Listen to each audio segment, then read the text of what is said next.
Doki doki ooh woo, all my heart's for you, my wonderful fiance, Seamus.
Hello, friends. Welcome back to the kitchen. We did it.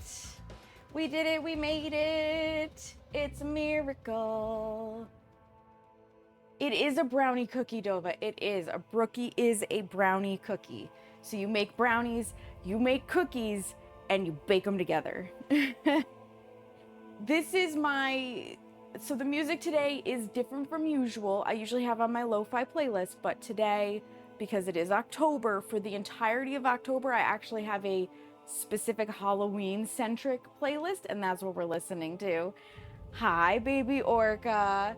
I want to say an initial congrats to who should have been the official first, but I'm a dunderhead, and I didn't have Firebot on, and that's good luck Fire Hazard, so I saw you, Fire Hazard, but because I screwed up, the official first is Seamus. Congratulations to Carrie to be the official second, and Kags is the official third. Seamus, thank you for a 265 stream streak. It is a giga streak.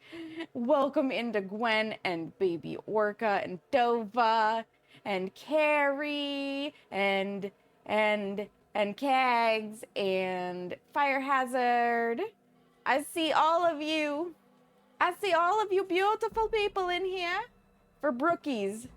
So we've made the cookies that I'm going to be doing today already. It is the original Toll House cookie recipe.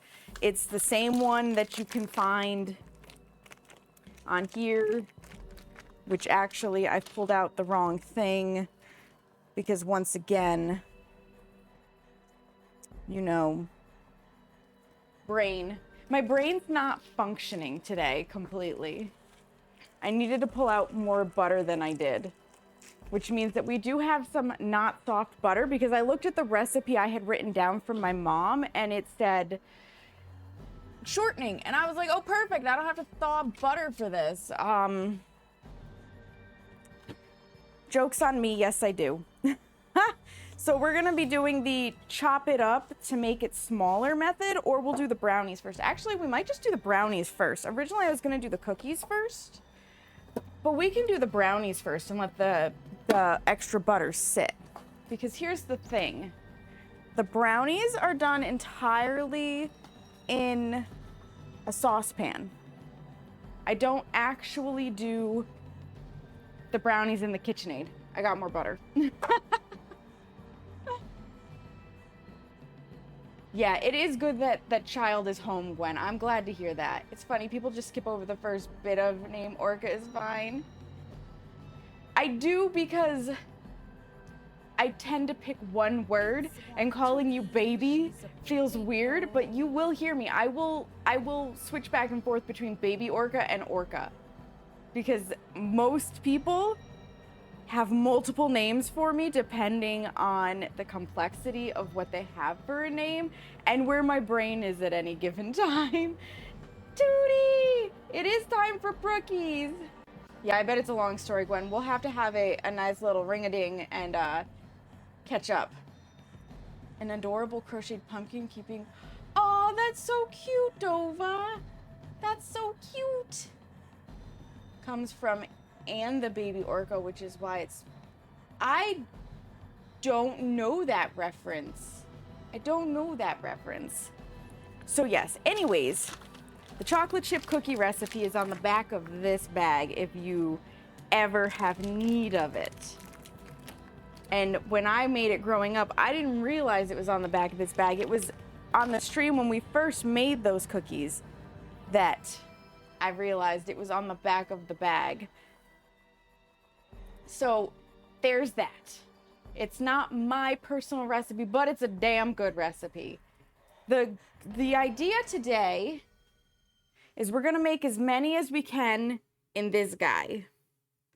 I only have one of these, therefore we're gonna have a lot of sitting time because I suspect it's gonna take probably 15 to 20 minutes a go to make these, and we'll probably get 2 or 3 of those pans.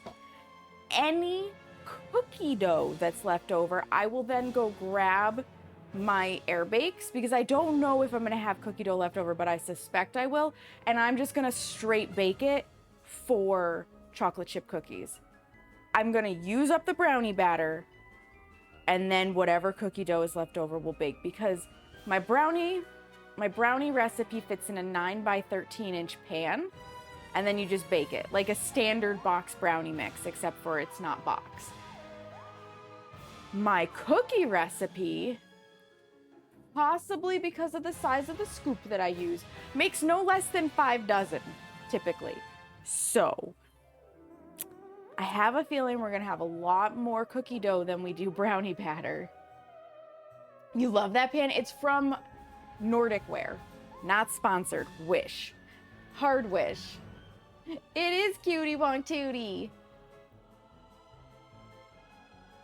Whatever cookie dough is left over will be eaten, Gwen. Absolutely. What is leftover cookie dough? Exactly. So this brownie recipe, I called my mom for. I don't know exactly where she got it from, but I suspect it was from like a Betty Crocker cookbook.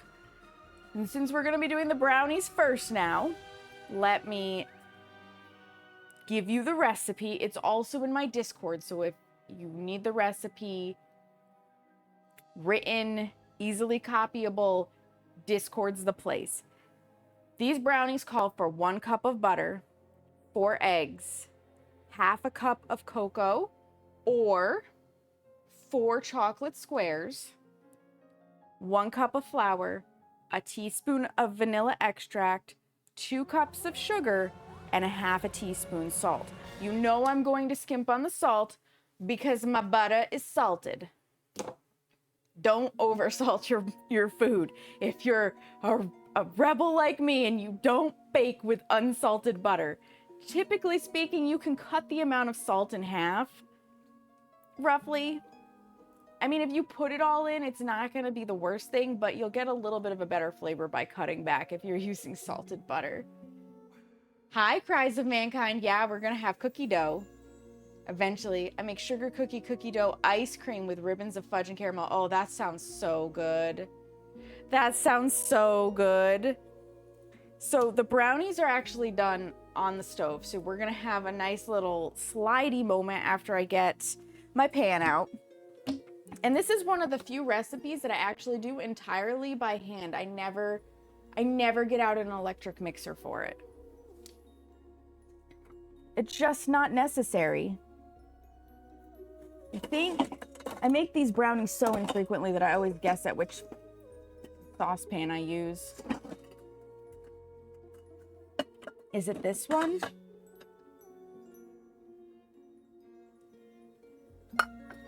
Half a cup, 2 cup. Look at, yeah, I think it's this one. Pretty sure. Normally, also, when I make the brownies, it's about 1 o'clock in the morning and I just have a severe craving. No marshmallows. We're not just making brownies. We are making brookies, but we have to make the brownie part first.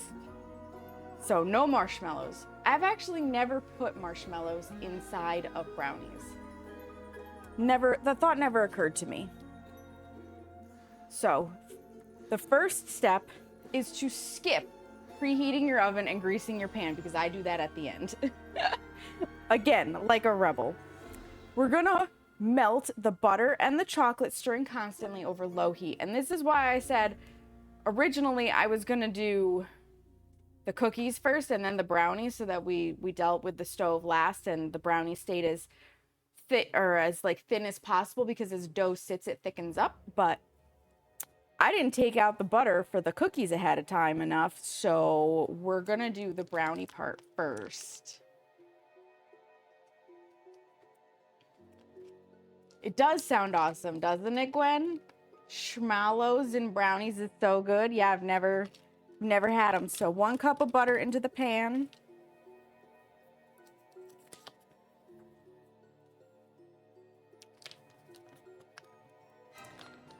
Ugh. Which is just 2 sticks, if you're American like me. I know the UK typically doesn't sell it in sticks, I think. I don't know about Canada. It's one of those things where culturally, this might be different. And then we need half a cup of cocoa or 4 chocolate squares, baker's chocolate. I happen to have my beautiful Dutch process high-fat cocoa because I really like good chocolate. When you become an adult with adult money, you buy the good chocolate. Why are these? I know why.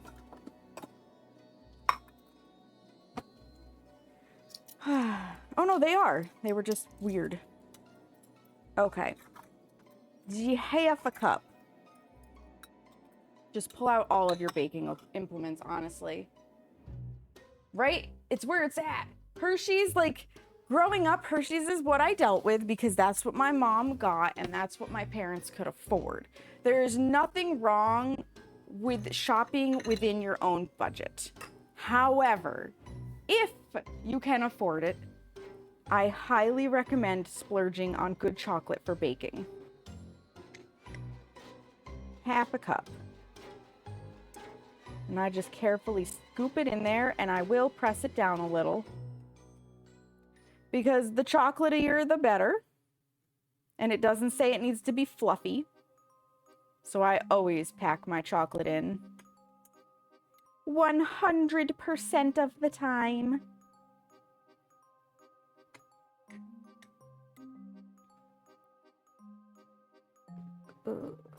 And I try to get as little on the counter as possible. Because as you might imagine, good quality chocolate is also good quality price.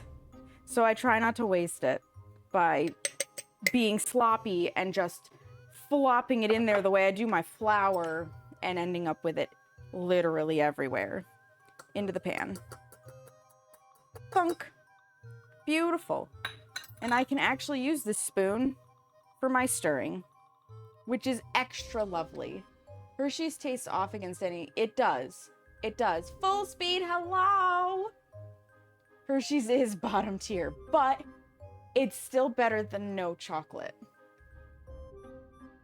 Yeah, so... Hershey's... How do I even describe the difference in taste of Hershey's to decent chocolate? Like, a decent chocolate is going to have a little bit of a nutty flavor or a little bit of a fruity flavor, depending on where it comes from and how it was processed. It's going to have a very smooth and silky texture. You're going to actually get the mouthfeel of whatever cream was used in it. And it's just like rich and fulfilling. Hershey's chocolate is just bland compared to it. It doesn't really have any nutty flavor. It doesn't have any fruit notes. It's just bitter until you add milk or sugar. Like you would not eat Hershey's chocolate at 100% cacao.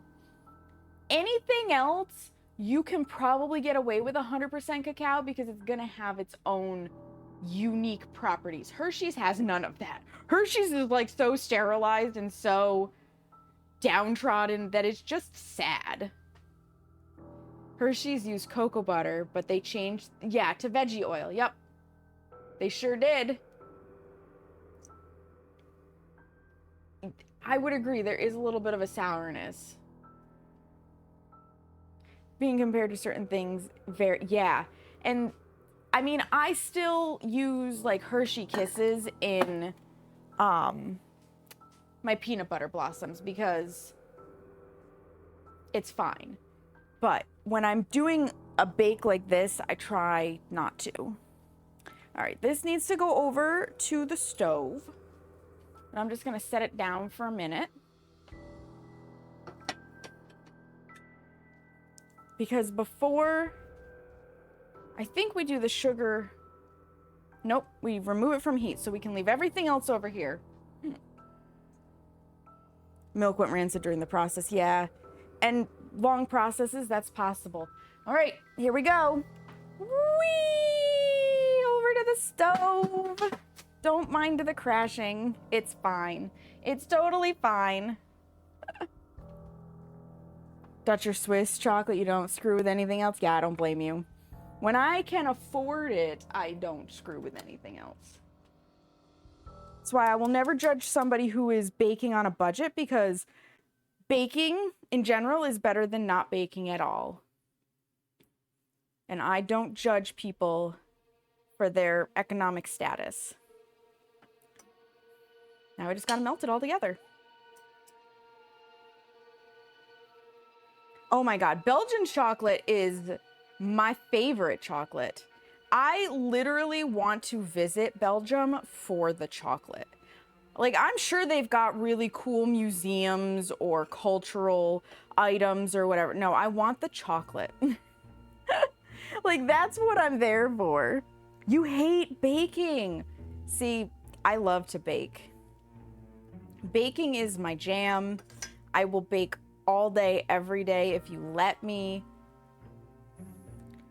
Which is why we've upped the baking streams from here and there. Well, actually, it started as just Christmas cookies to here and there to once a month.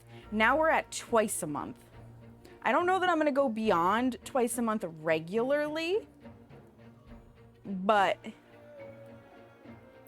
I can definitely foresee myself, you know, in the future doing an extra one here or there. And December is basically going to be nothing but baking streams because Christmas cookies.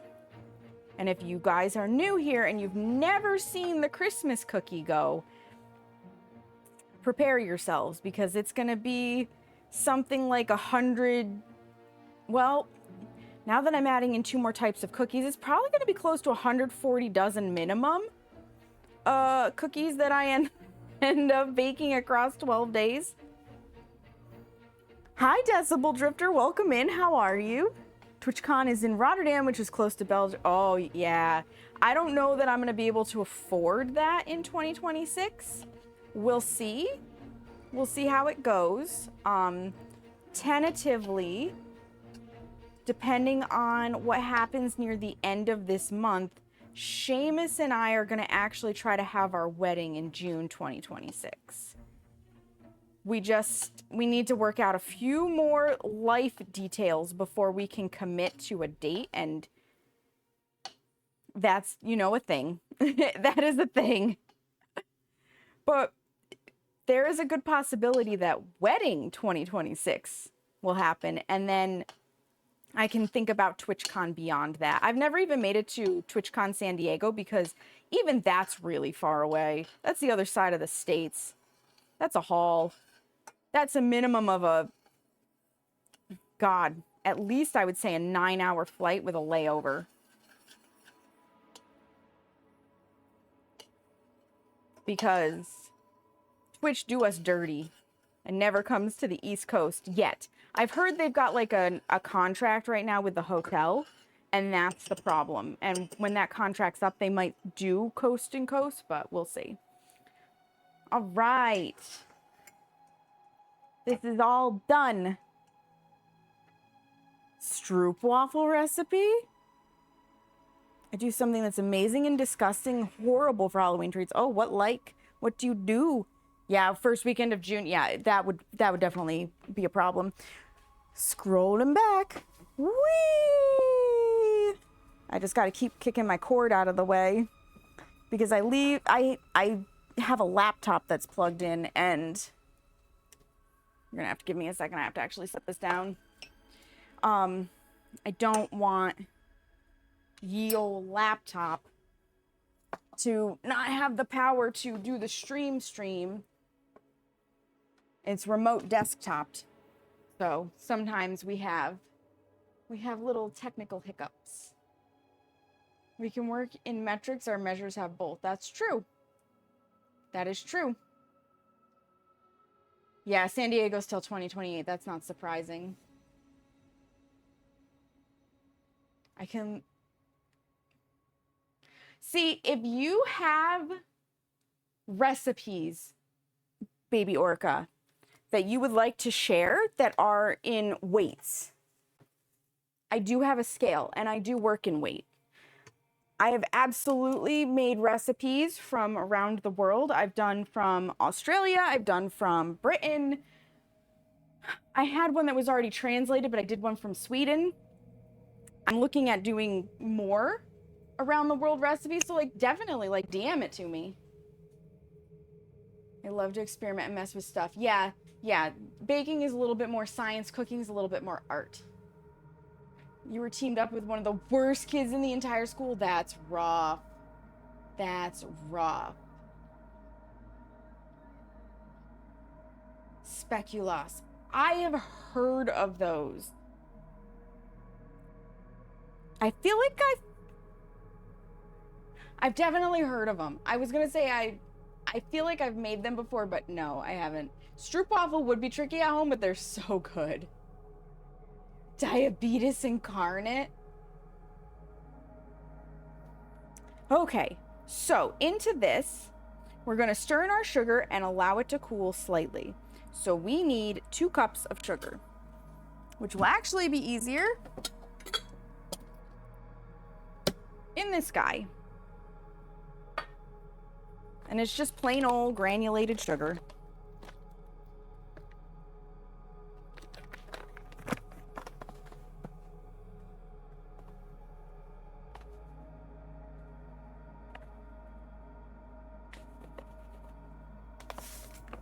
Give it a little shakety shake, see how close we are. A little bit more. A little bit more. Simple fudge recipe that we call diabetic suicide since my father loves it but should definitely not eat it. Yeah. I had a fudge recipe that I used to make frequently that I think came off the back of a can of condensed milk. And I made it once when I was in school for photography. And we had a diabetic classmate, and I asked him if he was going to be okay eating it, and he was like, I'm just going to shoot up twice, meaning his insulin. He was just going to take his insulin twice so that he could enjoy the fudge. Oh, Dan was amazing. Rest in peace. He has since passed.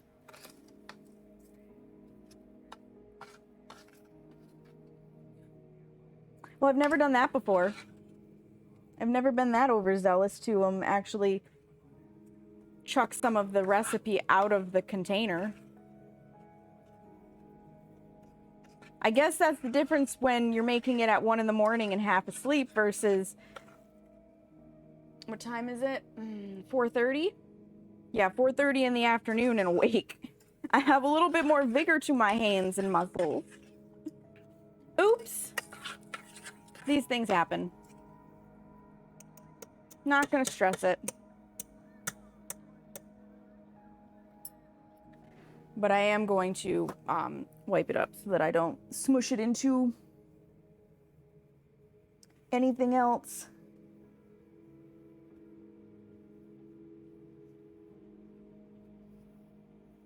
Because that would also not be good. Hello, cries of mankind. I feel like, are you the same person? Did you just change your name? I feel like, am I hallucinating? Or is my brain just that bad today? I crush up tons of Oreos and use the Oreos to make Belgian waffle batter and make them with chocolate chips. Then I make a cookies and cream ice cream using all the cream from the Oreos to make the actual flavor of the ice cream with roasted marshmallow and drizzled with caramel and fudge. The second waffle goes on top to make a sandwich. Then drizzle. That is definitely diabetes incarnate.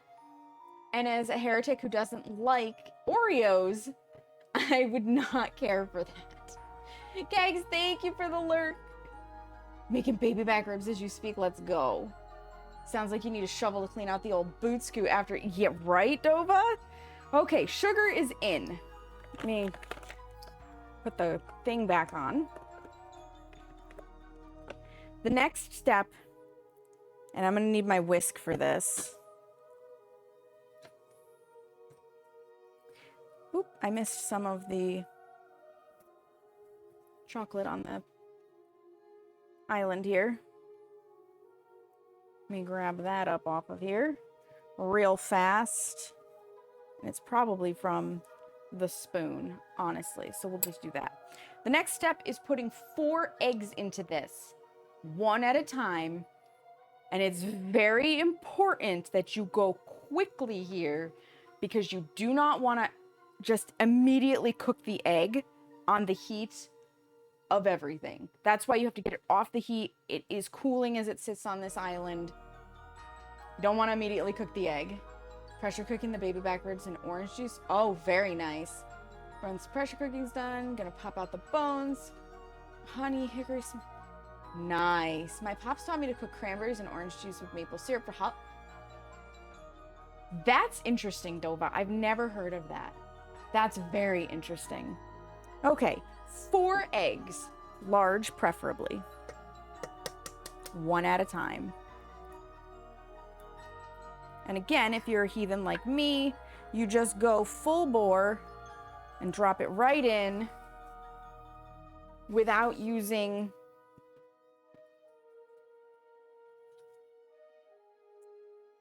a secondary bowl. I have every faith in the world in myself to not get eggshell in my recipe. Secondly, I'm not using farm fresh eggs where I have to worry about possible chicken fetal development. That would be my big exception. If I had eggs from my brother and sister-in-law, because they are not a commercial farm that can more readily make sure of that sort of thing, I would crack them in a separate bowl in case the rooster had gotten in there. Egg number 2.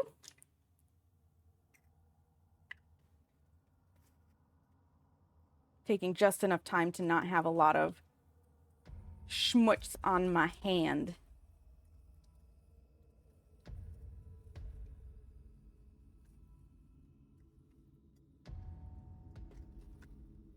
And I know some of you get to hear the same things over and over and over again, but I never know who was here for what, when, who remembers what, and if somebody is new, they obviously probably haven't heard me say the same things over and over and over again yet.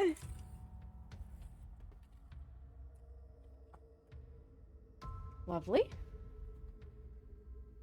We make Belgian waffles out of the leftover stuffing and sweet. Oh, interesting. So that'd be a very savory waffle. The cries of Mankin's stomach. Oh my gosh. I always crack them in a separate bowl because you always get a piece of shell in it. Yeah. I won't say I never get shell in it, but it's very rare at this point. And I think some of it is just experience. I have been baking for so long now that it's just not a thing.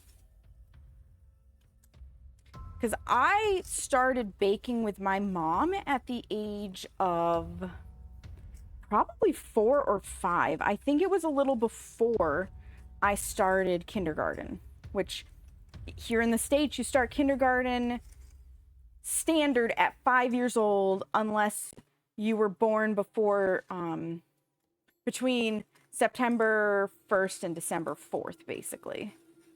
There's a small range where you're going to turn 5 very shortly after school starts, so you actually get to start a little sooner. But typically speaking, around 5, you start school. And I'm pretty sure I was baking with my mom a little before. There's egg number 4. So it's been a while. And granted, I wasn't cracking eggs that young, but I was cracking eggs probably by 7 or 8. I remember growing up, the part I hated the most when baking was using Crisco and having to smush, because we didn't have Crisco bars back then. You just had a big tub of fat. And having to smush it down into a measuring cup to make sure you got all the air bubbles out. I hated that part because I struggled with it. Because as you can imagine, little kid hands and little kid muscles, they don't work as well for that sort of a task. And you have less patience and less fine motor skills to work with.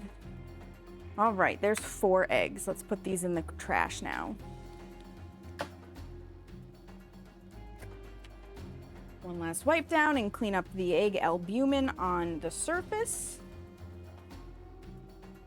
Normally I don't have to do this step, but again, I didn't want the eggs to sit in, like, unmixed in warm batter for very long.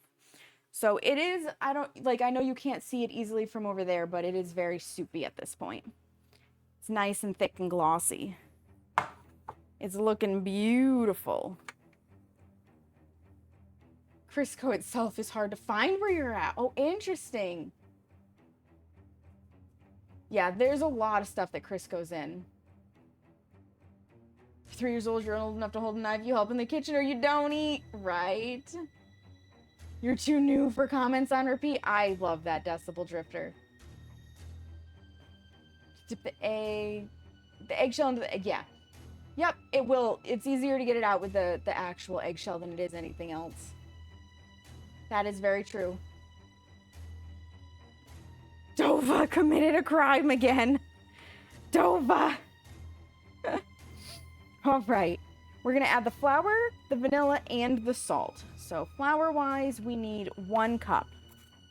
And when it's just 1 cup, I can dip it right into my big old container of flour. And before I do that, I'm just going to put this in ye old sink because we're not going to need it. Push those back, move this further over here so that I can get this out. Used all the good seasonings. Well, there we go. Put a link to oh, absolutely. Absolutely.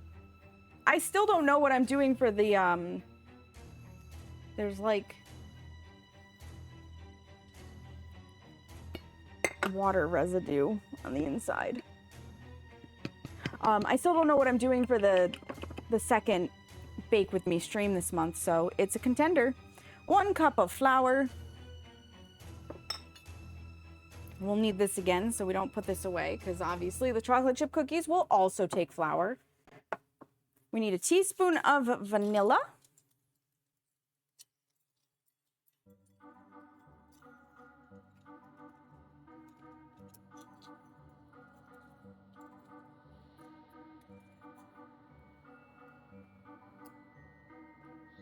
Pizza skulls for Halloween this year? Those would be good.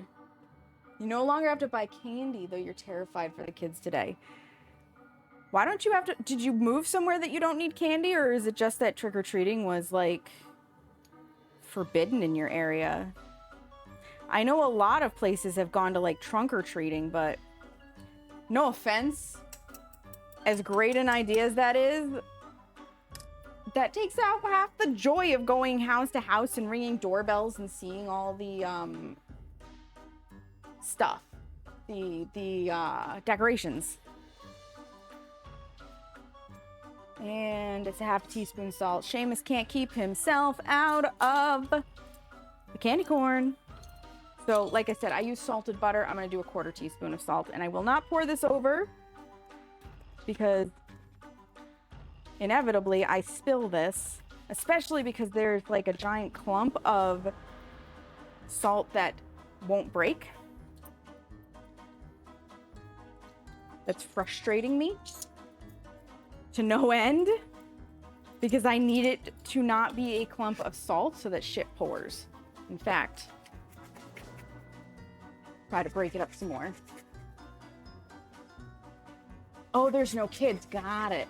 You've never heard of a trunk or treat? Yeah, so rather than having kids go door to door, they schedule an event that's typically not on Halloween. It's like the weekend before, and businesses help sponsor it. They all set up like tables. People who want, like elderly people who want to come out, they come out, and kids just wander from like station to station and get all of their candy. They're done in like 20 minutes max. It's really, like, it's sad. Especially because with the businesses sponsoring it, it used to be that you could trick or treat in the mall. And that's kind of where the idea is coming from, where you would go store to store instead of wandering the streets. But that was also always on Halloween. So now it's not on Halloween, it's on the weekend before to facilitate time for the adults, which, fair.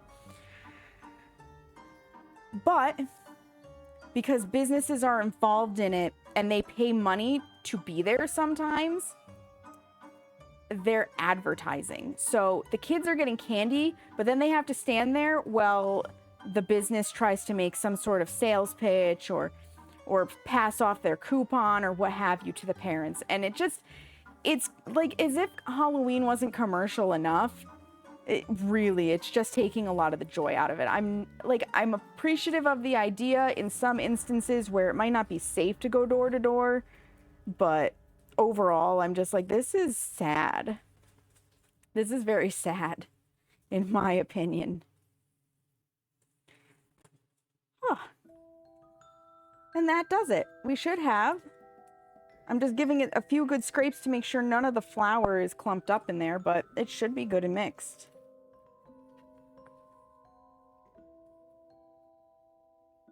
Streaming ruined Halloween TV too?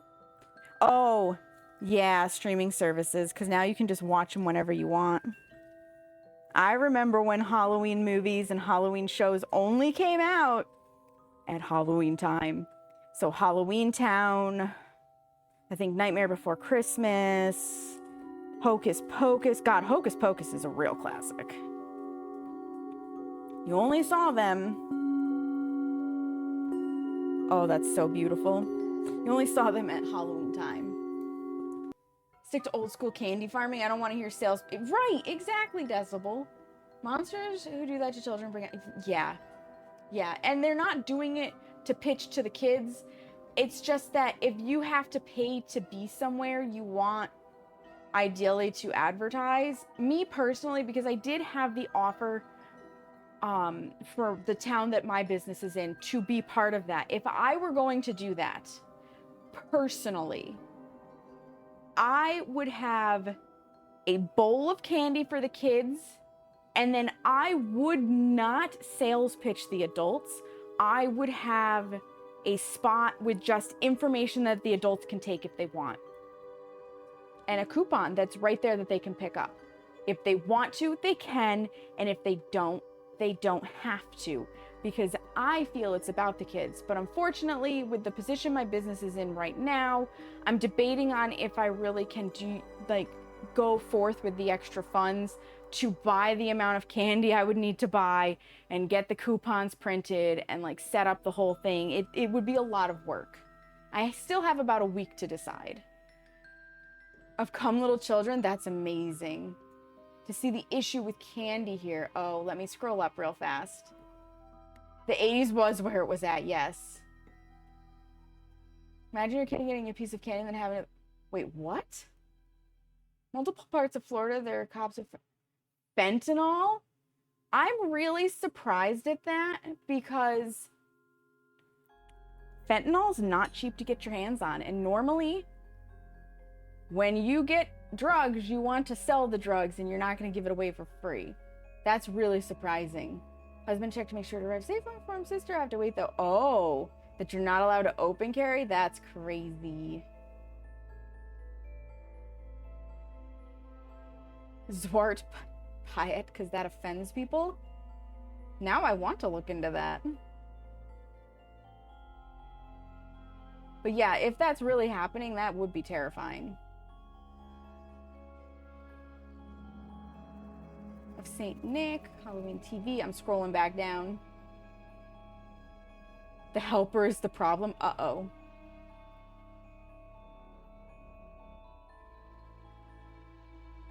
You wouldn't love a sales pitch. Yeah, you'd be fine with it, but you wouldn't love it. Exactly.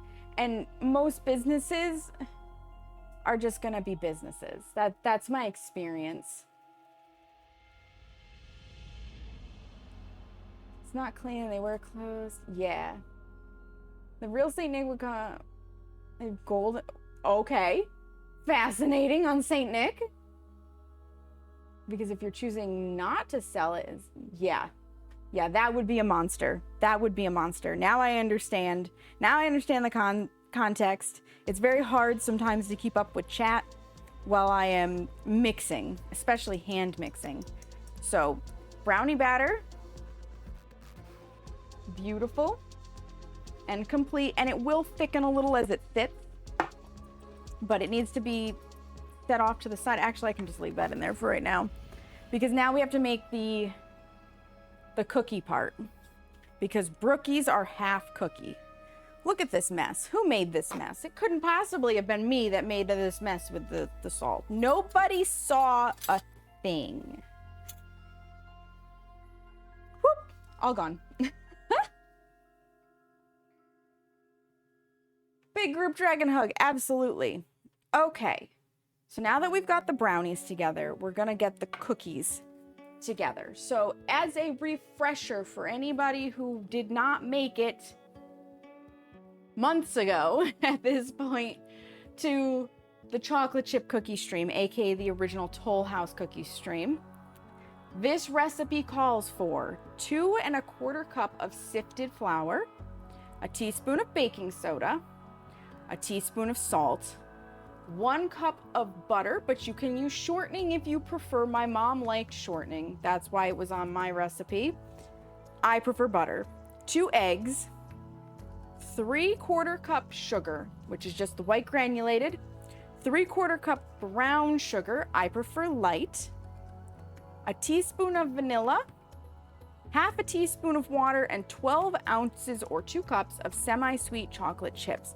Now, I say I prefer light brown sugar. I've done it with dark brown. You're A-okay to do it either way. A-okay. I do not have HTML links blocked. I don't, because I like people to be able to share clips. But if you're going to share anything else, 100% clear it with a mod first. Saint Nick we have here is a former bishop of Mira and he protector of kids, and he bought kids and paid them away. The history of some of our favorite figures is wild. Yeah, Saint Nick that we know is created by Coke. That's true, Coca-Cola. And gave them a job offer to make toys for poor kids. Fascinating. Yeah, I'm gonna say no to the news link. Discussing it's one thing, but I don't want to dwell on it. Some people call that... Oh, yeah. Yeah, that's not good. We don't need any, not good words. Okay, so. You know what I'm going to say when I tell you that we're supposed to sift together the flour, soda, salt, and set aside. We're skipping ahead because I don't set shit aside unless I have to. We're going to cream together the butter, sugars, vanilla, and water. And at this point, the butter is squeezable. It's softened enough. What the hell? What the hell indeed, Nova? So I'm gonna slap that in the bowl. Slap that in there.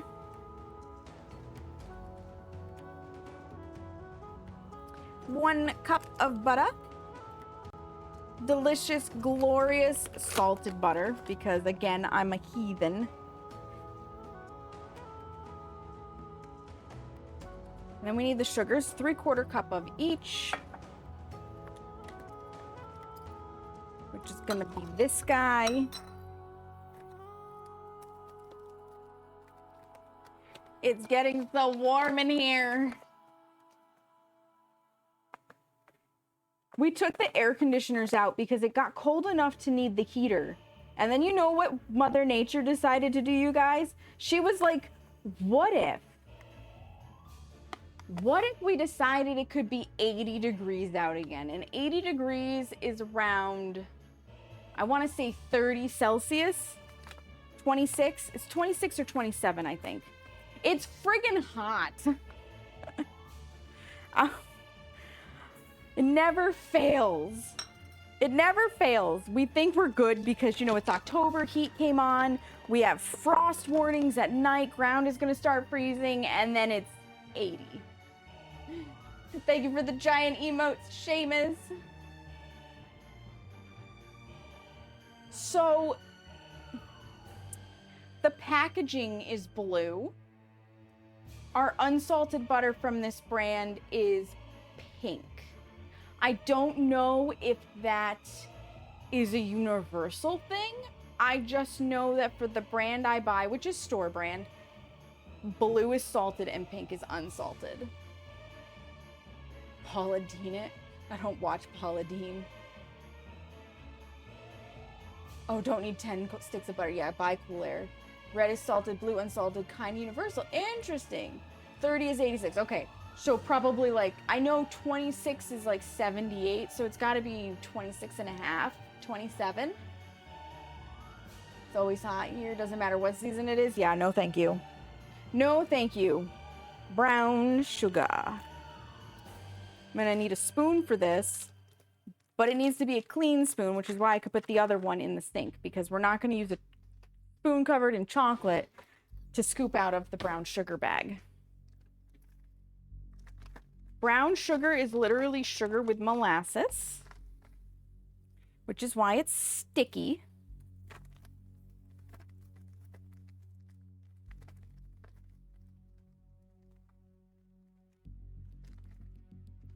And I am at the end of this bag. I may have to open a fresh one, but we're going to use as much of this as we can. Bubbly, hi, welcome in. Some guy cooking a while back made you cry. Oh, geez. I know cooking-wise, what normally makes people cry these days is Kay's Kitchen. I've witnessed the atrocities because of Collect and Full Speed. Never again. I don't even cook, really. Like, I can cook, I just don't really enjoy cooking. Not the way I do baking. Those are some tragedies. And I cannot imagine that she doesn't know what she's doing is rage bait. Because if she really is that bad at cooking and is just, like, la-di-dying, self-immolating, basically, on the internet, I mean, it's possible, but I have to imagine she knows exactly what she's doing, and she's doing it because when you make people upset, they share things, because it's kind of like the dirty sock in the locker room with guys where they're like, oh my god, this smells so bad, dude, you have to smell this. Same idea, except for now it's like, oh my god, I can't believe they did this. If I had to see it, you had to see it. Watch this. That's it. Same idea. Same idea. We had just enough in this bag. Beautiful. Into the garbage. 15 sticks of butter into a pot, boiled them all down, and then took a and boiled it in the butter. That would be frustrating.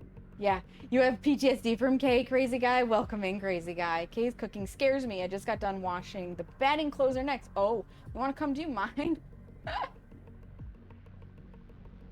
Plate up recipes are to cry for. 100%. 100% baby orca. Sorry guys, I can cook and technique is a baking genius. We eat pretty. Yeah. Yup. Seamus can cook. Thunk. I just had a moment of terror of, did I actually grab the 3/4 cup? I did. Let me wipe up the remnants here. Clean as you go means less cleaning later on. I'm on my own. Dang. Dang it.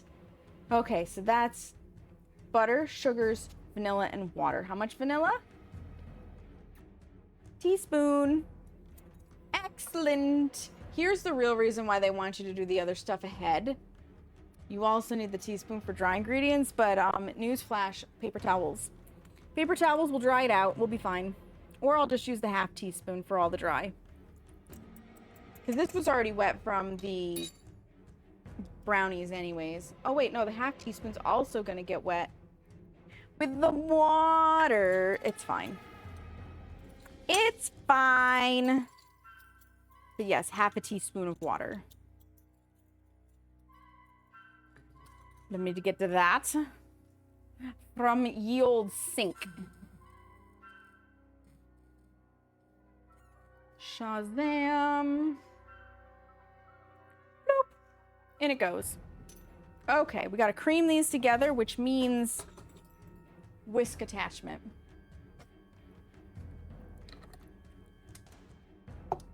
If you're using a hand mixer, then you only have the the beaters, and that's fine. Get it started. Cooking professionally for 23 years, that's impressive. Hubby and you know how to cook, you eat pretty good here, you're just lazy. Laziness is the bane of my existence, I'm not gonna lie. The body says, nope, after 30 minutes you need to sit down. Yeah, and I understand that too, baby orca, because Wednesday and then Thursday were bad body days. Wednesday for the mental side of the body, and Thursday for the physical side, where I couldn't sit in a chair. I couldn't stand for that long. I had to be basically in bed. It's rough. Chronic illness is rough. Had you in the kitchen cooking at 3? Yep. Turn this up a little so it whips the butter out where it needs to go. Good job, Dad. Right? Right? You've been cooking since you were 15? Yeah, I liked to bake, but I never really joined my family for cooking projects. We had a very weird relationship with cooking in my house. Because my dad worked third shift, normally. And then occasionally he would get laid off and then rehired and laid off and rehired, because that's how General Electric was. But my mom, she started by working for her dad in a typical 8:30 to 5 Monday through Friday job. And then when her dad passed, her mom took it over. She continued to work there, but she now was a little bit more helping of her mother.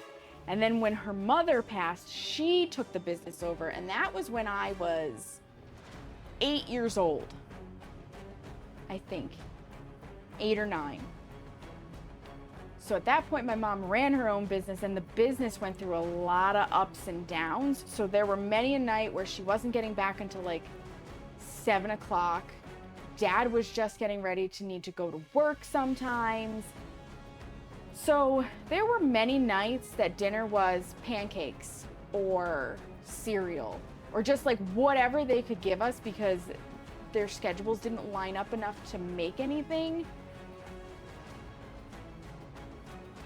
And that was just how it was. And then when I hit the age of around 12, my dad, he was already starting to go downhill with his knee. And we did a lot of fend for yourself free choice nights where, you know, maybe we'd make a can of sloppy joe, maybe we would just have cereal, we might just have a sandwich, we would keep like lunch meats in the house and stuff. So it was a very weird dynamic. My parents certainly didn't lack for loving us. It just, time was the issue.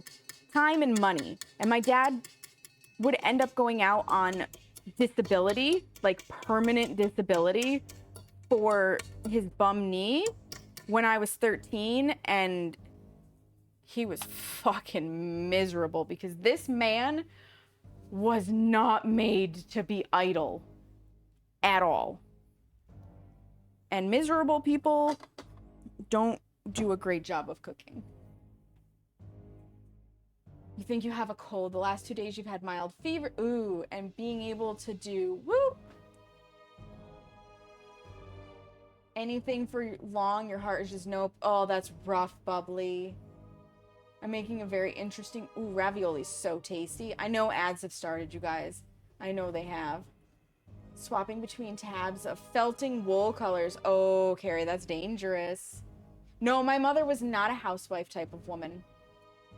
She was not. Make a ravioli stuffed with mozzarella and Asiago and an egg. Ooh, nice. Yeah, rip ads. Full afternoon, made homemade tomato sauce. Those 3 bits and gone. Oh, that sounds so good though, baby orca. Get a job in something that will always be in demand. Damn you, AI. Yeah. Yeah, AI is definitely the devil in that regard. Okay, scrape this down. I will do the scraping while the ads are running. I scrolled back in chat. Got this nice and creamed. No chunks, all smooth. It is entirely possible. We haven't added the eggs yet, which I think comes next. Yep, beating the eggs. So at this point, cookie dough looking like that. Oh, Seamus, thank you for gifting a sub to Bubbly. Okay. Ravioli was good, and cooking with your dad was also amazing. I love that. Yeah. Anybody who can still hear me, who can hear this, like, if you watch 3 or more streamers regularly on Twitch, and you can afford it, and you really don't like ads, Turbo, well worth it. For 12 USD a month, that's less than 3 subs to 3 different channels, and you never see ads. And the streamer still gets paid as if you were watching ads, which is a win-win situation in my book. And that includes ads on VODs, pre-rolls, like all of them. You will never see them again. WTF, how the fuck did we start a hype train? I appreciate you guys for starting a hype train, but like, how in the fuck? $12 is less than the cost of your sanity, yeah. You have to cancel another subscription in order to get Turbo? Oh no! Oh no! Yeah, and sometimes you don't get served ads depending on your region. I have a plan for the wool, but deciding on the color, oh, that's always hard. That's always hard, deciding on the color. So 4 cents per stream. So ad revenue is dependent entirely on what ads your stream is eligible for. Thank you for the lurk. I appreciate it.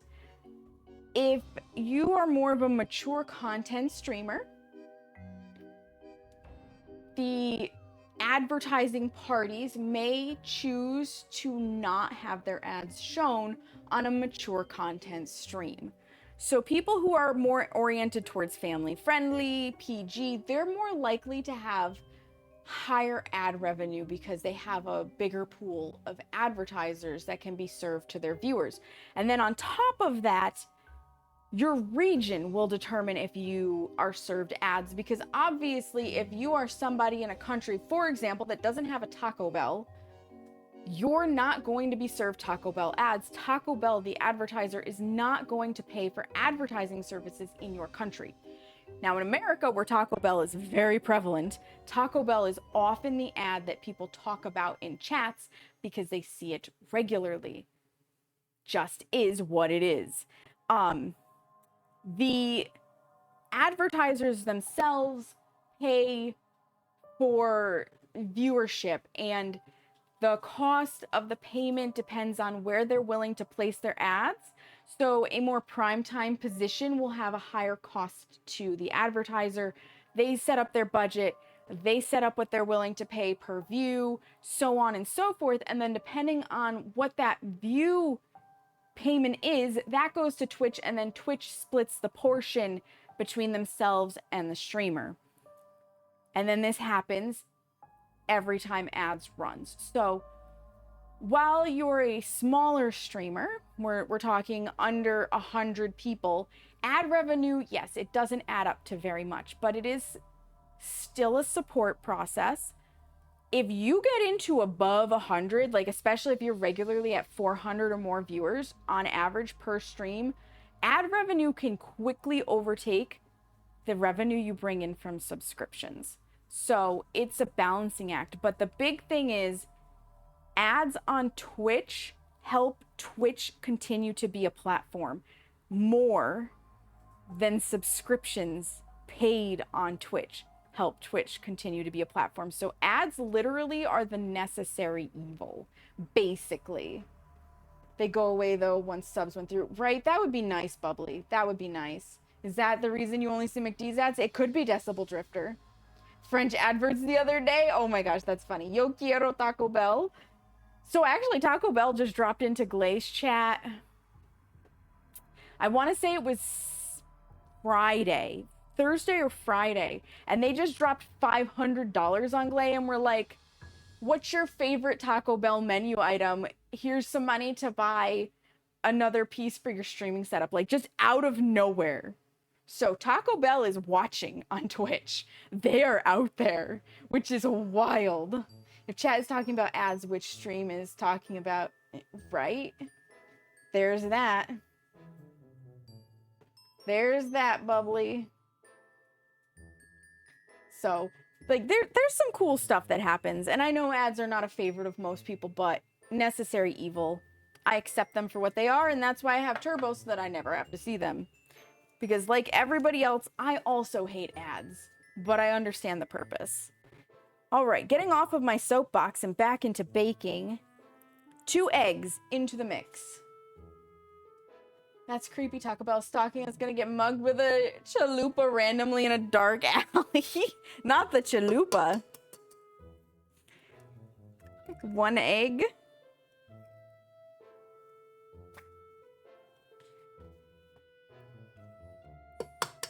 2 egg. And these we don't have to do separately. It's not hot. That one got all over my fingers though. That was the ad you got for a solid 10 minutes, which you shouldn't have 10 minutes of ad. I have it set to run 3 minutes every hour to keep the pre-rolls off, which means that you should not get served more than 3 minutes of ads in any one chunk ever on my stream. And if you are getting more, that is a complaint to raise to Twitch, because I have no control over what Twitch actually does, just what I have set up. And I do the 3 minutes per hour to keep the pre-rolls off, because pre-rolls kills discoverability. Problem with ads, just sometimes the kind of ad you're getting, you don't really... Yeah, absolutely. I agree with that too, Baby Orca. The algorithm has you pegged wrong.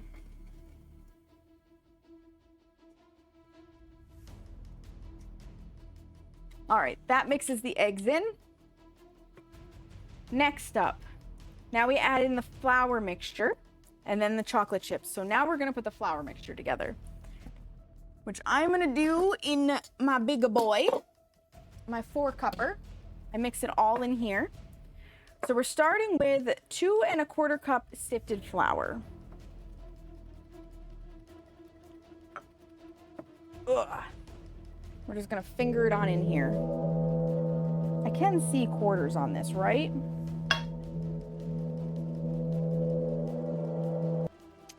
Two. Math Man! Thank you, Seamus. Math Man, thank you for the raid. Welcome on in, Raiders. My name is Saknika, but you may also hear me called Sam. I am a member of Set the Tone with Math Man and Everbright Global Gaming Stream Teams, a variety streamer here on Twitch, and today it's kitchen time. We're making brookies. Math Man, how was No, I'm Not a Human? I got to pop in for a little bit, and then I had to jump out for a shower, and being an adult, which is bullshit. How dare I have to be an adult? It's not fair. It's not fair. Hello, Maya. Hello, Frosty. Hello, Maria. Hello, Specking. Hello, wow, it's Rebecca. Hi, Josie. Hi, Lads Gal. Hi, Math Man. Hi, Chicken Nuggy. Hi, I love streams. Hi, Will. It was really fun, very weird, but very fun. I love that. Adulting is bullshit, isn't it? Isn't it? You guys, if you don't know Math Man, he is phenomenal, both on his main channel, Mathman EU, and on his second channel, Content Delta. I am there damn near every day, because when I'm working on stuff for my own things, having Math Man up on the side is like motivating, because he is the Twitch guru. He's entertaining with streams. He's really knowledgeable about things on Twitch. He does like very entertaining gameplay on Mathman EU, and then on Content Delta we talk about streaming together. And by we, I mean the community as a whole. He gives us tips, tricks, and good practices, and it's just a really, really good time. So highly recommend both of his channels. Follow them. Follow them big time. Suspenders, hello. Hello. Brookies, so far so good. Adulting is ghetto.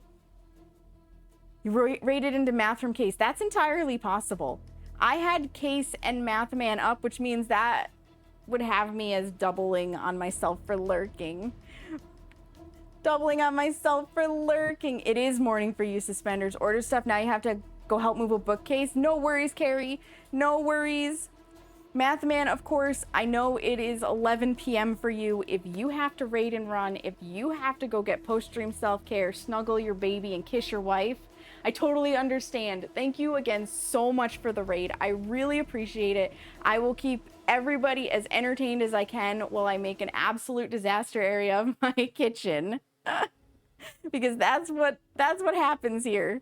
That's what happens here. We always make a mess.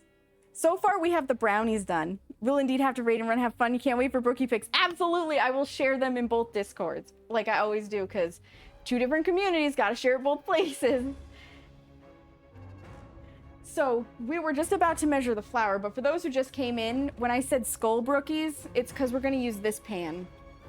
And I think you can see, I'll turn it around.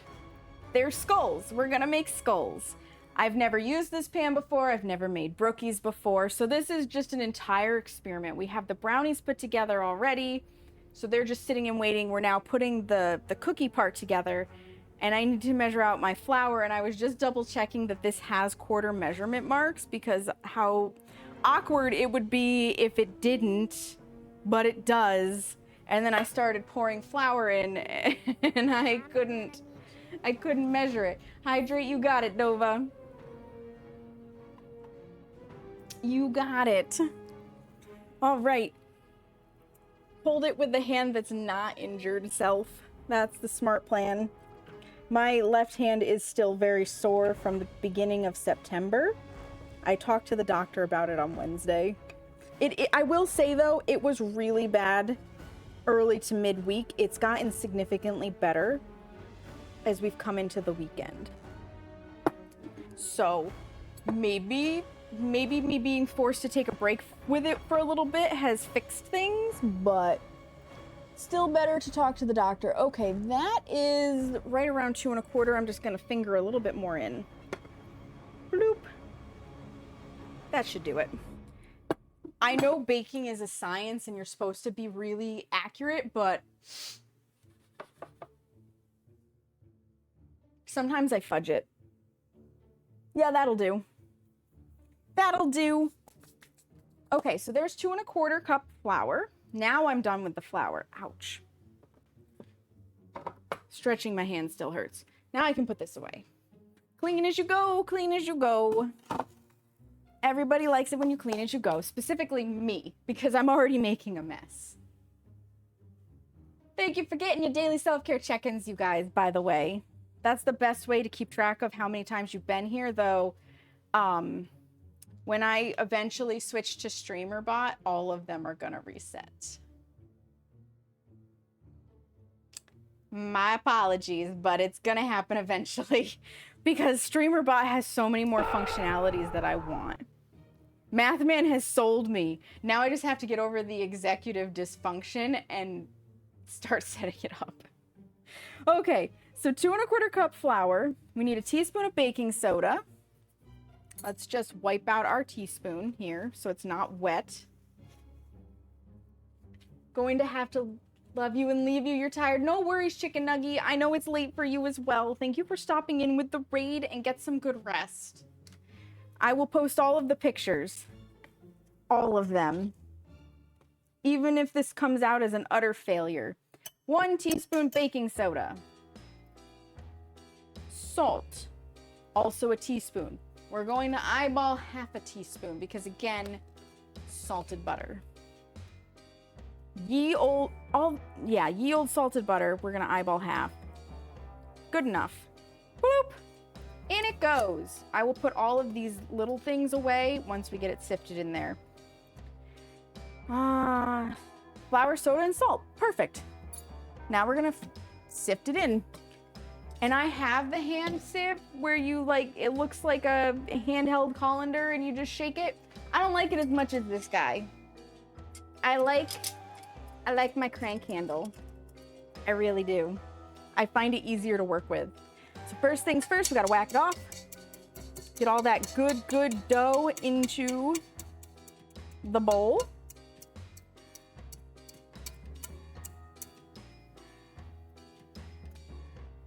And then I'm literally going to just dump this in and we'll sift it into the bowl. And I have thus saved myself an extra bowl with which to set this aside. Although granted, I could have set it aside in this.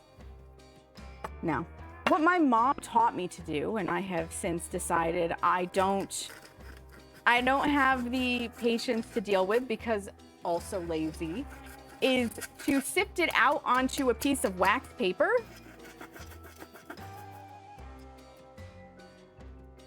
And that would be good enough. No. Nope, I don't sift onto wax paper and, set it aside either. All right, so this has to get mixed in. It's folded technically, so we're moving to this guy. And because my mixer doesn't know how to be calm, I will do an initial stir with the paddle so I don't end up with a face full of flour. A flour facial is not the facial I'm looking for today. If somebody wants to send me to a nice spa, however, that will do for a facial. I know exactly what Seamus will say if I don't specify the spa. Yes, I was lurking in Matt's stream too. Oh, is it coming up with me as a raider? Welcome back, Carrie. Yeah, I knew you were gonna say that, Seamus. One of those stuck bowl pranks, right? Right? Get it up a little higher just to make sure all the flour gets in. Look at the smoothness of that. So beautiful. Now we need all the chocolate chips, which is a 12-ounce bag. That's exactly what this is, so I don't have to measure out if it's 2 cups or not. It's 12 ounces. I just need a pair of scissors to cut it open. Ugh.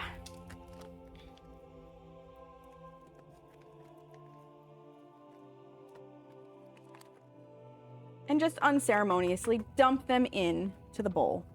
Garbage. Garbage. Put the scissors away.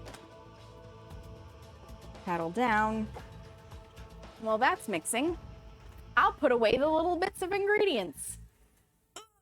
I'm tall enough, really. I'm almost not tall enough, let me be honest. I'm a shorty McShortpants. I may look tall in this stream. I'm 4'11", you guys. I'm very short. I'm a schmall. Always have been. Always will be. That looks nicely mixed. Just spin it up a little faster to make sure. Yep, we're good. Scrape it off with the paddle. All right, so we've got our 2 parts and pieces for Brookies. So here's where it gets interesting. Like I said, I've never made Brookies before. And I did a little bit of research on the internet that said you can literally use any cookie recipe and any brownie recipe that you want. Ideally, they need to match baking temps and right around baking time, but I can't be bothered to look up new recipes for things I already have just to get them to match cooking temp and baking time. So we're winging it. My chocolate chip cookies usually bake at 375 Fahrenheit, which I think is like 190 Celsius. My brownies bake at 350 Fahrenheit, which is 180 Celsius. There is a temperature difference. This is okay. What I am going to do is go for the lower temperature because it's safer to cook low and slow than fast and hot, because what we're trying to make sure of is we heat the ingredients enough to cook out any possible bacterium. And in the States, you would think it's the eggs and salmonella, but it's actually the flour and salmonella. So we're just making sure we get, I mean, the eggs are still a problem potentially, but the flour is a bigger problem. So we're just making sure we get everything into a good internal temperature that's hot enough to make sure we don't have issues. So I'm going to be going for the 350 degree oven, or 180 Celsius. My brownies usually take about an hour to bake. My cookies at 375 or 190 usually take, I think it's 8 to 10. Let me look. 10 to 12. So what I'm gonna do is stick with the lower temperature, and we're gonna do about 20 minutes a pan. I will be checking at around the 15-minute mark just to see what it looks like. Because if it seems like it's already cooked, we take it out. We let it cool until I can pop them out of there, which is about 10 minutes, and then you tip them. And then we can put more in and go again. But if at 15 it looks like it still needs more, I will tack on another 5 minutes. To look really small, you're giants. Yeah, you are, baby orca. Yes, you are. 190.6. So basically 190, 191. You can get away with a 1 to 2 degree difference. So let me... Oop. You're actually like full on batter chunk. Get that. Wipe off my fingers. That goes in there. Okay, I'm gonna set this back here. I used this. These are unused. These can get put away. I'm just clearing my space right now, because that's very important. So all of this was used. We're gonna put it in ye olde sink. None of this really had wet ingredients in it, so that's nice. I don't have to stress that something is getting stuck, right? These will eventually go in this bowl to soak, so I set them back here. I need to turn on the overhead light. It's gotten a little bit dark out. Okay, so I'm gonna take both of my recipes and I'm just gonna set them over here. Why do I have a text message? Oh, it's Dad, hang on. I need to respond to this real fast.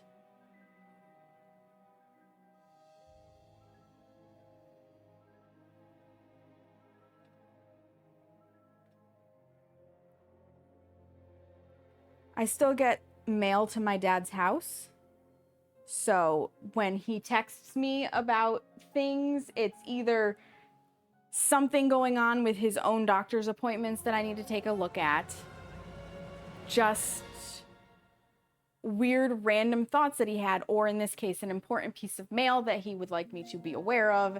And since we bowl together on Tuesdays, I just needed to respond back that, hey, please bring that with you to bowling on Tuesday night. I'll grab it from you then. Okay. Plus or minus 5 degrees is about as much as you can ask from any domestic oven. They're just not that precise. That's true. Oh, it wiggles.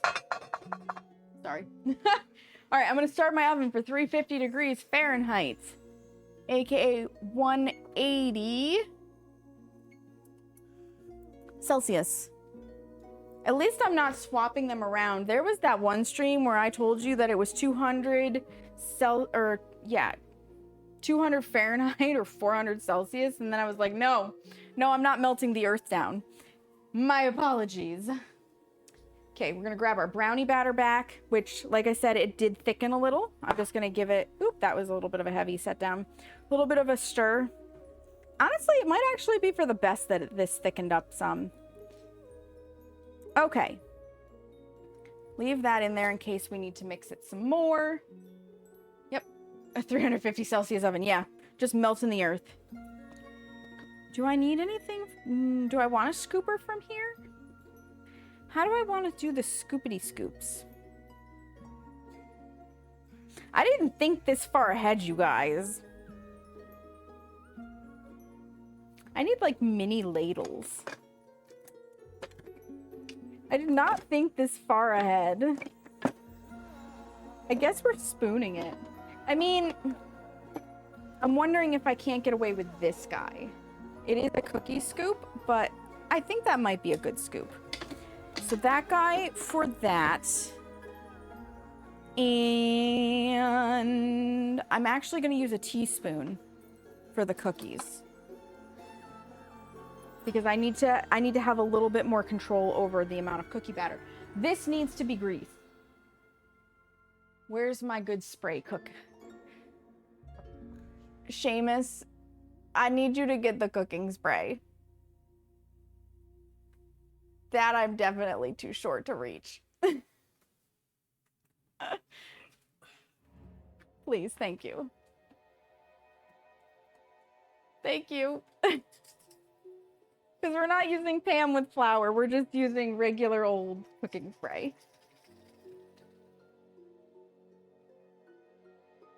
With flour. Yeah, we don't need it with flour. Okay. Spray this away.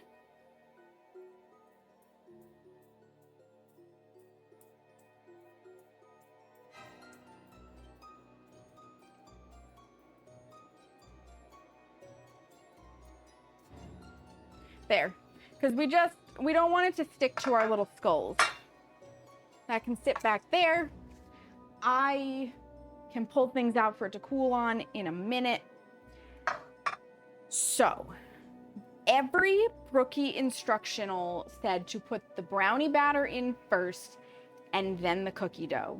I originally thought it would be the opposite, but I'm gonna follow the people who've done this before's advice and do the brownie batter first and then cookie dough on top. So, I'm gonna get a scoop. I'm gonna try not to drip the scoop everywhere. And in it goes.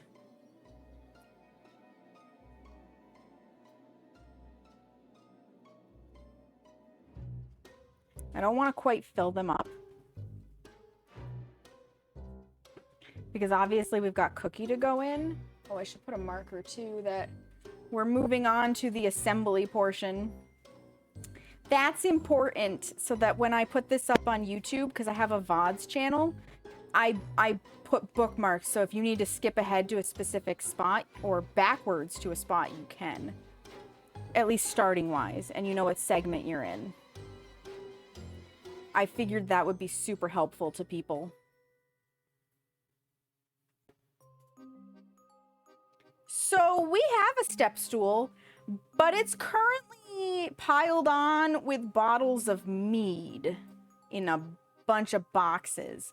So at least the little one that I would use. I don't want to have to get out the big unfolded step stool ladder just to reach the second shelf of the cabinet over the stove. Seamus and I are still in the process of where does this live now? And reorganizing because we're pack rats. It's very much an us problem. And I let Seamus feel useful. Welcome back, Gwen. We're into assembly phase.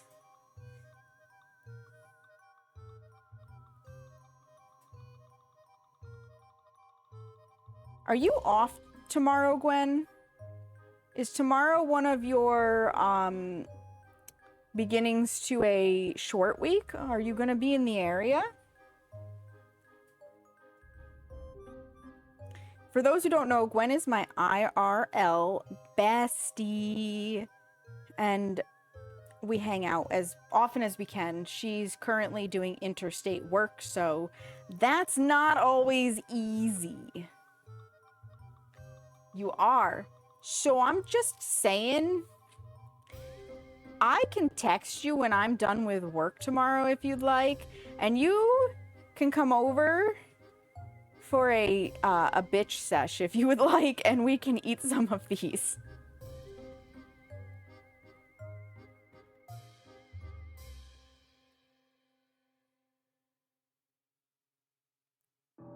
This is the only reason why I wanted this to be a little thinner, because it takes a little bit. You love everything about this plan? Hell yes.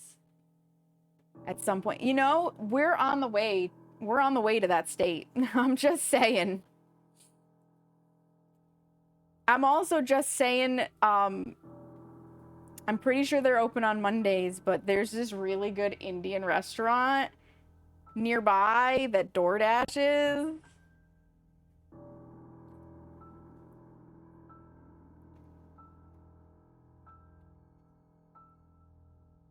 Like, really good. I think you and the kid and the hubby went there before. The one that opened up during the summer. Drool, right? Right? Does that not sound good? Some good Indian food and some brookies and a bitch sesh. Yeah, I think you should come over tomorrow afternoon. I'll text you when I'm home. And then you can leave from here to go back to Massachusetts.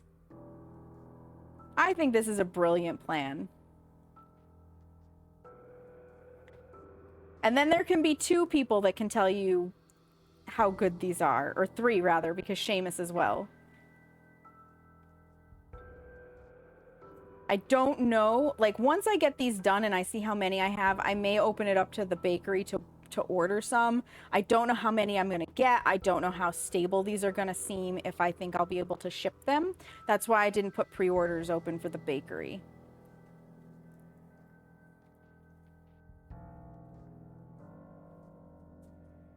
Seamus better not eat them all. He won't. I'll keep him from doing that.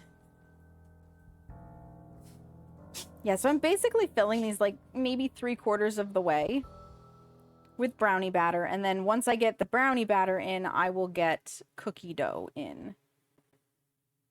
And yes, I switch between the words batter and dough. I have not done the deep dive on the Google machine to figure out what the difference is, to know which one I should actually be using. I just, sometimes it's cookie dough, sometimes it's cookie batter. It's almost always brownie batter though. I wonder if it's just the consistency, if it's thicker or not. I have no idea. None whatsoever. There's definitely going to be spare chocolate chip cookies. I think. Darn, what a shame. I'm going to have cookies to put in my cookie jar, which is empty. Don't tease you with a good time. My God, Seamus.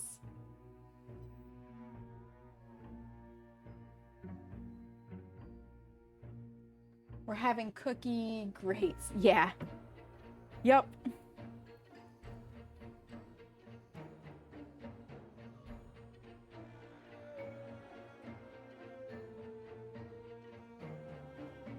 But cookie jar must have cookies, right, Wazo? Also, hello, Wazo. Welcome in. Job of cookie stuff there for dough. Cannot grab brownie stuff there for batter. And there it is. I knew if I mentioned it, by the way, that Gwen would go Google it. Gwen and I have a similar type of spicy brain in that way of once somebody mentions it, we have to know. We have to know, must discover. It is a thing. How's the water park, Robin? Did you put a horde of decorations in a corner yet? No Googles, just no? That works too. That works too.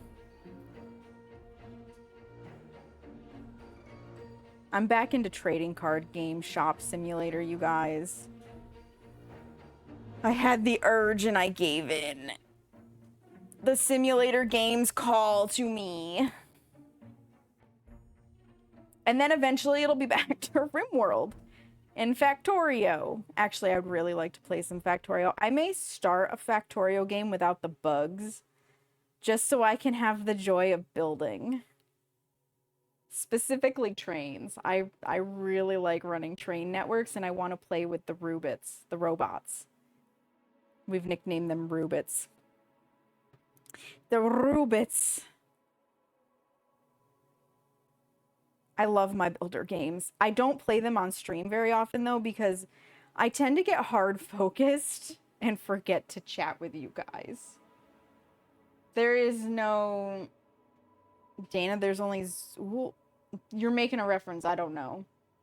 I haven't played it all today. We went to ride a horse. Oh, that's fun though, Wazo. I've actually pretty much exclusively done Factorio multiplayer with my brother and our friend John. I have not done Satisfactory though, so I've seen Mathman playing Satisfactory, and I'm not sure if it would scratch the same itch. Simply because part of what I really love about Factorio is getting to watch everything work from outer space, basically, from that setback camera view that I think you lose out on with Satisfactory being first person. And if I remember right, Satisfactory isn't the cheapest of games, so until I have a very lucrative income again, it's not high on my radar, especially when I can scratch the desire with Factorio. I was playing Ark earlier, been writing most of the afternoon. Nice. Ghostbusters. There's also, you know, Phasmo. I do love Phasmo. Oh, the references from Ghostbusters. Yeah, I never seen it. And if anybody is surprised by that, who knows me, for shame on you thinking I actually would have seen a movie. For everybody who doesn't know me very well, I don't watch movies, I watch anime. It's also a good automation survival. Just ask Tootie. I have seen Minecraft played and it looks wild. I'm not gonna lie. There's a dino named Zool in reference to that. Yeah, my knowledge base does not extend to Hollywood. Like, I have grown up not knowing most actors or actresses by sight. I can tell you the sound of a voice matches from one movie to the next. I won't be able to tell you who the actor or actress is. I'll just be able to be like, oh, this person was also in whatever movie because I recognize the sound of the voice. All right, so we're gonna do like teaspoonfuls, and just from what I understand, you just kind of drop it in. They'll bake together. And this should leave enough space that it's not gonna overflow the cup. That's the goal anyways. Because cookies kind of spread and flatten as they bake, typically. So.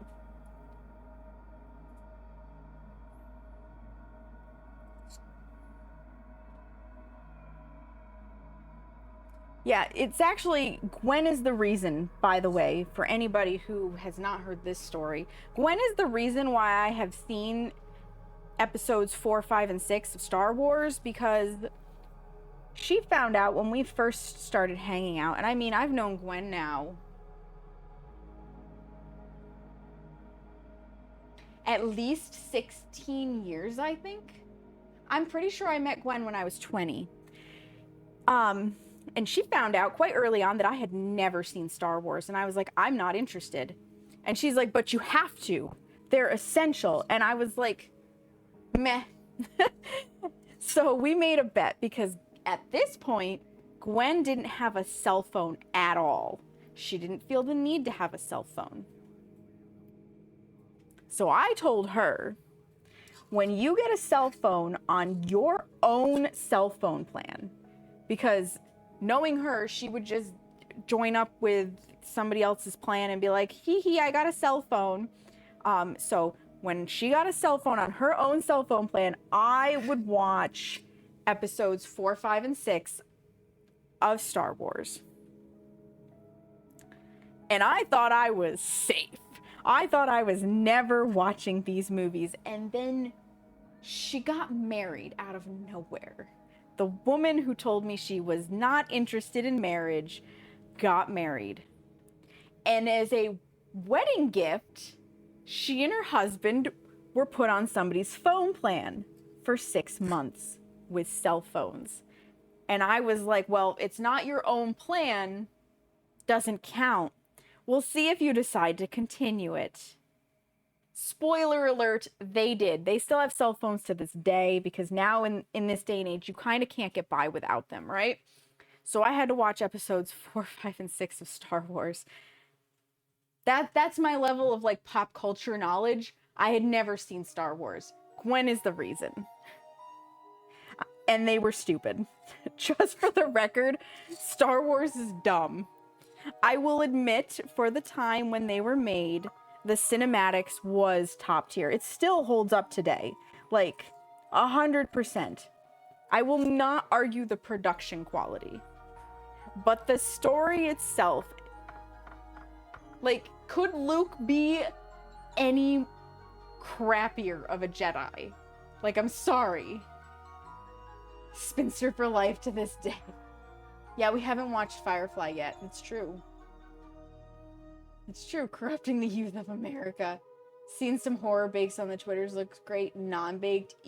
Yeah, out of the oven, not so much. Let's go Soda Pop. Oh, K-Pop Demon Pop.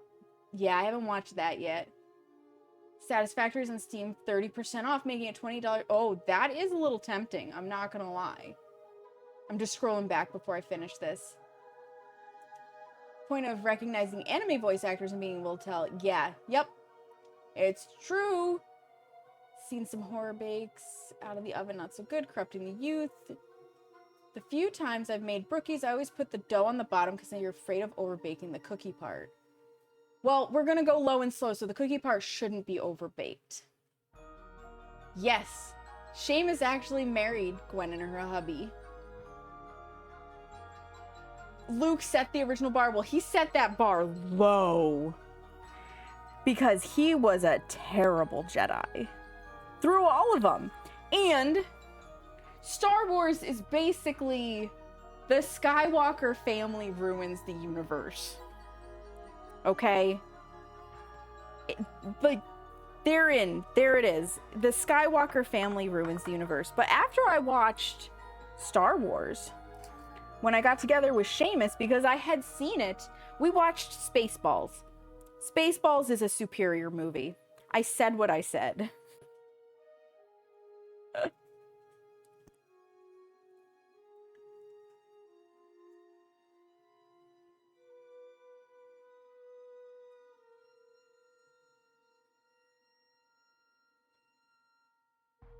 Basic hero's journey narrative arc. For its time, though, it was a great space. Yes, for its time, it was phenomenal. And that's why I said I will not argue the production value of it. Like, Lucasfilms did a phenomenal job with all of the effects in it. There's no doubt about that. It was way ahead of its time to the point that it still stands up today. However, the story itself, nope, not for me. But you also have to understand something in general. I am not really a sci-fi girly. The kind of sci-fi I really enjoy is Star Trek.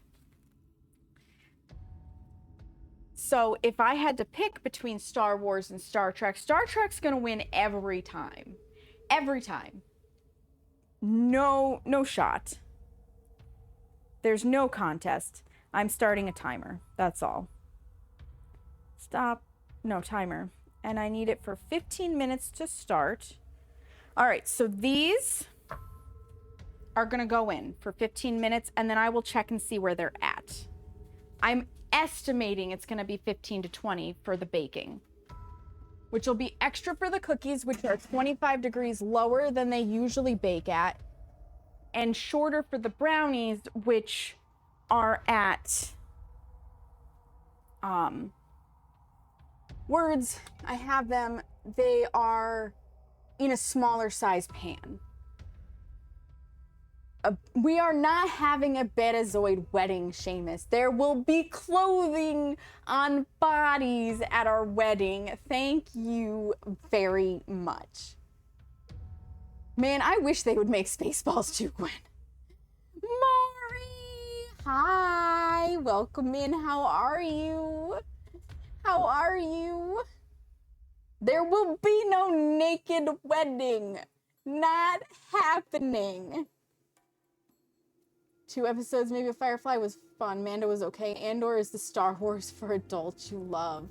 Yeah, I've yet to watch Firefly. I already know when I watch it, I will be angry because there's no more of it. I haven't gotten around to it. I have the whole DVD set. I picked it up, I think, for free somewhere. I think somebody just was like, I don't have need of this anymore. Do you want it? And I was like, sure. Sure, absolutely. You came in at naked wedding. Yeah, Seamus is trying to convince me to have a Betazoid wedding, which is just naked wedding time, and it's not happening. It would save in dress and rental costs, but no. No, absolutely not. There will be clothing on my body. And nobody wants to see that. Like, my brother and my sister do not want to see myself or Seamus naked. Not happening. Just aprons then. No. No. There will be Seamus on your body after the wedding. After the wedding, maybe. There will not be naked wedding time. I love and appreciate you, but no. Originally, my plan, and I don't know if this is the plan anymore because of the time frame that we might be working with. Originally, my plan was to lose this extra weight and then work with Gwen to make an Edwardian era corset so that I could have an Edwardian silhouette for an Edwardian style wedding dress. That was my plan. I don't know if that's gonna actually be possible. After the booze. Another couple I knew, they held their wedding on Twitch too, so it wouldn't be an... Yeah, yep. I don't think Seamus and I will do that. Just because, obviously, on wedding day, I'm gonna be running around like a crazy thing, greeting all of the guests and having hair done and makeup and the photos and so on and so forth. I'm not gonna wanna focus on a computer. And I'm not going to want to ask anybody who is a guest that I would actually trust with my Twitch account to handle a computer on my wedding day. So what I might do in a more organized fashion than my sister, because she tried very hard, but she got screwed, is to have a videographer present and then share videos with everybody that I'm comfortable sharing. My sister, when she got married, that was her plan. She had like a whole section of her Discord. She was going to share photos. She was going to share the video. Hi, Glay. You would totally be MC for my Twitch televised wedding. Glay, that's amazing. How are you? Welcome in. We are going to organize this so it's not a job. Yeah. So when my sister got married, she had actually won a contest for videographer. The problem was my sister's wedding fell smack in the beginning of COVID. Smack in the beginning of the pandemic. So it got postponed, which meant that contest details got postponed. We thought that the pandemic would be over by the postponed date. It was not. So it got postponed again. I think it was the 4th time was the charm. 3rd time was the charm, something like that. There were multiple postponements basically. And by the time she had the wedding, the contest, like it had been 2 years since she won the contest, and she had to do a little bit of a runaround with them to actually claim her prize, because it was not her fault that there was a worldwide pandemic. They sent out the videographer. There was some hiccups day of with like whether or not they were going to actually have a videographer available. But the guy who came out seemed phenomenal. He was very professional. He was definitely getting detail shots. He was everywhere he needed to be. Wedding goes off without a hitch. She gets married. It's beautiful. We're all looking forward to photos and video. What the heck? Oh, okay, I see the cat. I heard banging. The videographer ghosted her. The company that did the contest ghosted her. She never got her wedding video. My sister got married in 2021, I think. September 2021. It's been a little bit. She never got her video. She left a scathing review, as she should. She couldn't get the contest host to divulge the videographer's information, so she had not gotten that information herself day of, because she was expecting it to all be handled nicely, and she never got her video, which is a friggin' shame. You want a plate of food? Hell yes, Glay. There's gonna be so much food at wedding. Wasn't really till late 2021 when things and restrictions were mostly lifted. Yeah, yep. It took a while, and her original wedding plan was 2019, I think. Yeah, it had early 2020, late 2019, something like that. The pandemic is just this chunk of time where I don't remember exactly what anybody or anything was happening. Timelines skewed. It's like, it's a whole thing. You all know it's a whole thing. I'm just gonna spin this a little so that I'm more in frame. Yeah, we were later than most in New York. We were. The contest folks were shit, 100%. We were alive back then. Exactly, we were alive. I will say, I think the wedding that I've been to that had the best food, honest to God, was Gwen's, because bless Gwen's soul. She decided to have a Middle Eastern Indian wedding. And ended up booking a venue, and the venue, like, they do weddings regularly, and for the sake of not doxing ourselves, I'm not going to tell you where the venue was, but it was a very cool venue. They're used to doing weddings, and so they were expecting the typical, like, cordon bleu and steak tartare or whatever the fuck people have at weddings, and Gwen was like, I'd actually like some curried potatoes and coconut rice and just, like, Indian dishes, and they were like, I'm so excited, with some pizza and french fries for the kids, of course. The food was so good. They knocked it out of the park. And I think the most hilarious thing is this is a tourist attraction. There was a Middle Eastern Indian family visiting that day that could smell the wedding food, and we're like, how do we get that?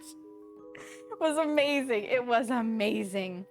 Our resort reopened in October 2020. Then it was almost full year of limited group size. Hawaii required. I remember hearing about Hawaii requiring vaccination proof. Yeah, Hawaii was very strict about who could come and go. But it makes sense because you're an island in the middle of an ocean. What better way to protect yourselves from outside contamination of COVID than to be strict on the vaccination? Coconut rice is so good. You did learn all the prayers in Hindi. It was amazing. It was amazing. It was such a good wedding. The food was so good. It was so good. And I think that was where I determined that I liked Indian food, was right there at that wedding. One unfortunate logistical nightmare was the state had a list of verified medical clinics they took vax proof from, but the problem was one of them was a very common name, urgent, oh God. And there are like 100 different urgent cares across the nation, but it was one specific one, a large one, but peeps came with the wrong cards and had to isolate and basically ruin their vacation. That is terrible. I didn't hear about that. I remember though, I watch Z-Dog MD, and he lives in California and vacations in Hawaii, which is how I heard a little bit about the Hawaii vaccination requirements and stuff, right? And he was talking about finally being able to go take a vacation in Hawaii again, and having to I think it was a little bit, it was either with vaccination and proof of negative test, or prior to vaccination, just proof of negative test. I forget exactly, but the testing, there were like 3 sites that you could send out to get your test tested at to prove that you were safe to go on this trip. And if you didn't time it right, you were screwed because you weren't going to get it back in time. Literally everything wrong in response to that in hindsight. Yeah, but hindsight's 2020 and foresight is not. We did the best we could with the information we had. QR codes we got to prove you had the jabs. You're in a risk group, so you're getting the call to come get them. Yep. Yeah. It was a nightmare. And you know what? It was a learning experience. Yeah, I definitely had my struggles during the pandemic. I found out because of the pandemic that I am claustrophobic, and wearing a mask triggers the claustrophobia. So I couldn't go anywhere basically because I couldn't wear a mask. The place where I got the vaccine, bless them, I reached out ahead of time and I was like, hey, I know you are going to need me to wear a mask to walk into this building, but here's the thing, I'm really claustrophobic, but obviously getting the vaccine is important to me. Can we work together on this? Can I check in from the car, and when you're ready for me, you call me or text me so that I am masked as little as possible? And then would it be possible once I'm isolated in a room to not mask after everybody's left? And they were like, absolutely, we're gonna work with you, we're gonna make this happen. And they were fantabulous. Like, I suffered through the mask for about 5 minutes to get in, do the actual physical check-in of like, yes, this is me, take my temperature, so on and so forth, and get me to the room. They made sure I had a big room because these rooms did not have windows. And then as soon as they left, they were like, you can pull your mask down, just make sure you pull it back up when we come back with the vaccine. I was like, no problem. So they worked with me on it, but that's not a thing that could happen at most places. Like my regular doctor's office would not see me. We didn't have ADA guidelines for this. It was just, these are the pandemic guidelines and this is the rule book we have to follow. It was a struggle. 5 years to drop your tracking, yeah. Yep. I feel like Hawaii was too loose too fast. I'm gonna butcher this. Kauai Island, Kauai? I don't know how to pronounce that. I'm trying. Stayed more strict and their COVID rates and deaths were super low. Bigger islands like Oahu and Maui were bullied too hard, I feel, by greedy ass corporations wanting to reopen faster. Yeah, and it was ass corporations, exactly. It was a balancing act, right? Because eventually we had to accept COVID into our lives. As strange as that sounds, we had to accept COVID into our lives because now that it's here, it's kind of like the flu. It's just prevalent. And the flu started as a pandemic as well, and now it's just very endemic. Is it still deadly? Yes. Is it deadly at the same rate? No. So we had to get it under control. We had to figure out a vaccination for it. And I mean, they had to do the same thing with the flu. What the fuck was that noise? It's fun. I heard a noise and I didn't know what it was. So it was a balancing act that we were figuring out on the daily. And in certain parts, I feel like we could have eased restrictions a little sooner. And then in other parts, I'm like, no, that makes sense. But again, hindsight is 2020. We had no idea what we were doing with this pandemic. Not the timer. You think that was your phone? That makes sense, Seamus. By the same token, places like Florida had virtually no restrictions and very low rates too. Yes, that's true too. Some of it could have been geographical with sunlight and space. I got my accident in January 19, just before everything went to pieces, having to go through the mad circus of that and a cremation in the first 8 months. That was so much fun. Oh, an MRI mask. Yeah. That was a fun, yeah, no, that sounds miserable. You got a Twitter alert. Got it. Yeah, because my timer has 9 seconds on it. So I'm gonna pause that. I'm gonna spin this so you can see. Tilt, tilt, tilt. They have definitely puffed up. Let me get this. Let me get my little tester to see if they're cooked through, because that's important. I definitely see brownie. Oh yeah, we might need a little less in the things. That's clean. That's not so clean. Okay, I'm gonna give it the last 5 minutes. Nothing looks overcooked. They definitely deflated a little bit when I pulled them forward, which is an indication that there's still baking that needs to happen. So we're gonna give them the last 5. Start. And then we'll reassess. Because for all I know, they need 25 minutes. I don't know. I'm guessing. I'm guessing. Remember correctly, Florida had higher than average death rates, likely due to low restrictions and an older... That's possible, Glay. But I think nobody really had the death rate fuck up like New York had. And I will call my state's government out on this, because I'm pretty sure we're still waiting for the audit. Andrew Cuomo became like a face of how to handle the pandemic, but he is the same man who signed an order stating that elderly patients could not be kept in hospitals with their COVID and were to be sent back to nursing homes, and nursing home deaths were astronomically stupid in New York. And that one, like, I don't care, hindsight, foresight, that was just a bad choice. It was a really bad choice, and nobody has taken accountability for it, and we don't even know an accurate death count because it was chaotic. And again, we're still waiting for an independent audit on that.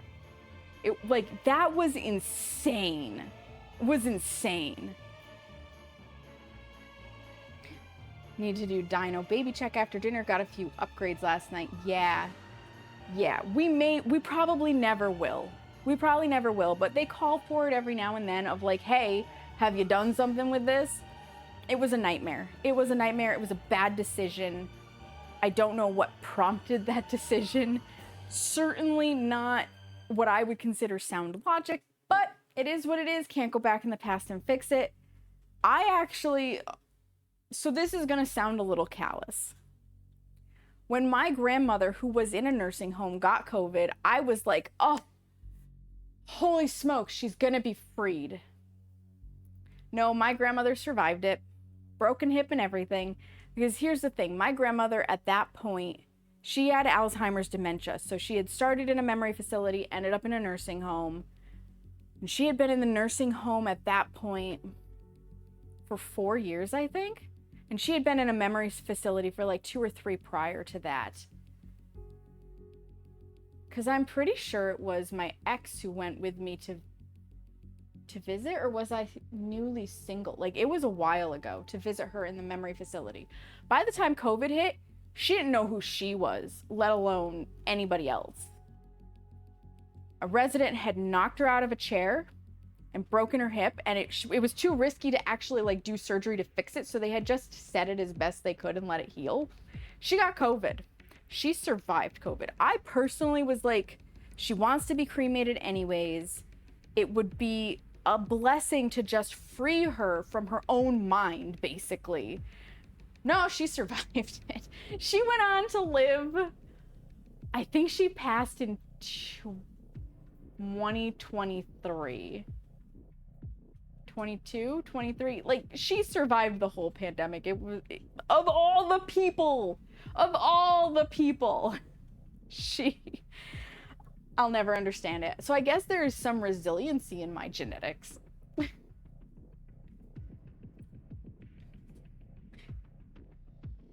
She was very strong-willed.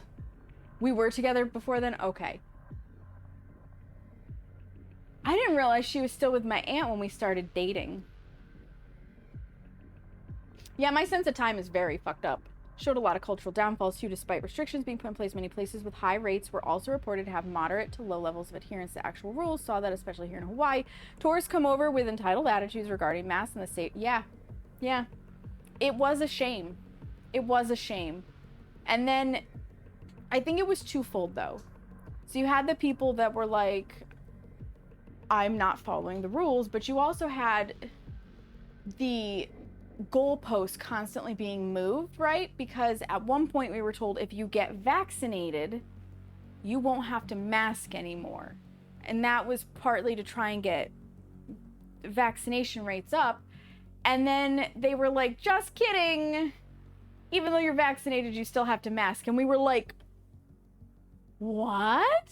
So there also was a mishandling of it in how they were representing things to us, but there also was, you know, people not wanting to do their part. It was a twofold issue. Nature is science. As more evidence and data comes in, it will shift the response. It will. Although I believe now that they've come to realize masking might have been okay, but shutting everything down was a bad response. Timer has gone off. Let's check them. And again, this is one of those things where we couldn't know until we went through it. So if we have a pandemic again, which I hope we don't, if we do, we won't make the same mistakes, hopefully. They still seem very soft. Yeah, we're not done yet. Another 5 minutes. Another 5 minutes on the clock. So we'll be up to 25 at this point. This is the thing. This is how we struggle with new recipes, is you gotta test them yourself. You gotta test them yourself. The SARS OG virus. Oh, yeah, the original. I remember that. And I was grateful that it stayed in one part of the world. Just need to wipe this off so that I can get a more accurate view, because it got a lot of brownie batter on it. I'm also debating on if I use less brownie batter. I wasn't expecting it to rise quite as much as it has. Might need a little less. Might need a little less. I heard those that have ancestors who survived the plague here in Europe have a higher chance of surviving the... I heard that too. I heard that too, Baby Orca, that there's some connection between the bubonic plague and COVID that makes you more resilient. I've also heard, and this was probably like 15 years ago, I've also heard that people who have survived, like they themselves have survived the bubonic plague, are resistant to HIV and AIDS, which, wild. And for the record, yes, the bubonic plague does still exist. It still has its own little minor outbreaks. It's just that we can treat it now. And it has obviously, like most diseases, it has morphed to match today's standards. They do say if we actually had the original strain come back from, God, when was the bubonic plague? It was like the 1500s, wasn't it? If we had that one come back, we would be in deep shit, because we don't actually have resilience to it, nor treatments for that exact strain. But what we do still have, we can treat.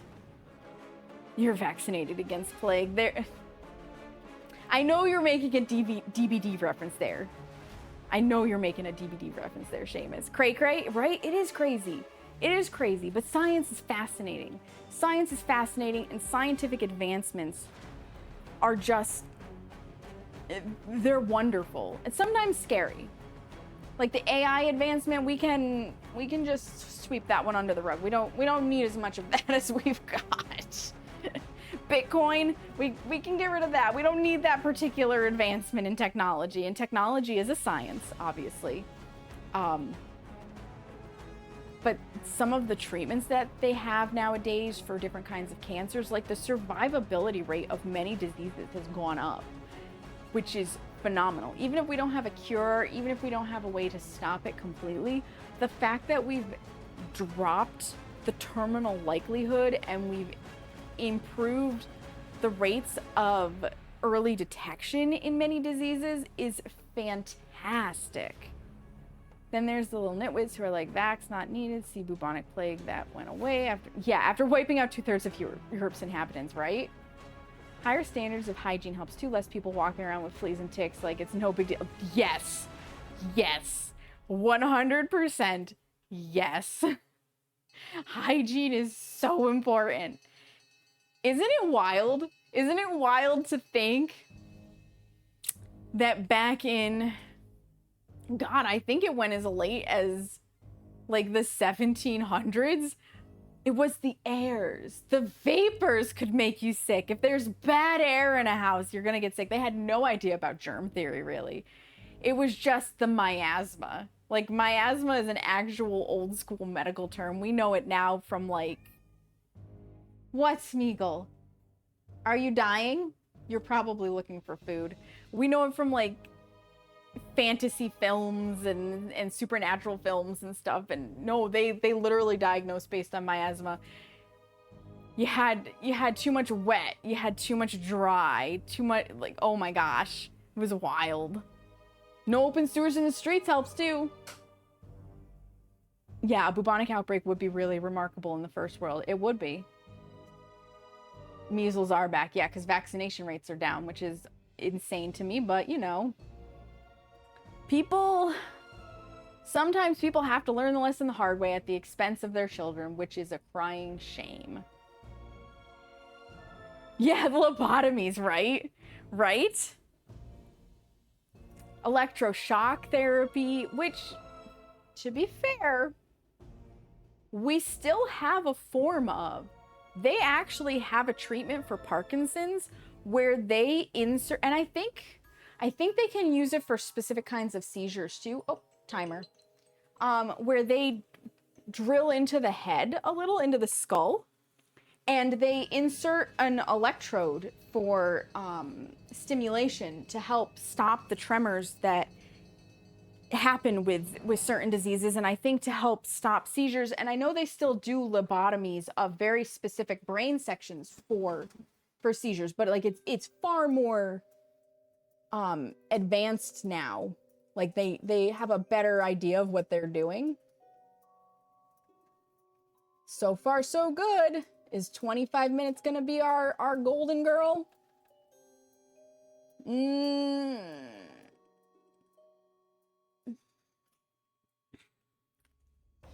I feel like I wanna, yeah, I think we're gonna go with 25 minutes. Okay, let me get my other, I didn't grab my other glove. I need two. Okay, so now they need 10 minutes to chill before I can tip them.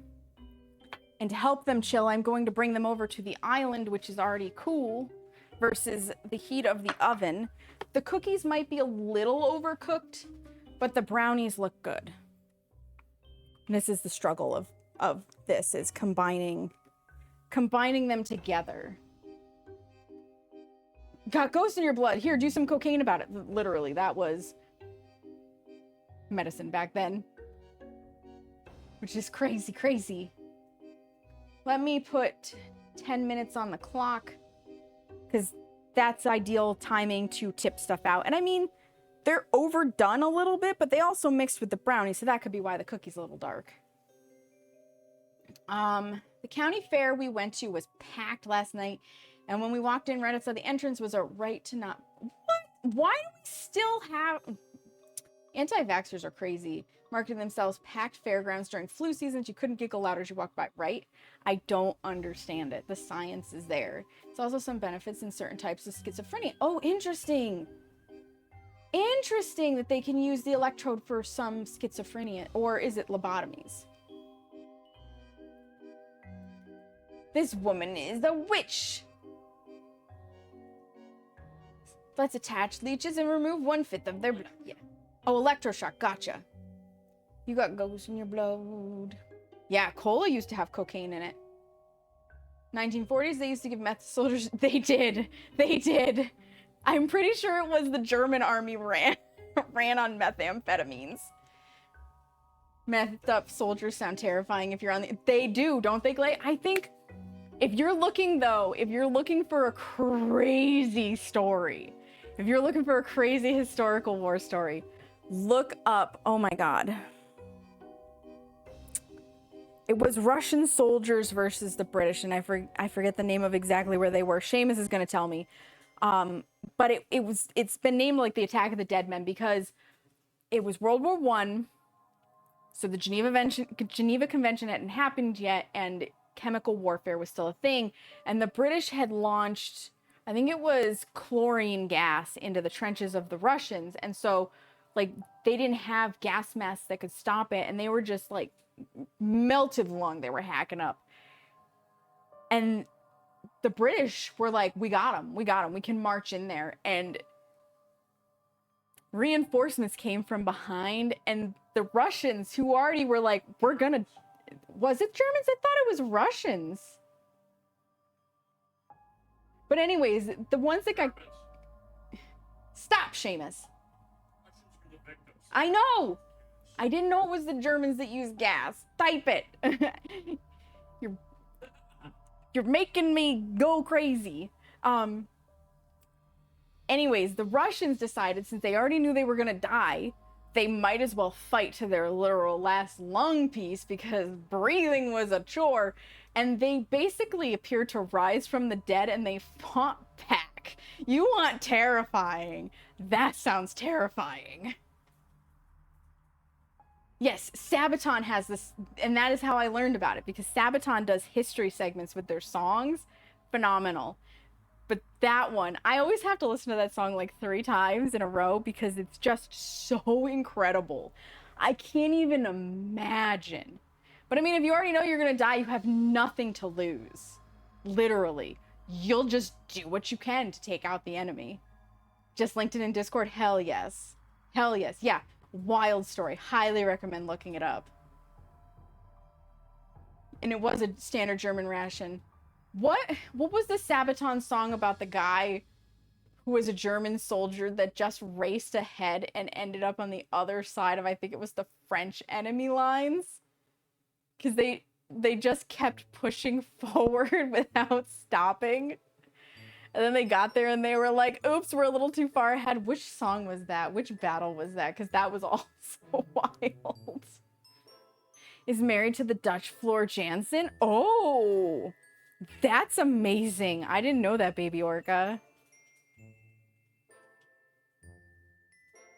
I know Seamus knows exactly which song I'm talking about. We got 6 minutes on these before I can tip them.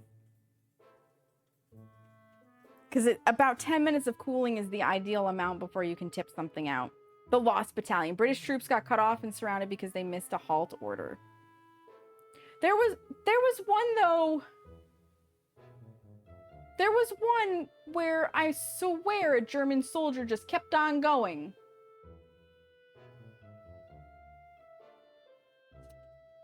And people were like, WTF. This is the tipping culture that you love, right? I'm mixing up 2 songs. Okay.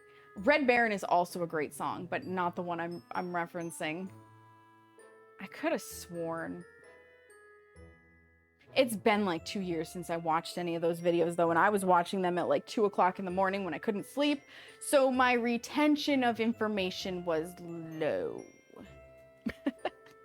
Hello, welcome to Baking with Saknika, where sometimes we go on a history bender. What can I tell you? I love history, I love baking, I love good discussion. I love sane discussion as well, not arguing for the sake of arguing or name-calling or pointing fingers. I play this song in Beat Saber, they heard good work. I believe it. I believe it. I'm usually bopping my head and bouncing my feet when I'm driving in the car. The one that's not on the gas pedal. The one about the German Blitzkrieg when Rommel over... Yeah! Yes, that song! That song, that's what I'm talking about, yeah. Because he was methed up. Listen, history is wild. Oh yeah, that's gotten real thick. History is wild, and I'm here for it. I'm here for it.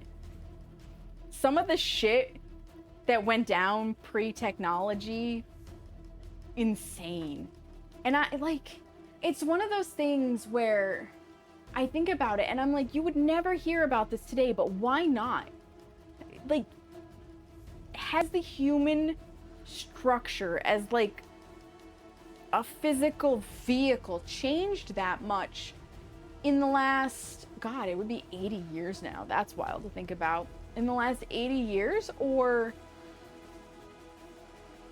are we just like so reliant on technology that we don't even think to do these things anymore? And I mean, technology's also changed. So the night witches who used to climb out on their planes to restart their propellers, obviously you're not doing that with like an F whatever jet. That's not happening. They're not built like that and they're going too fast.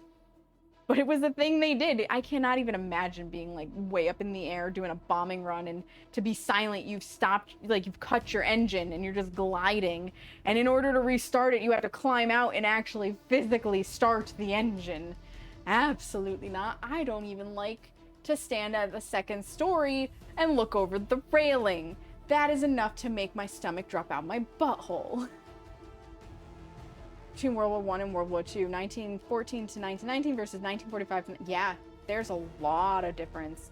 And it's just crazy. It's crazy. But those soldiers did some incredible feats of, like, humankind. On all sides of the war. 1946 to 1952, in that short gap, we got... That's true. We got helicopters and jet... Technology, like... I feel like we hit the 50s... and technology just exploded because we hit our golden era, right? The United States, and I think much of the world, obviously, there were countries that were radically impacted by World War II that didn't see as much of it, but most of the world experienced a golden age, and we had massive advances in technology and science, just in home life in general. The living standard went up, like an explosion, and people were very happy. And then we hit probably around like the 70s, and I think that was, God, when was Korea? Was so, but Vietnam I think was really the downturn, and I don't remember when Vietnam was.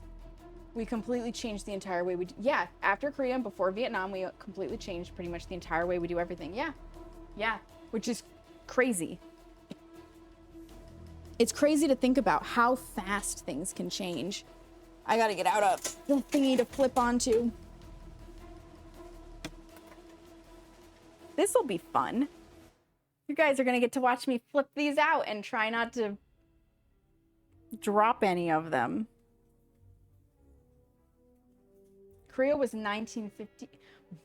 Vietnam was 64 to... Okay, so it was the late 60s, early 70s. I didn't realize the Vietnam War went on for 11 years. 1992, weeks before we moved homes, an F-16 crashed near the school? What? 92, on the 4th of October, a 747 cargo plane crashed into an apartment complex, and your mom took you to... She took you to both crash sites? Yeah, that would never happen. That would never happen today. Delete. Yeah, this is going to be a slow bake because I only have one of these pans, by the way. You were alive for Vietnam. You remember the end of the war. Yeah, I was not. I was not. Okay. So if we did this right, I should now be able... Come on. Oh, come on. You know you want to come out of there.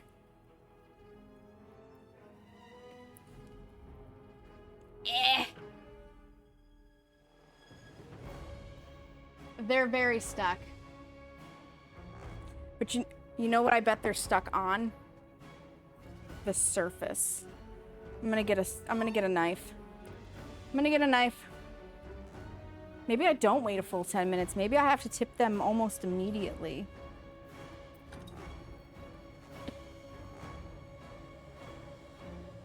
$1967, yeah. Seamus is an old fart. I love him, but he's an old fart.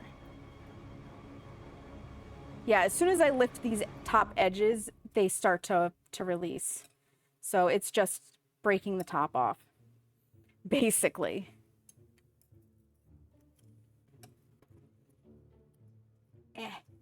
Get under there, you scurvy knife.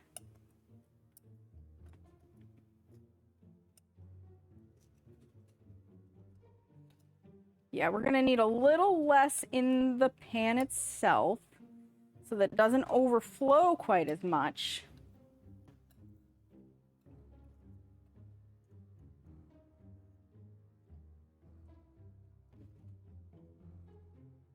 Which will definitely help us out significantly.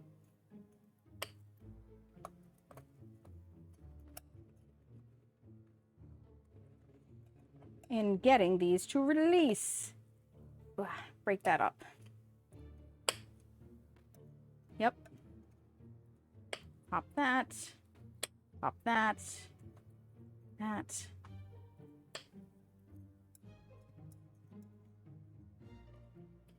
I'm grateful also, by the way, that you guys are willing to have chats about history with me, because it is a passion, even if I'm terrible at remembering specifics.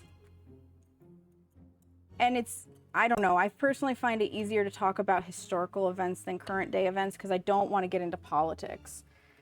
And you can't change history, you can only observe it.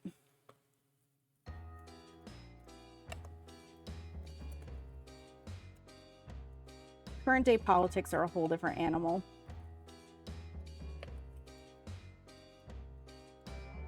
Okay, now I should be able to tip it out. We are history nerds. Twitch to just cut in there.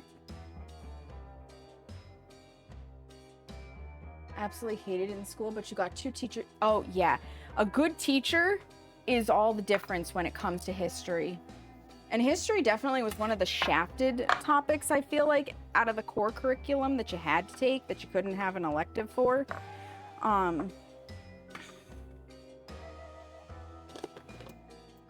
Okay, this time, for realsies. Yeah.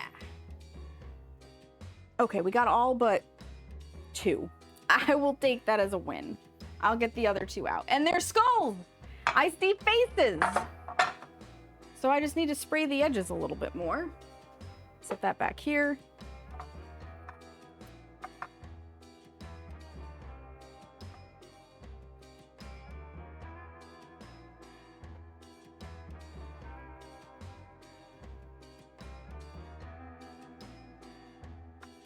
Without touching the really hot pan, they actually look really good. Obviously, like I said, I need to put less batter in them, but like, that is definitely a nice skull. It's gonna taste delicious. Hi, Bean. Listen to while cooking dinner. I love that. World Animal Day. The prehistoric people still hunt. Like, duh. Yeah. Yeah. Yeah. That would be kind of frustrating. But you know what's really sad? Is that somebody out there actually needed to hear that.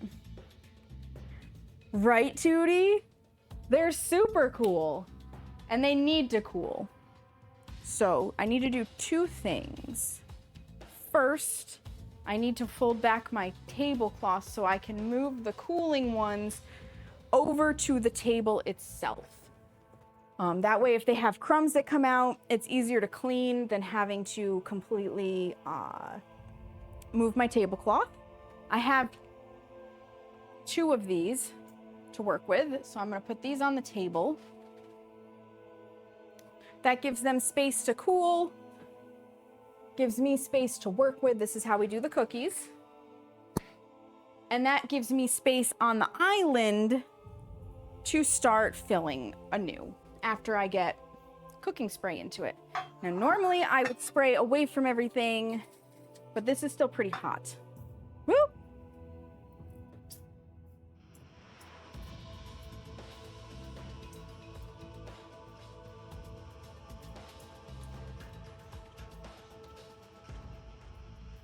We're gonna get the top a little bit. I didn't worry about that as much before because I wasn't expecting them to come up out of the pan quite as much as it did. That was a little bit of a surprise. Nom nom, yeah. Sprinkle with confection or sugar could look neat. It could, but I don't know how that would taste with the cookie brownie mix. Little dots of red icing in the, oh my god. Yeah, that, again, I don't know how it would taste. Well, cookie and icing does traditionally go together. Okay, now it's time to get some of this. I'm gonna need a thing to pull that out. I'm gonna need a secondary spoon. Because now that it's this thick, it's gonna be hard to get it out of the scoop.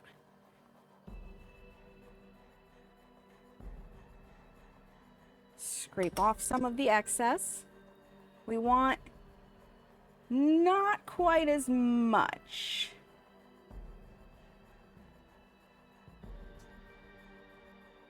As we start to scoop into the skulls again. Yeah, this is a much longer process. And I've always wanted to share my brownie recipe with you guys on stream, but I was like, the brownies are literally a really quick mix, as you saw, and then wait. Like, it would be a 2-hour stream max if I just did brownies. So Brookies is a nice balance to be able to share this and not have a stream that's done faster than grease lightning. Taste versus looks, yeah. Might be an individual Brookie test, right? Now you're hungry. Well, you have to eat dinner before you can have a Brookie.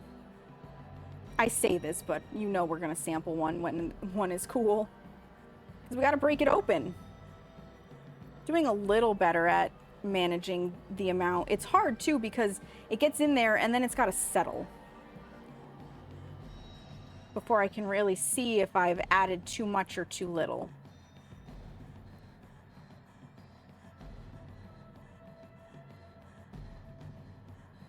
Based on what I want to add. Yeah, 25 minutes seems to be good, which is fantastic. I'll know for sure when I bust one open.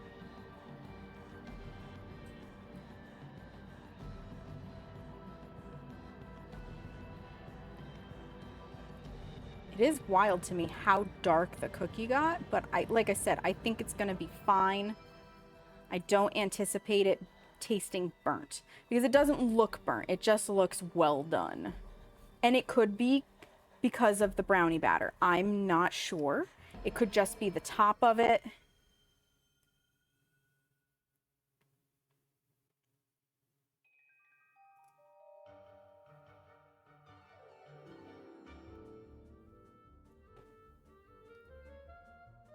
And I also have the option, if I get to a point where I'm like, all right, I'm done with Brookies, I could put some of this into a smaller pan and just bake it as brownies. Or as one giant Brookie. I could do the rest like that if I hit a point with the skulls where I'm like, this is fun, but...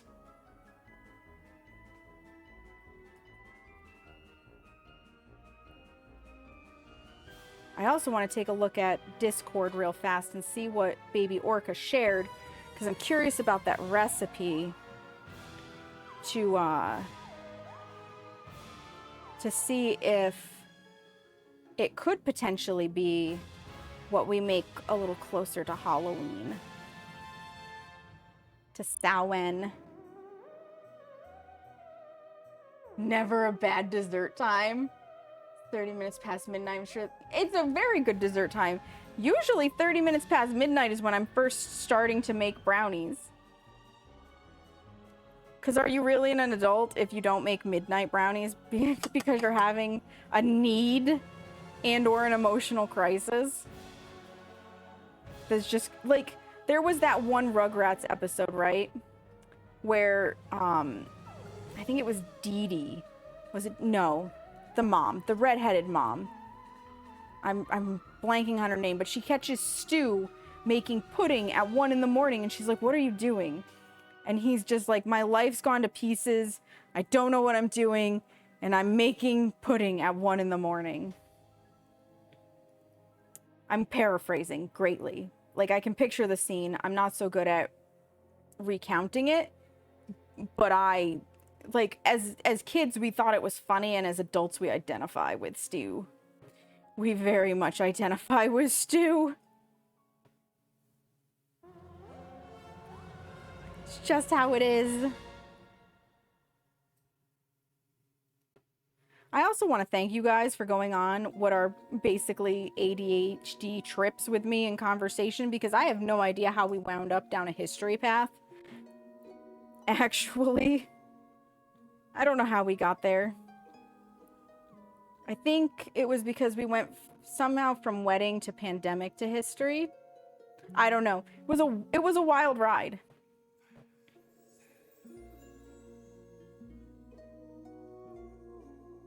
And I know it's not for everyone, but I appreciate you sticking with me through it. All right, now let's add the cookie part of the Brookie. Just a wee bit less, maybe. Because I have to remind myself, too, I feel like I'm not putting enough in, but this will expand, and the skulls are actually pretty small.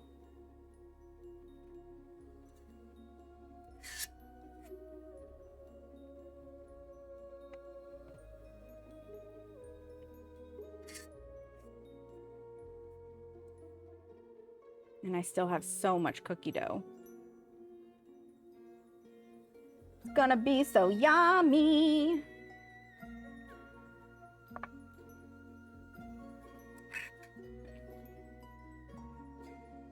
Bubonic plague was mentioned. Yes, it was. That's true. Yup, you're right. And fun fact, the bubonic plague is one of the historical events that I find the most fascinating in history. And yet, I don't have it fully memorized. I just find it fascinating.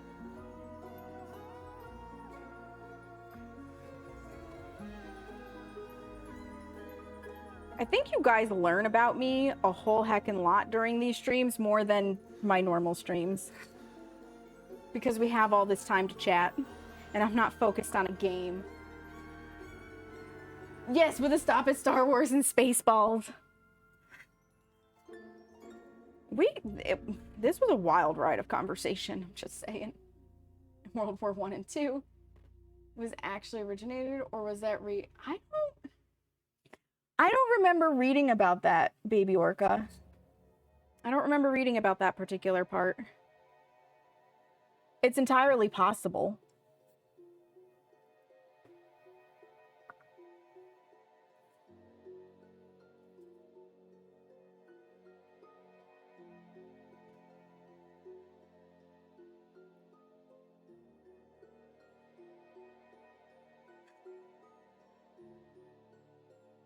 We're also, oh my gosh, we're coming into the baking month, by the way, because Thanksgiving is going to be pie season. Since I will be doing pie and pumpkin bread, since I bake for my family for our Thanksgiving dinner. And then, I say for dinner, but really I handle dessert. And then December I'm not kidding when I say that December is basically going to be cookies.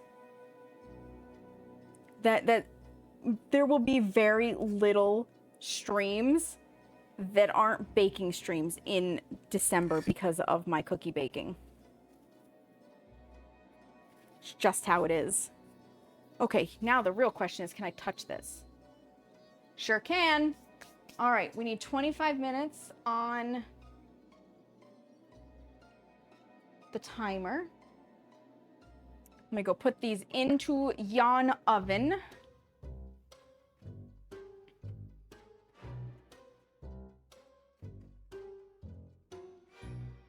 So we've got a time now, which is great.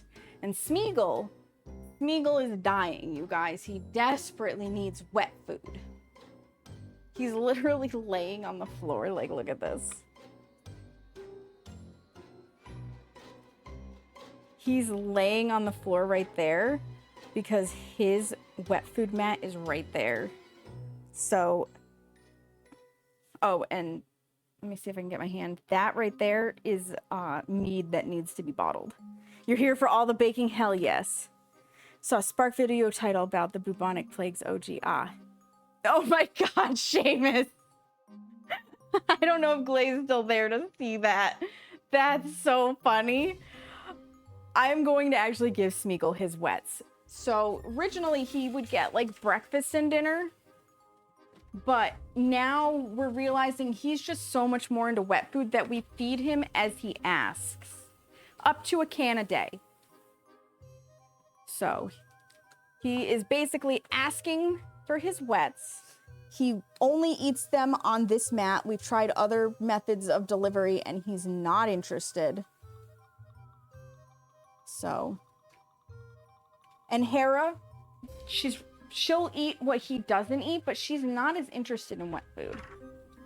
So enjoy some cat eating time for a moment, because everybody loves the kitties and he's very happy. He loves wet food at this point. He used to be a dry food cat, but not anymore. Not anymore. Actually, this is perfect timing because I also need to make fresh water for myself. I put a little bit of lemonade powder in it. The Seamus Poppins are classic. Our cats get dry food twice a day, plenty of water all day.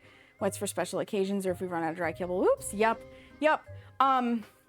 Passing through. So our cats are free fed dry food. We may have to cease that though, because Hera is getting a little chonky. But the wet food is a little bit more regulated because wet food is not cheap. It's not cheap. Need some ice cubes. Because I like my water to hurt my mouth. It's so cold.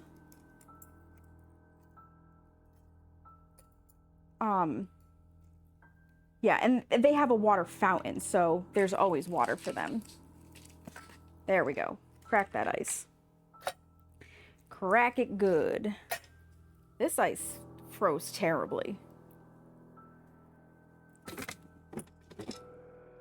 And then water, which I have pre-chilled in the fridge because it helps the chlorine to kind of disperse too from the city water metrics. Because my IBS is very sensitive to chlorine in the water, but I do not want to buy constant water out of the supermarket to try and avoid chlorination. And then I have to line the threads back up on the cup. There we go. There we go. This shouldn't be as hard of a struggle as it is. And use a straw to mix it. Now I have water.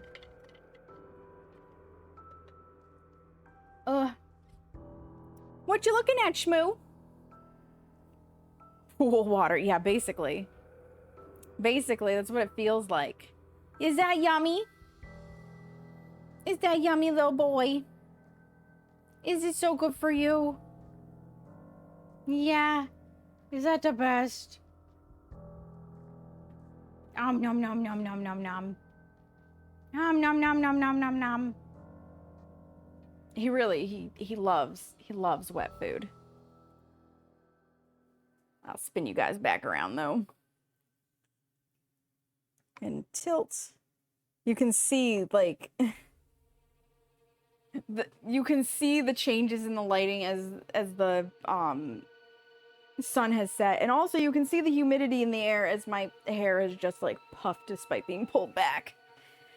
Arya gets wet food occasionally, still trying to find some she consistently likes. Yeah, so Smeagol really likes the Blue Buffalo Wilderness. So it doesn't have all of the soy and grain filler to it. It's like basically meat and gravy. And I think I tilted that up just a hair too much. There we go. All right, I said I was going to take a quick peek at ye old Discord to see what baby orca had shared. Because I am yon curious. Recipes. Javold, I think is how you say it. Speculoos, Dutch almond paste filled spiced cookie. That's why I know speculoos from crusts. Let's take a look.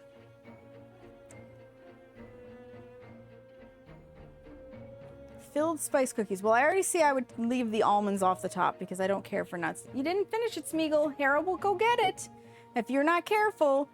I don't care about the about. Just give me the recipe. Okay, thank you. All right. Prep time 15 minutes. Cook time 40. Okay, they are a bar-looking cookie. 16 portions in a 20 by 20 centimeter baking pan or an 8 by 8 inch. We do have one of those. 300 grams of self-rising flour. I would probably, so I know self-rising flour is just flour with baking soda in it or baking powder, one of the two. I would just look up personally how to make it myself so that I don't have to buy a flour that I would never use for anything else. 150 grams of dark brown sugar, 5 teaspoons of speculoos spice mix, which they have a link to probably how you can make it yourself. Pinch of salt, 125 grams of butter that's cold, and 6 to 8 tablespoons of milk, filling and decoration, 300 grams of almond paste, 1 egg, milk for brushing, and half almonds for garnish, which I would skip because I don't care for nuts on my cookies. Mix the flour, sugar, speculoos spice mix, and salt. Add butter and milk and knead into a firm ball of dough. Start with 6 tablespoons of milk if the dough is still too... Okay, so this is an add milk as you need it. Understandable. Wrap the dough in plastic wrap and refrigerate overnight. Okay, it's a refrigeration one. We're going to make a lot of cookies if we do this. You can process and bake it immediately, but the flavor will be much better if you let it rest. Bingo, got it. Mix the almond paste with half of the beaten egg and knead well. This makes it easier to work with and gives it a better and tastier texture. Take half of the dough and roll it out to 20 by 20. Place in a baking pan lined with parchment paper. Spread the almond paste mixture evenly. Roll out the remaining dough and place on top. Brush the top with the remaining beaten egg. Garnish with almonds and top with another layer of egg wash. Bake it for 40 minutes at 350 Fahrenheit or 180 Celsius or until done. They sound good. They sound very good. What's in the spice mix? Let's click on that. What's in the spice mix? I'd also have to figure out the almond paste. Scrolling. It is... Wow, holy smokes. 8 tablespoons of ground cinnamon, 2 tablespoons of ground nutmeg, 2 tablespoons ground cloves, 1 tablespoon ground ginger, 2 teaspoons of ground mace, and 2 teaspoons of ground cardamom. That sounds amazing. I almost would make this in November. Those might go into November's baking. That sounds fantastic. That sounds absolutely fantastic. I think that's going to be a winner chicken dinner. I think that's going to be a winner chicken dinner. Oh, Javold equals filled. Okay. Makes sense. How to sub that. Oh, okay. There's a comment on how to sub it. Beautiful. It's traditionally for Sinterklaas, December 5th. Fair. So if you're not in the Discord already, like... this is in the recipes channel under share with me. Highly recommend. Go take a look if you're interested in that recipe. I'm going to wipe up some of the extra oil from when I spritzed it here on Ye Old Island. Because that sounds very good. I would definitely give that a try. Who knows? Maybe it'll... Ooh, I didn't realize I got chocolate on the counter there. Who knows? Maybe it'll make it with me to Thanksgiving dinner. As part of the dessert. Maybe I'll cut back on a pie and bring that in lieu. And be like, here, for the people who don't want a whole slice of pie, spiced cookies. Because that could be a thing. Especially because I could bake those ahead. We could have 2 baking streams, like, one on Wednesday and one on Friday, maybe. So Thanksgiving this year, I still have to discuss it with my siblings and my family. There's more oil on the counter here. We are debating, because my brother works EMS. So he does medical services. He's with the ambulance corps. he gets paid time and a half to work holidays, or is it double time? Basically, he gets buco dollars to work holidays, and he has no kids. He has a wife, he has a dog, he has obviously extended family members. He has no kids. So he usually volunteers to work these days because he's like, why not? Let the people with kids spend time with their family. It matters, like, obviously he wants to spend time with his family, but it matters not to him the way it means to them. We are debating on, instead of doing Thanksgiving directly on the Thursday that it is in the States, it's like the last Thursday of November for us, basically.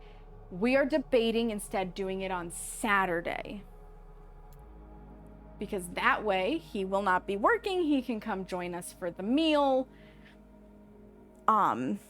It'll be nice to actually celebrate Thanksgiving with him. And not gonna lie, after the debacle with the turkey and everything last year, as much as I love my extended family on my dad's side, I'm a little hesitant to do Thanksgiving with them again. You can just buy the spice mix and you put it over your veggies during stir frying. Interesting. I would have never thought to put it over veggies because it seems like something that's not, like, I guess it's savory, but they're traditionally, well, no, it depends on what area of the world you are in. I was going to say they're traditionally baking spices, but no, it depends on what area of the world you're in, where you typically see them used, right? In the States, it would typically be in baking. Makes the house smell cinnamony. Nice. All right, let's see. Let's see if these have cooled sufficiently. I think they have. I think we can break one open. Break open a Brookie. I'm gonna bring you a little bit this way. Mainly so I can bring this closer and not lose the light as much. So yeah, the back of it, the cookie, it's definitely like well done, but I don't think it's screwed up. Let's break it open. I want to see the inside. Oh yeah.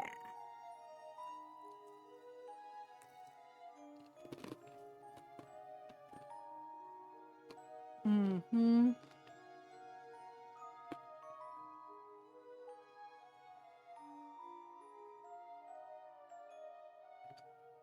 That's good. Yes, James, you can have one.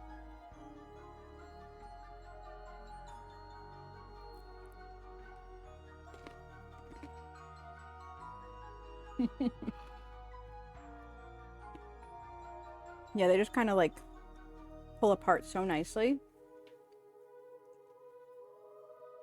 They're good. Mm-hmm.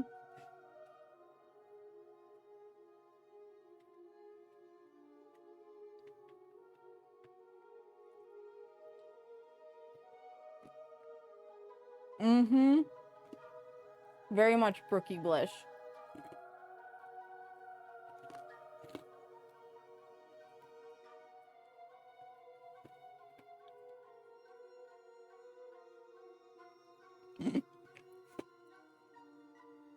I think Seamus approves.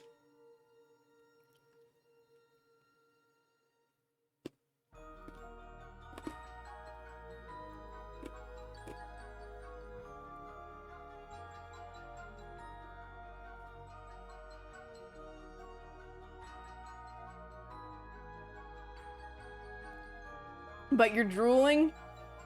Yes. There's always tomorrow, Lazo.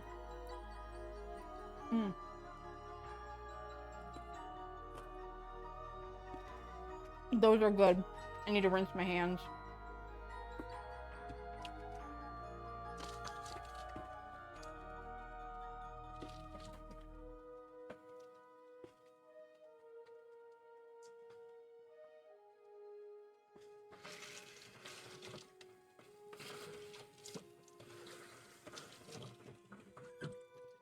Oh. because pulling them apart instead of just biting into it, like they do have obviously a little bit of sugary stickiness to them, and then my hands got all sugary sticky, which is not pleasant. The chalky chips backing up the brownie are to die for. Yeah. Tomorrow is in 23 hours. Well, you are ahead of the game with us for time-wise, baby orca. You're just a little bit ahead. I'm going to pull a chair around while we sit and chat. I need to get off of my feet for a moment. This is imperative to my well-being. So I'm gonna tilt this down some so that I'm not too far away. Oh, yeah, because God, what's it been? 3 hours of no sitting, and my ear, apologies, it just, the inside of it itches. This happens from time to time. I think it's just like these wispy baby hairs find their way to poke on the inside and just make a nuisance of themselves. An absolute nuisance. Yeah, I've never made Brookies before, but this is a winner. And they do, like I was saying at the beginning of stream, I think it is, they do say you can use any cookie recipe and, excuse me, get out of here, Aunt. Any cookie recipe and any brownie recipe, so long as you can get the times to match up well enough, which obviously we have. I think that these would be phenomenal with peanut butter cookies too. I also think they would be an interesting flavor with snickerdoodles. Like actually roll the cookie balls out in the cinnamon sugar and then drop them in. I would not, so I'm having fun doing the skulls, right? If I were to do Brookies in the future, it would have to be a very special occasion that I take the time to make the skulls. I would probably do a lot of these just in a regular pan, or caveat, I would need more skull pans so that I could be preparing one while the other's baking, because 25 minutes is a long time to wait. It's the same reason why, like, I don't typically make muffins or cupcakes, because you have your pan and usually you make more than the pan fits, and you gotta wait till you make more because it takes forever in the oven. So, like, things I would do differently. If I do skulls again, want more pans. I would like to experiment with other cookie flavors, and I think we could do some good stuff. Honestly, okay, hear me out. Can you imagine if we did the pepparkakor with the brownies, like Swedish ginger snaps mixed with brownies to make Brookies? I think that would be to die for. Almost like plate up. Oh, yep, almost like plate up. Absolutely. Absolutely. Speaking of plate up, I'm very sad, you guys, because the mods are taking so long to be updated, which I will never begrudge mod authors. This is just purely like a facetious rant. I am not upset with anybody, and I understand, but like, I can't do American breakfast right now because the mod hasn't updated. In fact, I had to go into Plate Up Vanilla in order to set up the new Plate Up scene, because the mods couldn't load, and they were like, sorry, since we can't load, neither can Plate Up. I had to quick make a collection of my currently used mods so that I could just unsubscribe from all, and then when it's finally like we're able to get back into Plate Up, I will resubscribe to all of them. Oh my goodness. Ugh. Yep, just a few more to go. Yeah. American breakfast is marked. It's marked, it's working, let's go! Huzzah! I can make pee-pee booba again. That's all I want in life. I just want to make pee-pee booba. Or PPP booba, if you get to the triple stack. I really, though, I need to do another run so that I can make fucking waffles. I have yet to get waffles in the American breakfast, and I want to make waffles, damn it. Damn it! So, we'll get there. We'll get there. It'll happen. It will. Because Plate Up, I think I put Plate Up on the schedule for the end of the month. I'm pretty sure it's at the end of the month so that we don't let the runs get too stale, because we had a cereal run, breakfast soup as it were called, that we were working on.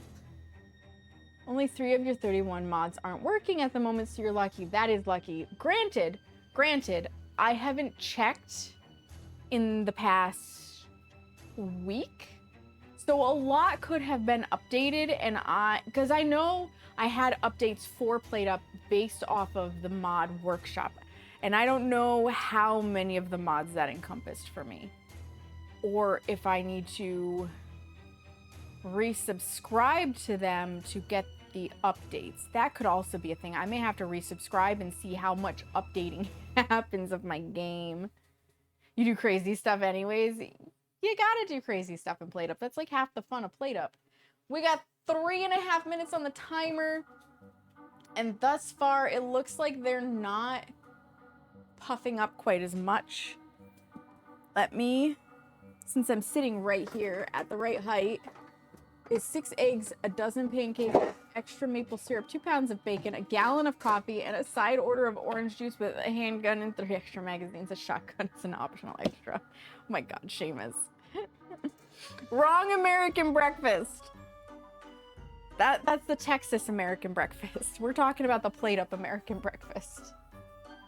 We're talking about the Plate Up one. Close but no cigar. Merca. Welcome back from the ads, friends. We are still waiting on our timer. We got about 3 minutes, just under.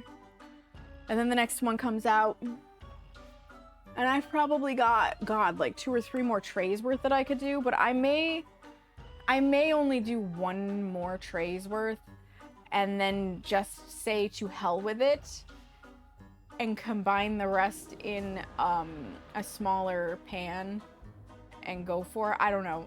We'll see how my energy holds out, because it is 7 o'clock. Worst case scenario, I will say we've done what we came to accomplish. We'll go back to the desktop. We'll wrap things up, and I'll find a place for you guys to hang out, and then I will come back here to finish up what needs to be done, because to be honest, like, this will be a different situation when, for the 25 minutes that it's baking, I'm just, you know, sitting in front of my computer playing trading card game simulator or whatever. When I was in Orlando, I was hungry and ordered the lumberjack at, oh, the Denny's. Yeah. So probably what got you, Baby Orca, isn't the variety of food in the lumberjack, it's the quantity. Because American servings are like 3 times the size of anywhere else in the world. Got to go trim some tree limbs. Be back soon, you hope. Good luck, Carrie. Be safe, but don't drop the tree limbs on yourself or get stabbed or smack yourself in the eyeball or any other number of things that can happen as a gardening, lawn caring, landscaping accident. But also, like, it's still light enough for you to trim some tree limbs. Like, it's fucking dark here. It's fucking dark here. I'm sad at how fast it gets dark now. But it doesn't get dark as fast as it will in a month. By the time we hit November, it'll be dark by like 5. Yeah, that'll be sad. I like the sunshine. My skin doesn't necessarily like the sunshine, but I like the sunshine. Also, we're used to having like 2 slices of bread with spread and chocolate sprinkles, and that's it. Not 4 meals on a plate. To be fair, many times, many Americans will take a whole chunk of it to go. Okay, let me go grab this out of the oven, and I'm gonna just bring it right over here. And then we have to wait 10 minutes for it to cool. But these definitely didn't end up overflowing like the last one. So we got a much better ratio this time. A much, much better ratio. It's also 80 degrees Fahrenheit in here, or I think 28 Celsius. There we go. Sit down without knocking myself into it. Ye old 10 minutes start before we dump them. Yeah, she asked if we wanted a doggy bag, not knowing what exactly that was. Oh, yeah, yup. I'm surprised they called it a doggy bag to you, but depending on where you were visiting and the temperament of the waitstaff, they may have been using slang. I know a lot of waitstaff do not use slang, but that doesn't mean no waitstaff use slang, since a doggy bag is slang for takeout containers. Yep. Yep, yep, yep. Good times. Good times trying to translate, and you're like, yes. You know what else would probably be good in the skull pan? Cake. I just looked up and I have a snacking cakes book. Let's take a peeky. Let's take a peeky. Let's see if there's a cake that maybe would have worked really well in there. Orlando, Florida, and you were obvious tourists. My partner not knowing the English word for sunny side up might have been a clue. You would think, but sometimes people, they're so in routine because they ask it to so many people in a day, doesn't even occur to them. They're just like, I always ask at the end of a meal if people would like a doggy bag, and they're not even putting, you know, 2 and 2 together of, oh, this group probably doesn't know what a doggy bag is because they're tourists. It's just following the routine and asking the question, which is, you know, a struggle. I believe I grabbed this book from my grandmother's house after she passed. I believe. Also, can I just say, I want fun dishes like this of colors and shapes and things. I want fun dishes like that. I don't know where I'm gonna store said dishes. I just want them. To be fair, okay, I recognize that this apartment is small and we're out of storage space, but I still want them. So we got fruit cakes, warm and toasty cakes, chocolatey cakes, and not your average vanilla cakes. I want to go to warm and toasty cakes because of the season. 82.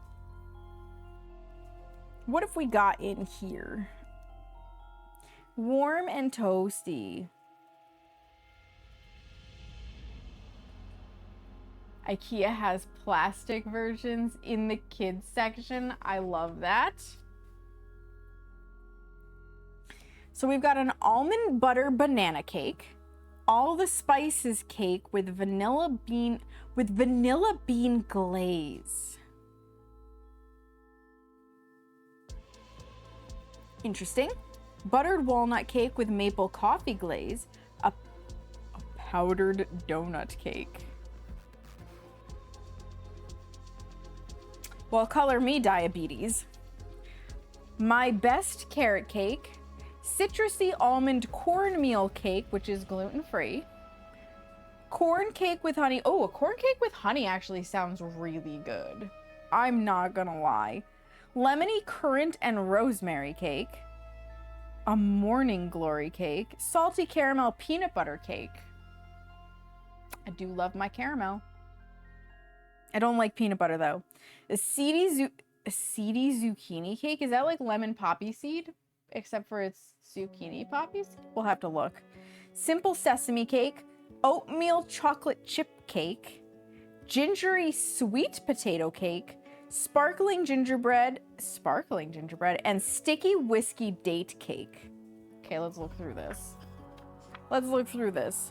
I'm not as interested in the almond butter banana cake, but it looks less like a cake and more like a version of banana bread. All the spices cake with vanilla bean glaze. Dark brown sugar, eggs, buttermilk, neutral oil, cinnamon, ginger, vanilla bean paste, or vanilla extract. We would use extract. Ground cardamom, ground cloves, freshly grated nutmeg. I would use ground nutmeg. Salt, flour, baking powder, and then for the glaze, I need to sit back. It's confectioner sugar, milk, which makes sense, vanilla bean paste or vanilla extract, and a pinch of salt. So it's just a thinned out vanilla frosting, kind of. That is a loaf, and that shape is a cake. It's a cake in Dutch. Okay, fascinating. Buttered walnut cake. They did that in a bundt pan. Very pretty. Very fetching. Aw, we don't have a picture for the powdered... Wait, maybe this is the picture for the powdered donut cake. It's definitely like a powdered donut. Definitely diabetes. That is definitely diabetes right there. Best carrot cake. They did that in a skillet. Almond. Okay, corn cake with honey. It just looks so cute. I think it's actually cornbread with honey, but it looks so cute. Sugar, runny honey, large eggs, sour cream, butter, salt, flour, ground cornmeal, baking powder, baking soda, and flaky salt to finish. Yeah, it really does sound like cornbread made with honey. Do we put the honey in it? Yes. Yes, it's not drizzled. Spiced honey cake is runny honey, light brown sugar, egg, neutral oil, buttermilk, vanilla extract, ground cinnamon, salt, flour, baking powder, baking soda, and then if you want sliced almonds, which are optional. That sounds fantastic. I do love that. The lemon, currant, and rosemary cake. It's definitely dense. You can just see it's gotta be dense. And I bet it's similar in density to a scone. Okay, what is in a morning glory cake? This is the one that I was like, excuse me? We also have 3 minutes on the timer for dumping these. Morning glory cake has a lemon, sugar, eggs, neutral oil, ground cardamom, ground cinnamon, kosher salt, grated apple, grated carrot, very well drained canned crushed pineapple or finely chopped fresh pineapple. Why do we have carrot in this? Pecans, flour, baking powder, baking soda, and flax seeds, which are optional. When was this book published?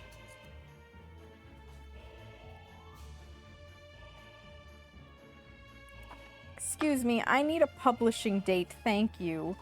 2020. What in the 1950s sounding bullshit is this that was published in 2020?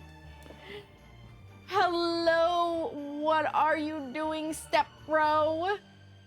Perfect, you made it just in time then. They are brookies that look like skulls. Yes, these are cooling. We have about 2 minutes before I dump this set out. First, yeah, 2020. 2020. There's no second publishing date in here. 2020. From Germany. First edition. This is a first edition book. When the 1950s bullshit.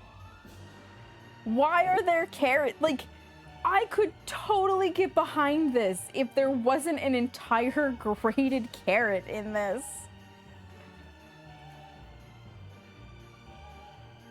What? Like 100%. There's no meth in the ingredients. East Germany, probably. Okay, so this is a German thing. Germany. What? Wild. Wild. Okay, what are the seeds in the seedy zucchini cake? That's what I want to know. There is poppy seeds and flax seeds and millet. Interesting. Could be good. I've never actually had zucchini bread, though. I've never actually had zucchini bread. We got 25 seconds. I can set this aside. We are going to tip out the skull. Do that. Grab these. I'm gonna tilt you guys up so I'm not completely chopping my head off here. Ugh. The East Germany bit is from post-World War II. When the USSR controlled bits of Germany, they were kept poorer than the rich West, so it could have come from poverty in the East. It's amazing the kind of recipes that come out of poverty, like Depression era recipes. Fascinating. Okay. These should pop right out because they're not all over the top like the last time.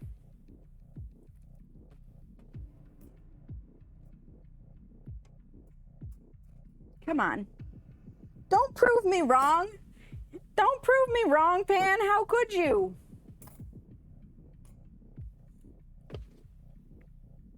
Yeah, and you're still too hot for me to touch, so this is very awkward.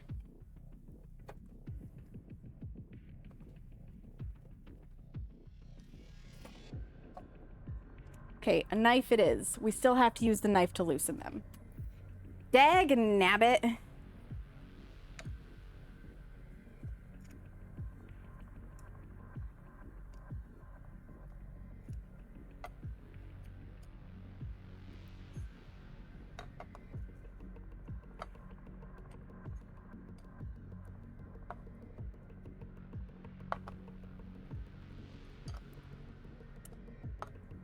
But now we know.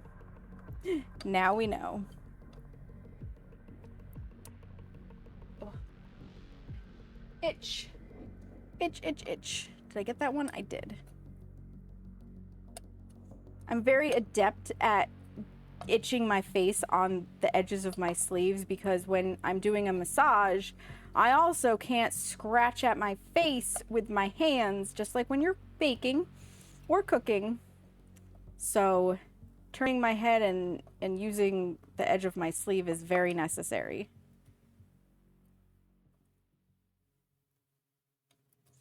Ugh. Pop up and out, por favor. Let's go. The odd shape does make it a little interesting to get a knife down in here. But we're making it happen. We're getting them to release. This is part of why we do this while it's still warm. It's easier to release things when it's warm. That's why with like a traditional bundt cake, which this is essentially like a mini bundt pan, you tip it out at the 10-minute mark while it's still hot. Don't do it, self. Do not do it. Don't be tempted. Don't be lured. Do it right. You will regret. I almost just tried to, real quick. I would have regretted. We would have had Brookie skulls going fucking everywhere. I'm sure of it. Now, out. Out. Out! Okay, we got some of them. We got less this time than we did the first time. Let me just pluck them. Lace-eye!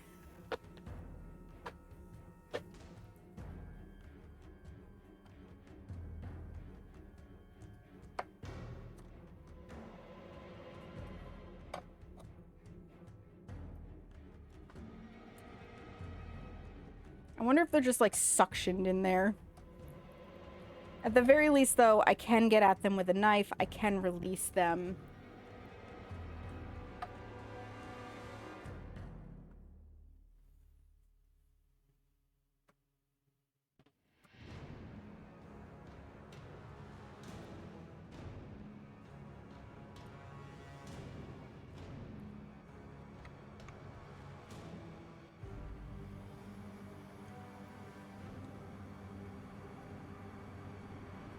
I don't know. We're just gonna put them wherever we can on here.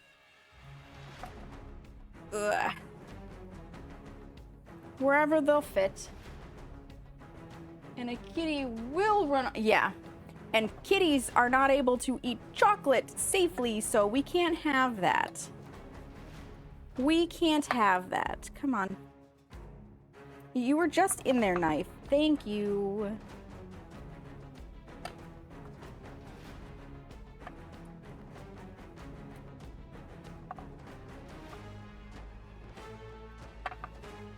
I am really impressed, though, in general with this process and this pan.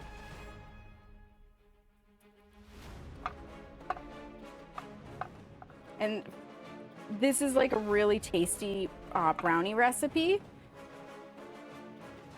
I mean, I don't think anybody's ever met a chocolate chip recipe that they don't like, but this particular brownie recipe, what I really appreciate about it is it's somewhere between a cakey and a fudgy brownie, which is, to me, the perfect brownie, because I don't want it to be overly cakey, but I don't want it to be so fudgy that my tongue gets stuck to the roof of my mouth like I'm eating peanut butter.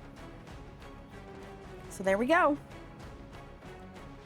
Brookie skulls without all of the excess around the edges. I like them. Still a very toasty cookie in the back, but not overly toasty. So once again, these are going over to the table. I'm going to combine them onto the sheet with the other ones. I'm probably gonna have to actually, now that I'm looking at this and thinking about this, I'm probably gonna have to get a container, because obviously these are not going in the cookie jar. Or are they going in the cookie jar? I mean, technically speaking, they are cookies.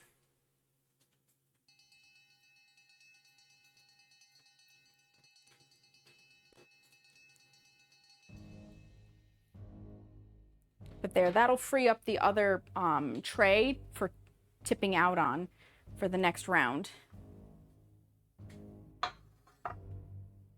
And now I can touch it. You'll eat all the fudgy brownies? Got it, Wazo. In the eye holes. I don't have white chocolate, but it could work. You are correct. Shakety, shakety, shakety, shakety. They're going in your belly. They're not all going in your belly tonight, Seamus. They don't go in the jar, they go in the Jarl. Don't encourage him, Nivex. Also, hello, Nivex.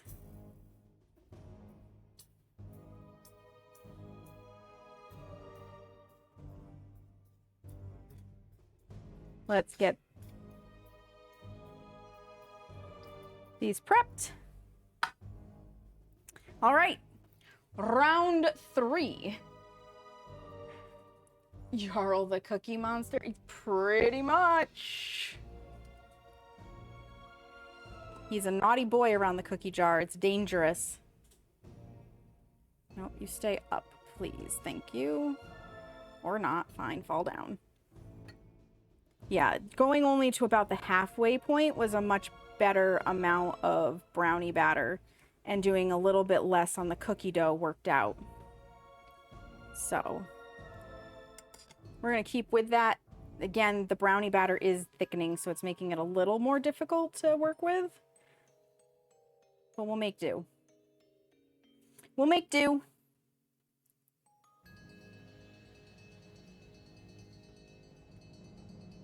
Hush, Seamus. Hush. Somebody squirt him. He's being naughty. He's being naughty. He's defaulted to his natural state of naughtiness.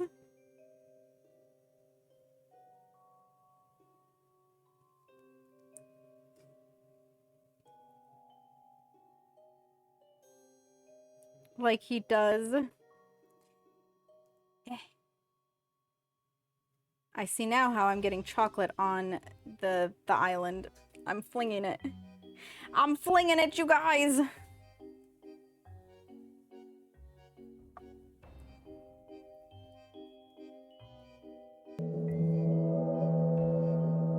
Definitely gonna need a little more in that one.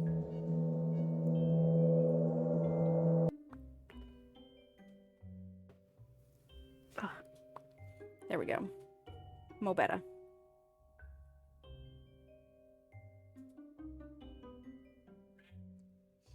Ryzen! Hang on a second. Let me set these down. Ryzen! Ryzen, thank you so much for the raid. Welcome on in, Raiders. My name is Sagnika, but you may also hear me called Sam. I'm a member of Everbreak Global Gaming and Set the Tone stream teams here on Twitch, and a variety streamer. And today, we're in my kitchen, and I'm making brookies that look like skulls. In fact, I can show you one because we just took some out of the pan. They look like this. They look like this. They're so cute. They're so yummy. And the cookies, like, there's cookie in the center of the brownie. It's so good. They're really good. We've sampled a couple. Ryzen, how was your stream? How did it go? What were you playing? Let me scroll up.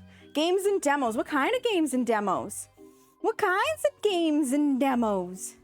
Got the branches trimmed off the garage. It was too warm earlier. Oh, very good, Carrie. Very good. Welcome back. Hi, Ryzen. You're playing games and demos. How many samples? Just the ones in our bellies. Just the ones in our bellies. You guys, Ryzen is a... How do I describe this? He's a variety sometimes streamer. Because I swear to God, I never know when he's going to stream, but he pops up at random. But he's good people. He's good people. He's fun to hang out around. Highly recommend giving him a follow, giving him a look-see if you can manage to catch him online. When I catch him online, I do go and lurk in there and have good conversation. It's always a nice time. You will not regret. You will not regret. You'll take two? I am sure you're fun to be with. I've known you now for 4 years, Ryzen. Can you believe it? It's been like 4 years, at least. Maybe 5, because I don't remember how long I was moderating for Weeb before I decided to stream. But that's where I first met Ryzen, was in my sister's stream.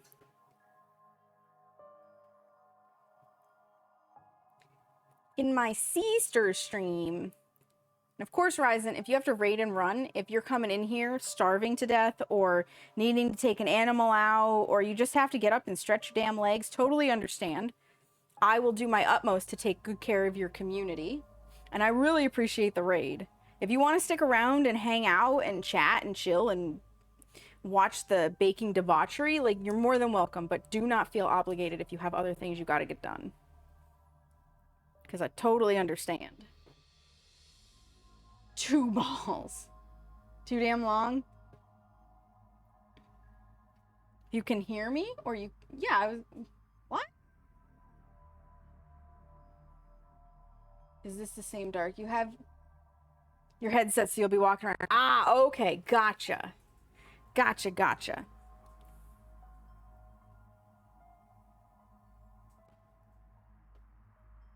What do you mean? What do you mean is it the same dark?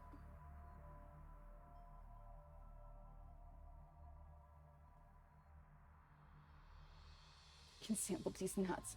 You were on Clover Pits and Wukong again. Oh, nice. I've heard Clover Pits is like taking the internet by storm. Like, you're nice. You're nice enough. Listen, just because we pick on Weeb doesn't mean you're not nice. We're supposed to pick on Weeb. Guys, I'm scraping the bottom. This is going to be the last pan of Brookies. So we'll be able to do cookies with the rest of the chocolate chips.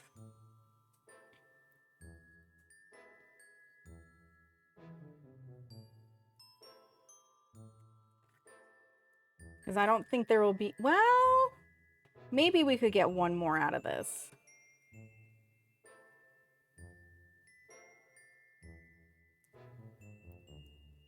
We'd be pushing it. We'd be pushing it, because I am scraping through to the bottom.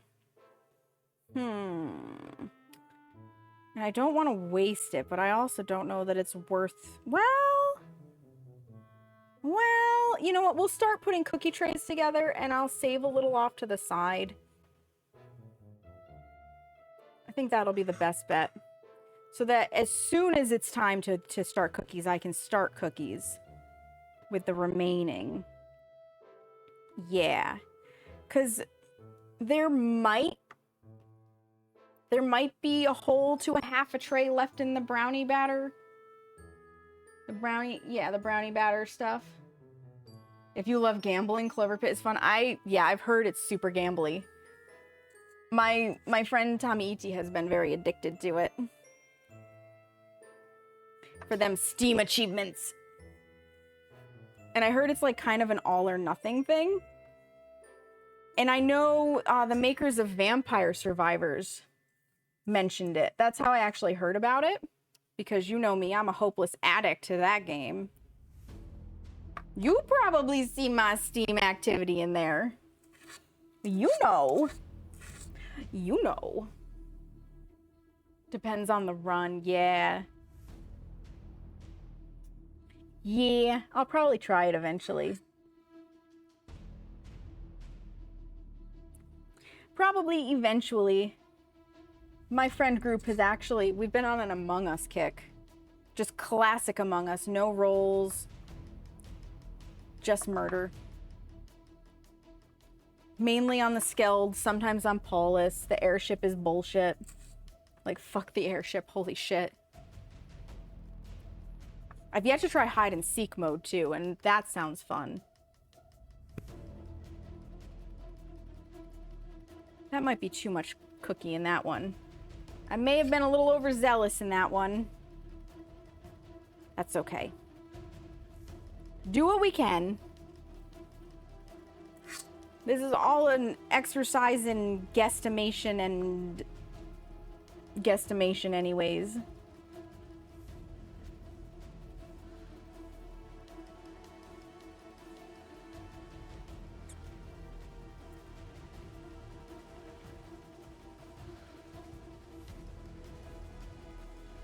Then Mega Bonk is free as well. Oh boy. Oh boy. I've never heard of Mega Bonk.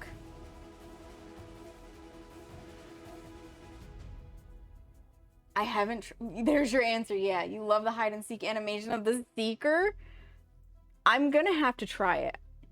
I'm gonna have to suggest it to my friend group because we had originally mentioned that we wanted to, but the main person who really wants to try it hasn't been able to stay for very long. And we don't want to exclude her, so we're trying to coordinate. It's a time zones issue. It's a time zones issue. Why can't all my friends live in East Coast timing?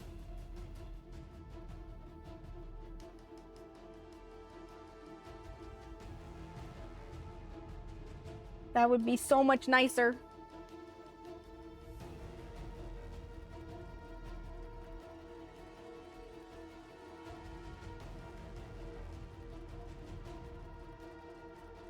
Mega Boink, why not both? And mid and night owl. Yeah, I have night owl tendencies. So like I naturally tend to fall into a night owl mode. But mentally speaking, mental health wise, I need to not be a night owl. So I'm trying to find like the happy median between being a night owl and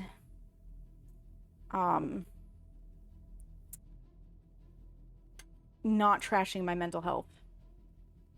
Okay. These now go in for 25 minutes.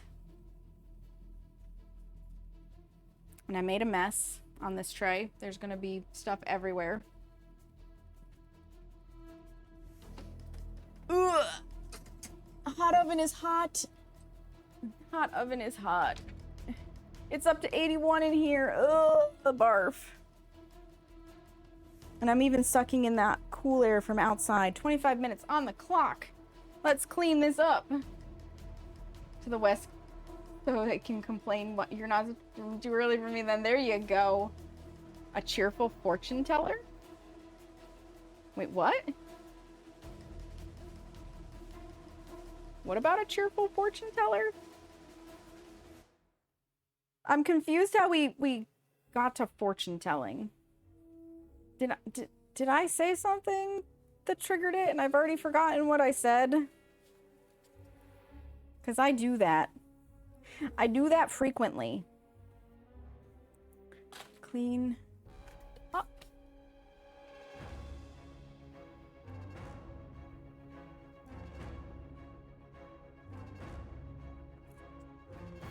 I think we'll just wait on the cookie trays. Oh, I said median. Seamus.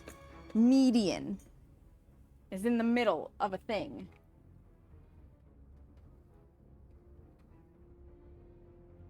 Because I guarantee you most of us have been saying that phrase wrong a lot of our lives. It should be median, not medium. Knee deep. Mid-peak. Oh my gosh. The only thing I can think of when you say mid-peak is peak the game. Because that game is so good. It's so good. Have you played Peak Ryzen? No, I said median. It may have sounded like medium, but I said median. All right, sesame cake. Oatmeal chocolate chip cookie. Gingery sweet potato cake. Here was another one I wanted to look at the ingredients for. I did start the timer, right? I did. All right, we've got granulated sugar, eggs, neutral oil, ground ginger, ground cinnamon, salt, peeled sweet potato, grated peeled pear. How in the fuck do you grate a pear? Those things are soft as shit. The midget fortune teller on the run from the law. Small, medium, at large. Nivex. Nivex, you need a bunk. But you've been on the gambling high? Hell yes. Yeah, they're really soft. They're really soft. You heard it's quite up there. Bean, you got the emote. Yeah, Peak. Oh my god, Peak is so good. Anyways, grated pear, chopped crystallized ginger, which is optional. Is that like candied ginger? I'm not sure what crystallized ginger is. Flour, baking powder, baking soda, and turbinado sugar optional. Sounds good. Yes? Okay. Sparkling gingerbread. Why is it sparkling? Brown sugar, eggs, buttermilk, unsalted butter. Yeah, fuck that. It's salted, baby. It's salted. It's candied. Ooh, nice. Unsulfured molasses, not blackstrap? I don't know jack about shit of molasses, but apparently there's sulfur in it, question mark. Finely grated fresh ginger, ground ginger, fresh and ground ginger, holy tits. Ground cinnamon, ground cloves, salt, flour, baking powder, baking soda, crystallized ginger, and turbinado sugar. I'm assuming it's the combo of the different sugars that make it sparkling. And then there's the sticky whiskey date cake. It's sparkling gingerbread cake. So while we wait for the Brookie skulls to bake, we're taking a peek in here in snacking cakes. Sounds like tear gas. 3/4 of the, it does sound like 3/4 of the spice aisle, doesn't it? You used to eat candied ginger straight. Ooh. Ooh.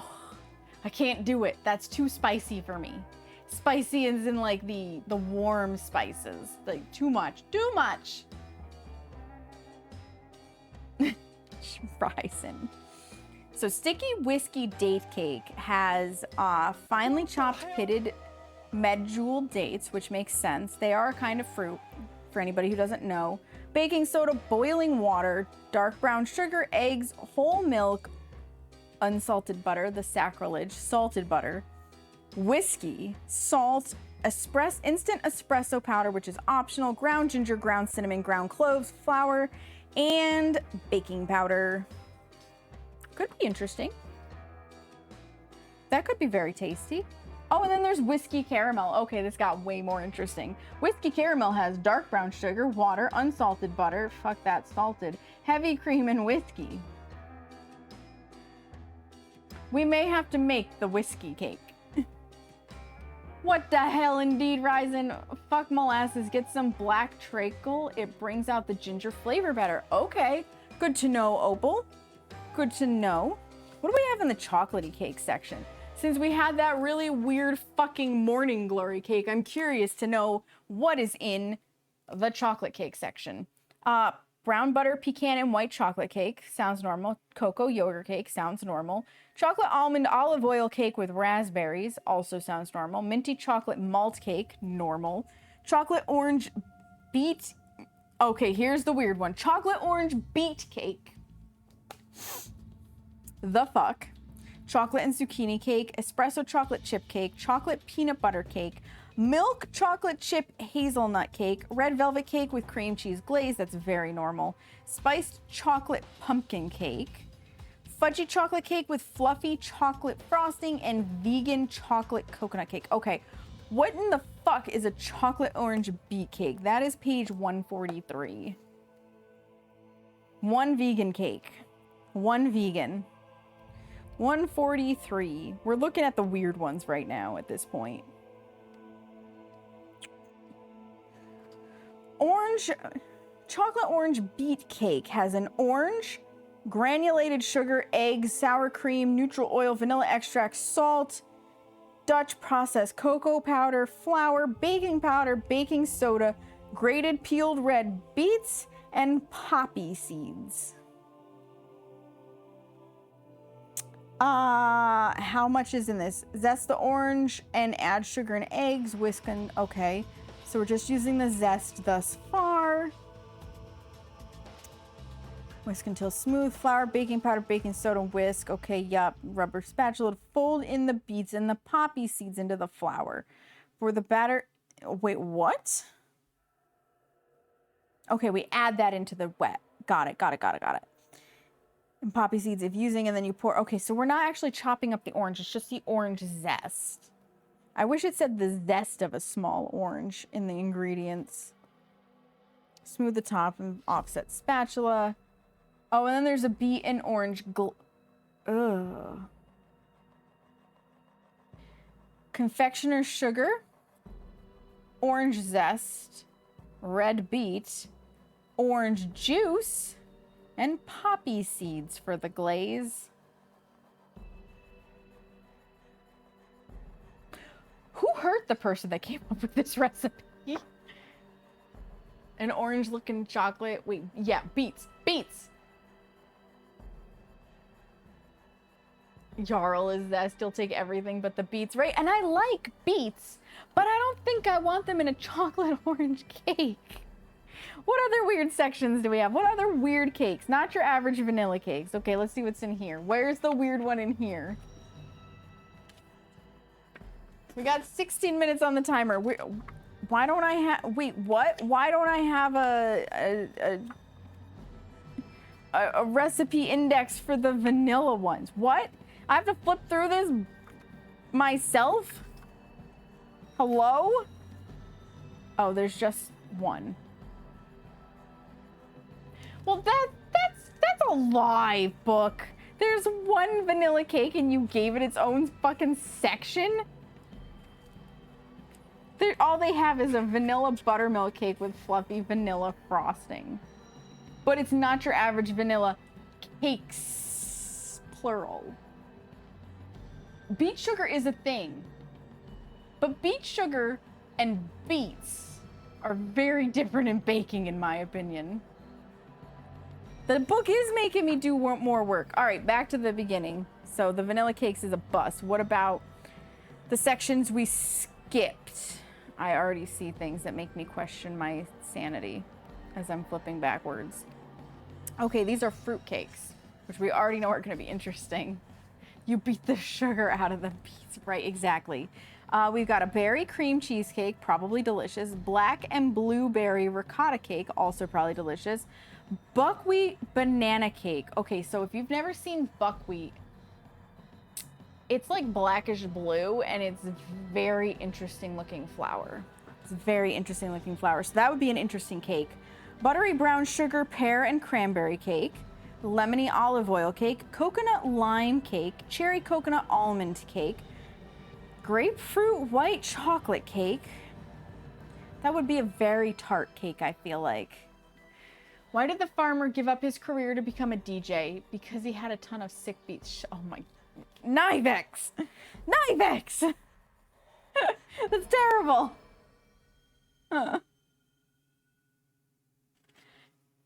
have a fruitcake eating itself, right? Right? Let's see. Mostly apples cake. Nectarine and cornmeal upside down cake. Orange poppy seed cake with fresh raspberry glaze. That's probably amazing. Rhubarb crumb cake with sumac. What the? I only know sumac as a tree. Does not sound appetizing. Almondy plum cake. Pumpkin olive oil cake with maple olive oil glaze. That is so much olive oil. Swirled jam cake. Spiced pineapple upside down cake. We're going to have to peek because it could be good or it could be terrible. Strawberry glazed passion fruit cake. Whole grain strawberry cake and double apple cake. Okay, what's this pineapple upside down cake? 71. Boop. Spiced pineapple upside down cake, mind you. Okay, from the picture, it looks decent. You hate it, but it made you laugh still. That's the terrible part about it. The fact that it's actually funny. Okay, for the topping, we need butter, brown sugar, a bay leaf, ground cinnamon, black pepper, salt, whiskey or rum, vanilla bean paste, and thinly sliced pineapple in 2-inch pieces. Okay, and for the cake, we need brown sugar, eggs, sour cream, neutral oil, vanilla extract, kosher salt, flour, baking powder, and baking soda. Okay, I can get behind that. I was worried with some of these other recipes that there was gonna be, again, half the spice aisle in this, but that's not bad. That's not bad. So we've got a couple of weird cakes in here, but other than that, it sounds like we've got some that could... What did I see on the top of this? Hold the phone. This is the pumpkin olive oil cake. There is green shit on the top of that cake. Tart tartine, but pineapple instead of apple. I don't know tart tartine, but I trust you. Apparently they are chopped, toasted pepitas. What the fuck is a pepitas? I don't know what those are. I must Google. They're pumpkin seeds? Should you trust this cookbook anymore? I don't know. I don't know if that's pumpkin seeds. You feel like you've been lied to. That makes 2 of us. What are pepitas? Go. Pepitas are the edible green, thin-skinned seeds from certain hull-less pumpkin varieties like the Styrian or oilseed pumpkin.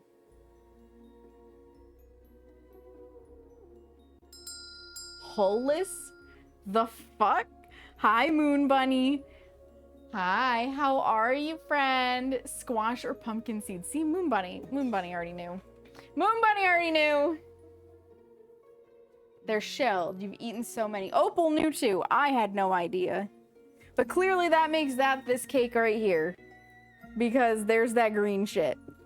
So, mostly decent sounding cakes, but a few in there that sound, like they're from the 1950s. And yet this was published in 2020. Put this away. Ugh. So we might have some options in there that we could make. Where are we at on time? 10 minutes. I may have overfilled a couple of those. It'll be fine. There's a salad I eat that has them. Oh, see, I feel like they would be really good in a salad, but on a cake, I just don't like nuts on my cake. But they're not a nut, they're a seed, but they look like nuts. Would be the texture. I'd have to know the texture and the flavor because I'm very particular. Very particular about those things. Crunchy topping, the idea is... Yeah, see, if they're the same texture as nuts, it's a no-go. It's a no-go for me. It would be all bad news. It would be all bad news. What else? What else should we get into for baking? Because, like, I've got a cheesecake cookbook. I've got I've got some, you know, we could do fancy desserts because Crazy Sweet Creations by Anne Reardon has some really fancy stuff. We could try more stuff out of the cookie cookbook.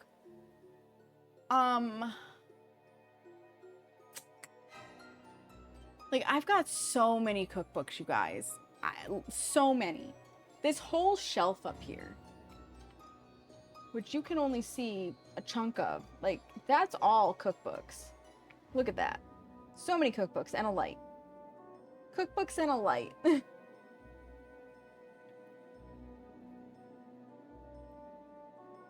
I need all the recipes. I need all the recipes, baby orca. No nuts. No nuts. Fancy but cheesecake. Said more. You don't have enough. Yeah, I have a whole... Again, I think I grabbed this from my grandmother's when we were doing the house. I have an entire cheesecake cookbook. And some of these look like they could be really yummy. When was this one written? When was this circa? The Library of Congress cataloging and publication data has it as 1969. So there's that. This one was republished in 2007 with new photographs as of 2007. So these could be interesting if this is from the 60s. Picked up a few cookbooks at book sales that looked interesting. Should flip through them. You should absolutely flip through them. Give her more books. Unlimited recipes, right, Ryzen? All right. So we've got Junior's Cheesecake. Since this is the Junior's Cheesecake, I'm assuming Junior's was a brand. I don't know if it still exists. Junior's Favorites, cheesecakes with fruit, celebration cheesecakes. We love chocolate. Little fellas and... The fuck is a skyscraper cheesecake? I'm sorry, we have to flip right to that because I feel like these are stacked. Oh, they're stacked. Hold the phone. We have to look at these pictures. Skyscraper cheesecakes. Just when you thought Junior's couldn't get any better, the bakers created something new, a cake within a cake. They start with layers of homemade traditional cake, then enhance them with an extra thick, creamy layer of Junior's original New York cheesecake. The cakes are held together and iced with one of Junior's delicious icings. These creations are towering confections of unparalleled lusciousness. We call them, appropriately, skyscraper cheesecakes. Skyscrapers are 2-day affairs. The cheesecake is baked the first day and frozen overnight, then put together with the cake layers the following day. But believe us, they're worth every minute when you hear the delighted gasps from your astonished guests. Look at these pictures. Look at these pictures. I need this in my friggin' mouth. I need this in my mouth, you guys. 2 more recipes for you. Don't eat it all in like one setting. You know, like I would do totally. Skyscraper diabetes. This is a skyscraper of diabetes. You want 5? Oh Lord, yes, right? You'll take 50. You'll take 50. Right? Right, Bean? Give me. We got strawberry shortcake cheesecake. I'm just gonna show you these pictures as they show up. Like, delicious. And then I may have to make 2 of these. I say 2 because if I'm gonna do it on stream, I have to make the parts ahead of time, so then I end up with 2. Oh, woe is me. I'm gonna have 2 of these. A Boston cream. Oh, they don't have a picture of this one, but there's a Boston cream pie cheesecake. Yes, please. I love Boston cream pie donuts. A carrot cake cheesecake. Oh, there's the carrot cake. We got a picture. We got a picture. You volunteers tribute. Everybody's coming over for cheesecake cake. Cake cheesecake? Is this like apple, pineapple, apple pen? German chocolate cheese. Oh, Lord. Have mercy on my blood sugar. Lemon coconut cheesecake. Okay, that's lower on the list, but it looks good. Minus the desiccated coconut. I don't like the texture of desiccated coconut, but like, it looks good. Hi, Good Luck Hazard. Welcome back. It looks good. Oh my Lord. Devil's food cheesecake. Stop. Stop. You guys. I need that in my life. Oh. Oh, oh God. What did I bring into my house? This is a dangerous book. This book's dangerous. Okay, everybody, like, if you're into making complicated cheesecakes, this one, oh man. January. We're gonna plan for January for one of these cheesecakes, because like I said, November is gonna be a lot of Thanksgiving baking. December is gonna be the Christmas cookies, but come January, this is gonna happen. This and angel food cake with a Jello tunnel. We already know what January is gonna hold. I just have to pick which one of those. Oh God, it's so dangerous. We got 3 minutes on the clock. Schwarzwälder Kirsch cake is also really good. German chocolate cake with cherry liqueur. Oh God, yes. Put it in my mouth. Put it in my mouth. You're heavy breathing so much, right? I put on at least 15 pounds just reading those recipes and looking at those photos. Junior's probably is in New York City because they are New York cheesecakes. I got a homemade fluffy loaf named Lil Man who is a cat. Aww. Aww, cute. I got a throne gift. Wait, what? What? Somebody did a thing? Excuse me, hold the phone. Hold the phone. I have to, like, I can see it in,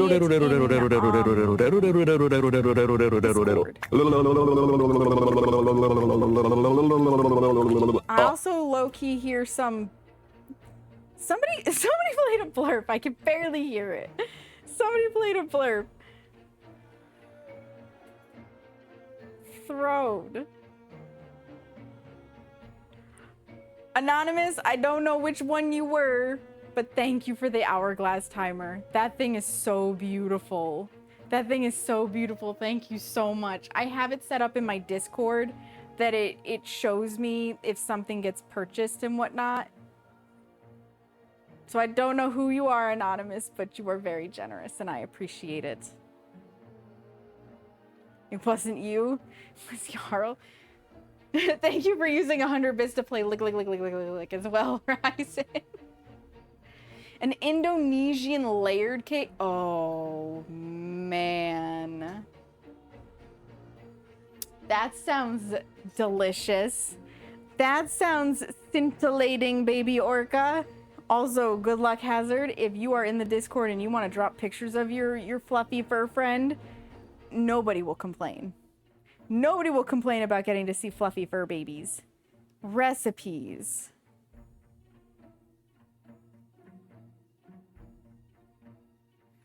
Dutch butter cake. Dutch almond lace cookies. Oh, those would be really good.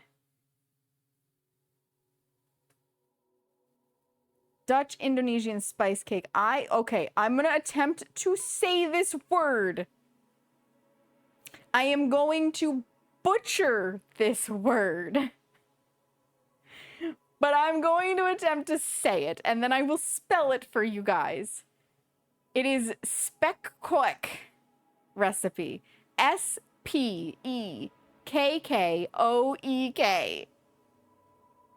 I had to be very careful not to call it speckcock, because that was how my brain first defaulted to it. Cinnamon, ginger, nutmeg, cardamom, cloves, anise, white pepper.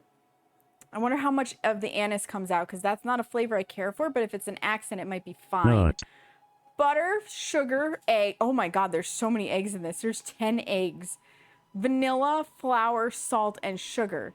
And it is layered. It is massively layered. 1,000-layer cake. I'm here for it. Timer's going off. Let me grab the things out of the thing. Oh, they didn't overflow too bad. A little smoky from the excess oil cooking, but that's fine. That's fine. Bring these over here to cool for 10 minutes, and then we'll pop them out. And we'll do one last round. Start. Oh my god, thank you for the biddies for the nut button, Ryzen.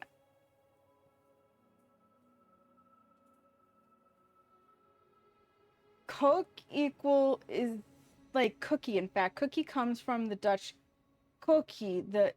Oh, interesting, baby orca. There is a Discord. There sure is. Pay the cat tax. That's right.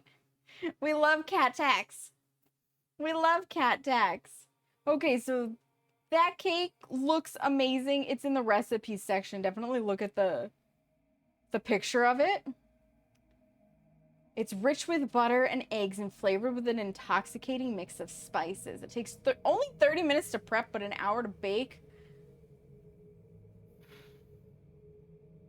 There's no way, unless you are just like laser focused, that you finish this in an hour and a half. How long does it take to bake? Butter and flour, 9-inch. Okay, do you only use one 9-inch springform pan? Till the center springs back. Turn on a broiler. Wait, what? What? Half the white batter in the bottom of the prepare pan. Bake for 8 to 10 minutes until the center springs back. When pressed, take the pan out of the oven. Turn on the broiler and place the oven rack 8 inches from the broiler. Spread half a cup of the spiced batter in an even layer over the baked layer. Stop asking me questions. I just want to look. Slide... even layer of the bake, slide the pan under the broiler. What was that noise? Until the layer is set, about 1.5 minutes, and then press the layer to see if the batter is set. Holy shit! Continue alternating the white and spice batters and layers until all the batter is finished. When the last layer is done, use a toothpick inserted in the center of the cake to make sure the cake is cooked through. If the center is not done, switch the oven back to bake and bake. So this is a broiled cake. That's fascinating. That's fascinating and a whole lot of work. Yeah, there's no way you finish this in an hour and a half. That's at least a 2-hour cake, I swear. Just to impress, hello, welcome in, Raiders. Welcome in, thank you so much for the raid. My name is Saknika. You may also hear me called Sam. I am a member of Set the Tone and Everbright Global Gaming stream teams here on Twitch, a variety streamer. Today I'm in my kitchen making Brookie skulls. We're waiting for this one to cool, and I was looking at a recipe that somebody shared in my Discord in the meantime. What were you up to? What were we doing? I heard that one. Oh, food and drink. What were you making today? You posted your fluffy loaf cat in the pet Discord area? Hell yes! Hell yes! Good luck, Hazard! You were also in the kitchen. I will definitely be checking you out as soon as stream is over. There's the alert. The alert's very delayed. Oh, I bet it queued... It probably queued up behind all the sounds. Bleeding cake. What is a bleeding cake? I've never heard of this. Now I really have to go back and check your VOD so I can see this. We got 6.5 minutes before I attempt to tip this. I love spooky recipes. This was... so I normally don't bake for Halloween, so this is my first foray into spooky confections. I got this skull pan sometime last year, and I don't remember when. And I hadn't used it yet, and I was like, well, it's October. We're using it. So I'm making Brookies for the first time in my life in this skull pan. It's so good. It's so good. And of course, Jess, if you have to raid and run, if you came in here and your feet are tired and your back is sore because you've been in the kitchen all day, if you've got dishes to wash, if you've got like a meal to consume or snacks to eat, and you want to just leave a lurk if you need to raid and run, I totally understand. I really appreciate you bringing your community over here, though. You are, of course, welcome to stick around for the shenanigans. But I totally, like, I know how it is when you raid out after baking and you're just like, my kitchen is destroyed. Wanted to drop the stinkies off with another baker. You love kitchen streaming. I appreciate that. And oddly enough, I don't know if you've had this experience, but I find it hard to find other bakers. Thank you guys so much for the follows. I appreciate that. Lunch is calling your name, you'll be lurking. Yes, go get your lunch. Go get your lunch, and thank you again.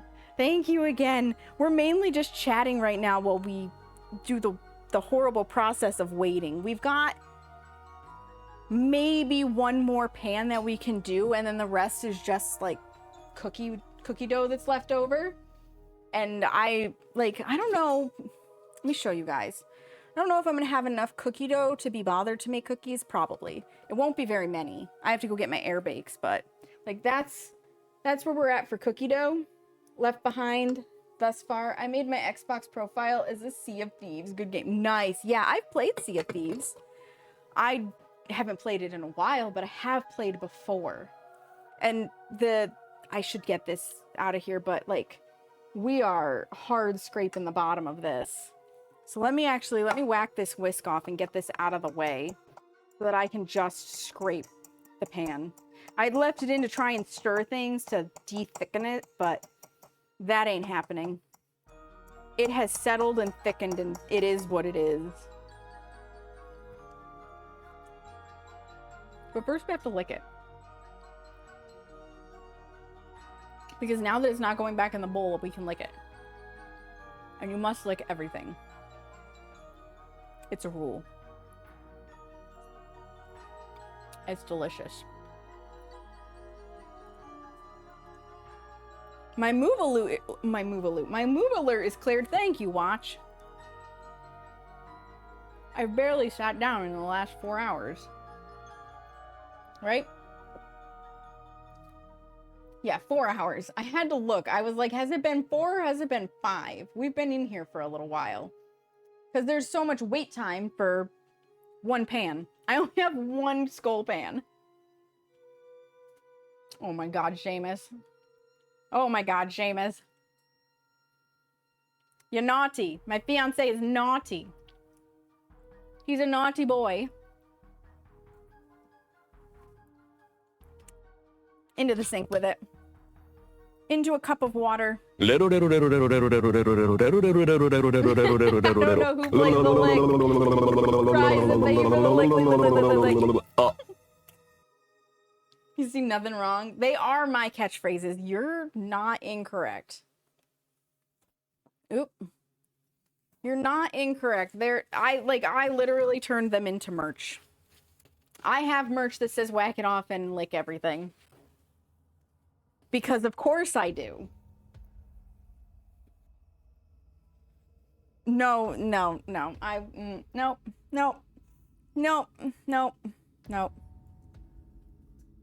We'll do this the correct way. That's the correct way. You are the reason we have that command, Seamus. You're the reason.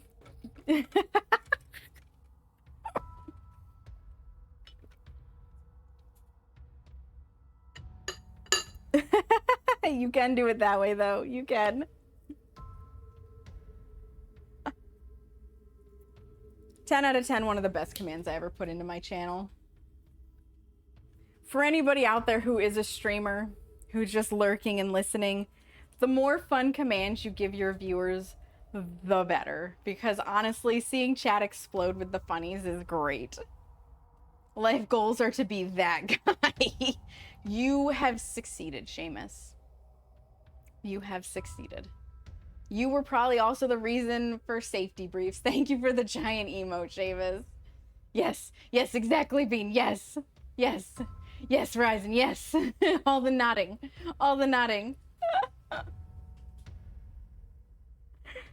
Of course you were, yep. I'm gonna start popping these with the knife. Because we already know. We already know from experience. We have to get in there. This is gonna slide and it's hot.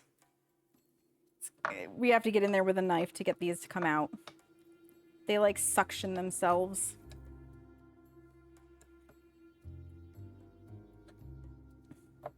Maybe we don't have to wait the full 10 minutes. Oh, never mind. There's 30 seconds left on the clock. Hold the phone. Let me slide this over and get the cooling rack.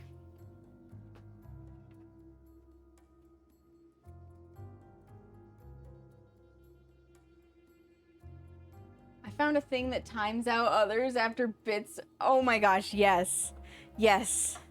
There are so many funny things. I know that Mathman at one point, he had a redeem in Easter, where you could Easter egg hunt, and it was a command. Let me correct myself. It was a command, and people really loved the Easter egg hunt, and he forgot to turn it off, so they got like an extra day of it. And he built this. He built this in StreamerBot. Because Mathman is a friggin', like, he's so smart. He's so smart.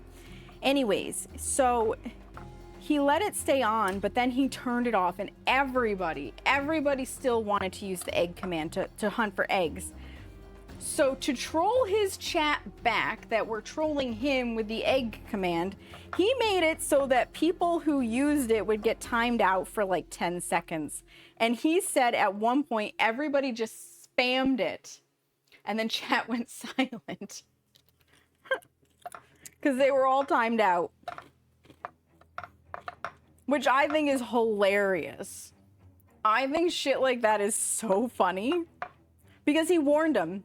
He warned them that he was going to do that. And they were like, bet. Right? It's such a good idea. No one was safe that day. No one. So I really like when you can have those kind of fun interactions, I think they are so worth it.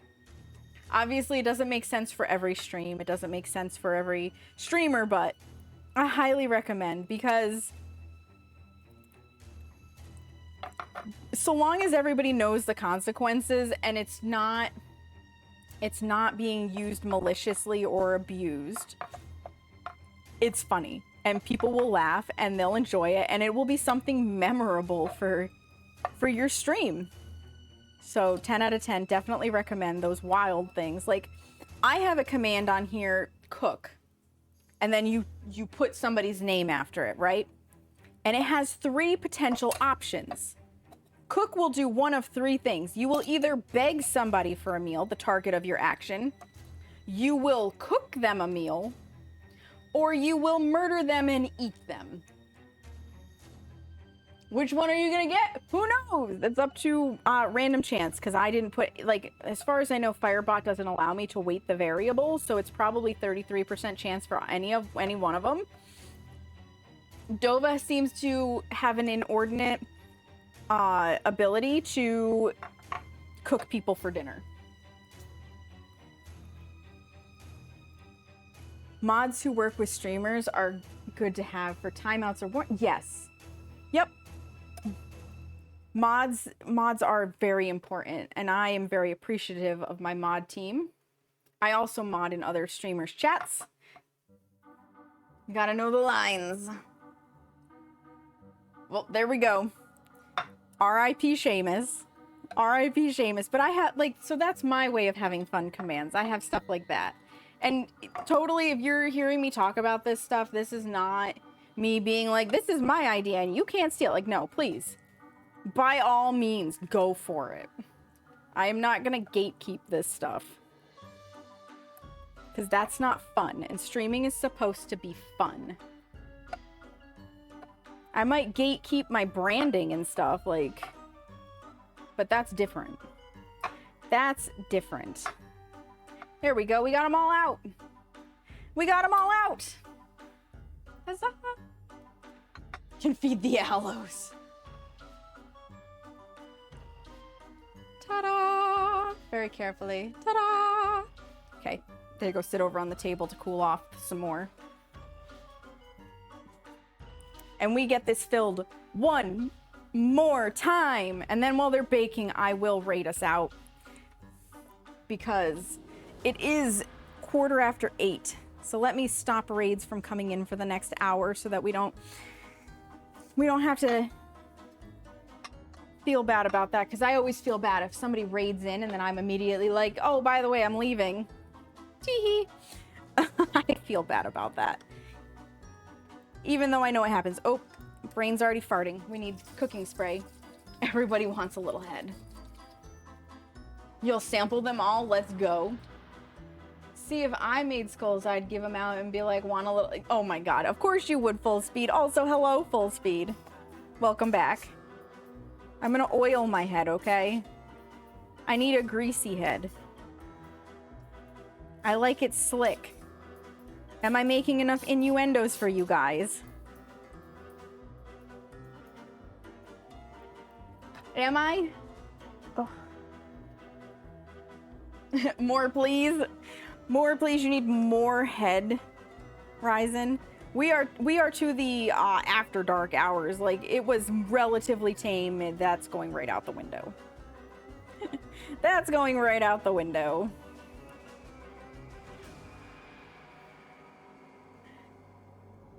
Collect, huh? Gotta lube the tubes, that's right. You gotta lube the tubes.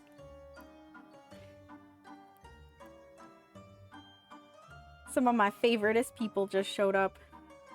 Like, pretty much all of my favorite people are here already, but more of my favorite people showed up. Seriously, like, that's the #1 thing about Twitch is making friends. I've met so many cool people on this platform.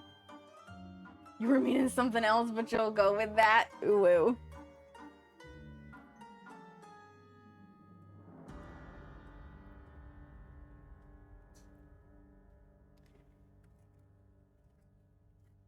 Collect and Full Speed are definitely up there in my spicier friend group. The naughty kind of spicy, not the neuro kind of spicy. Although, also a little bit in the neuro kind of spicy section, but they're the ones that I make all of the really inappropriate jokes with.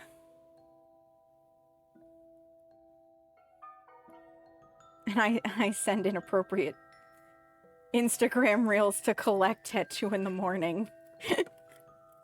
She's on the list. For the weird, the zany, and the inappropriate. When I happen to get on there. We went for a drive to the Madisonville Buc-ee's. It was so packed, but we had yummy foods. I have heard that Buc-ee's has amazing food. We have a friend, Brandy, who works at Buc-ee's, and they seem to treat their employees pretty well too, which is great. Because it always sucks when a brand is really tasty, but the employees are treated like shit, and then you're like, well, do I support the tasty food if the staff is not taken care of in general, like at a company policy level?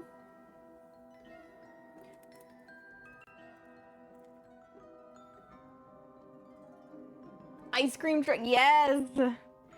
The Lethal Company ice cream truck. God, I haven't played Lethal Company in forever and a day. I tried to play it relatively recently, and I've forgotten all of the maps, how to get into them and whatnot, and I was very, very much struggle busting it.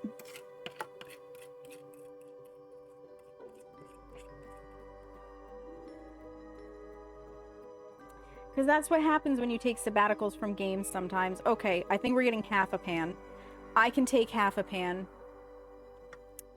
Darn, now I have to lick things.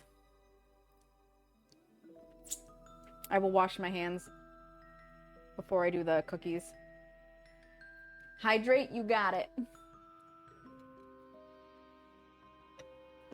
And they do bonuses per hour on Friday. That's phenomenal. That's phenomenal. You need a bigger belly to eat more?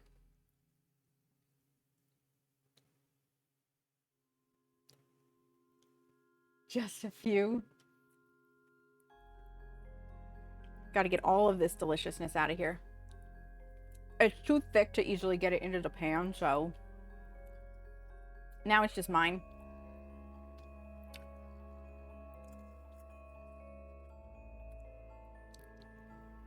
Delicious. Fantastic. Let me get this into the sink. Wash my hands again before I handle the cookies. Because I licked my fingers. Because it's finger licking good. And then we'll get the cookie part in.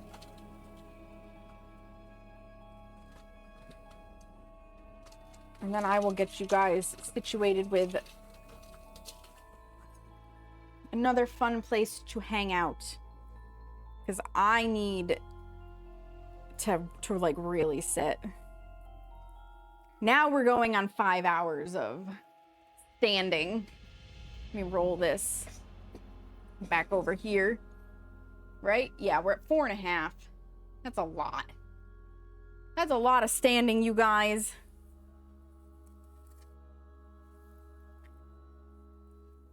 But I'll take 70 Brookie skulls. And then however many chocolate chip cookies I get remaining.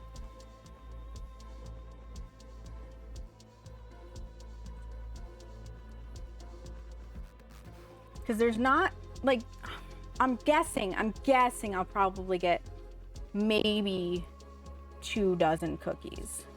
It's not going to be a lot. We're pretty well down there. I may be overfilling a couple of these.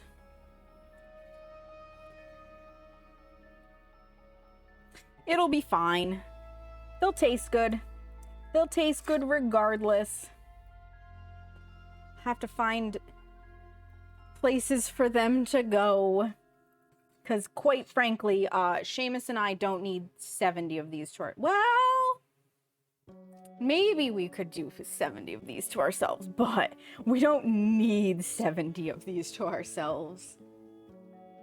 Yarl got your payment. Thanks, Yarl. Actually, Ryzen, in my Discord, I don't know if you're in there. You might be. I may have included you in the role. If not, I will add you because I do know you well enough. I have a role called the Bakery, where if I'm selling extras or going to sell what I'm making, I put it up for grabs in there with pricing.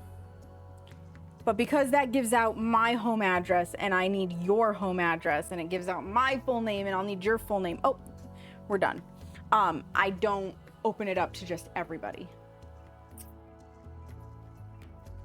That's true. You do change your name quite frequently. You change your name like Weeb changes her underwear. Okay. Do I have 25 minutes on the clock? Do I have... No, I have 10. 25. Done. Let me drop this in the oven real fast. Actually...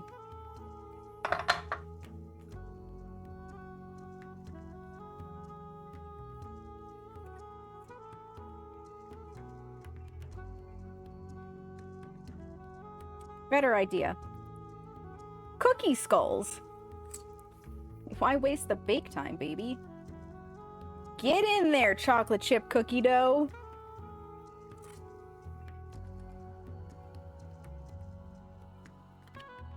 This will use up a portion. I don't have any more brownie batter, but we can put more cookie batter in there.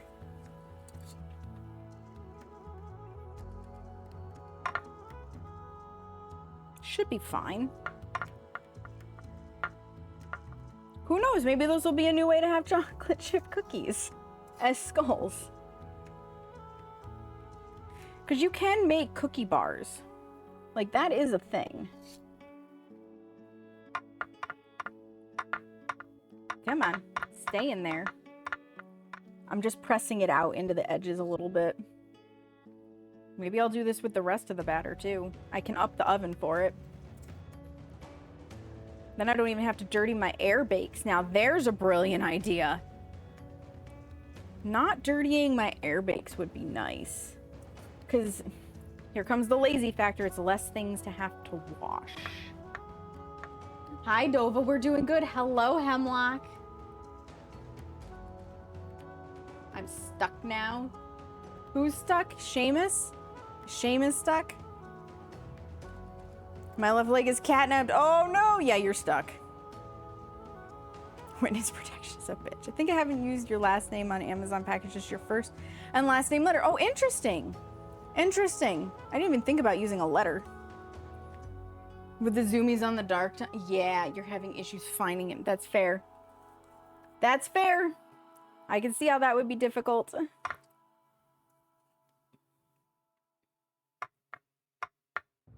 Yeah, and I gotta respect the fact, too, that it is a Sunday night. And if I'm gonna have a little bit of time to veg out, I can't stream until midnight. Or even 11. And, like, Seamus has to go to bed for work. I have work tomorrow. I think at 11 a.m. is my client. Pretty sure.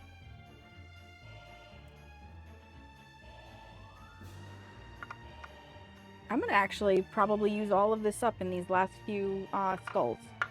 So that's perfect.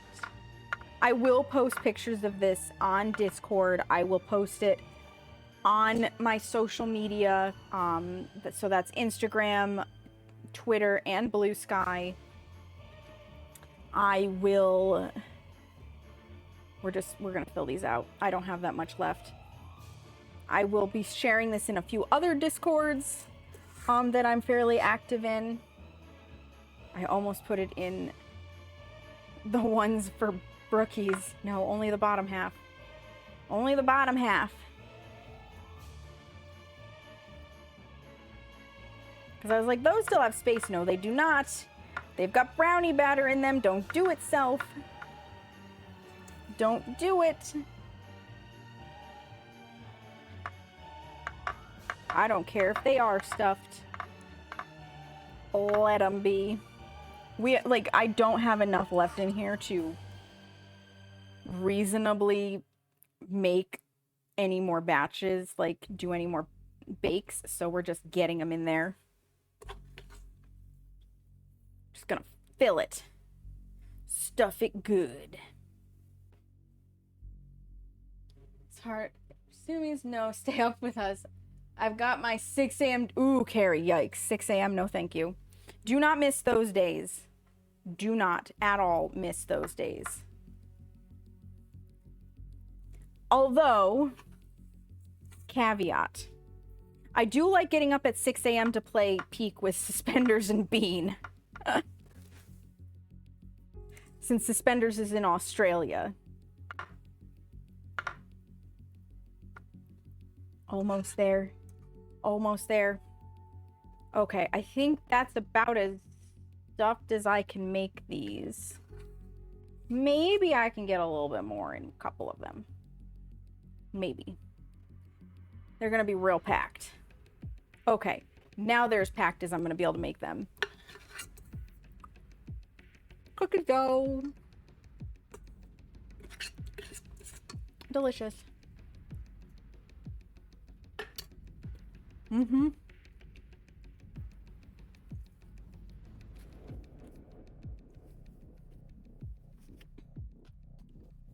Mm-hmm. Excellent. It's always a fun time peeking at 5 a.m., right?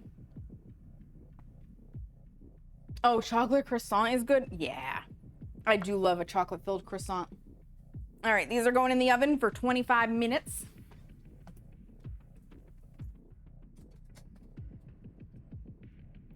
Ugh. Hi, Hera.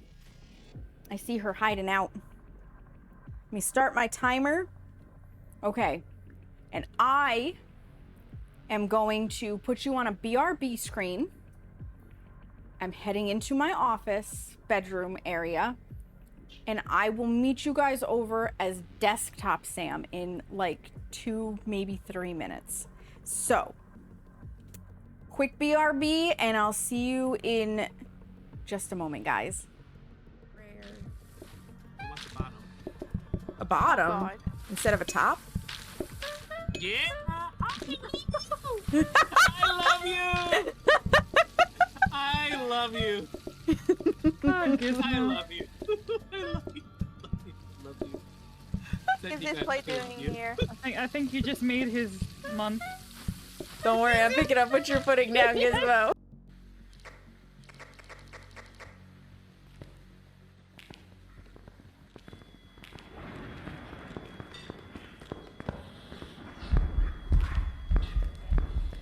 Fuck, fuck, fuck, fuck, fuck, fuck, fuck, fuck.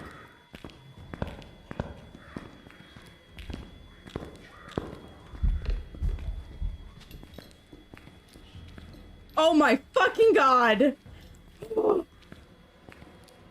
Shit.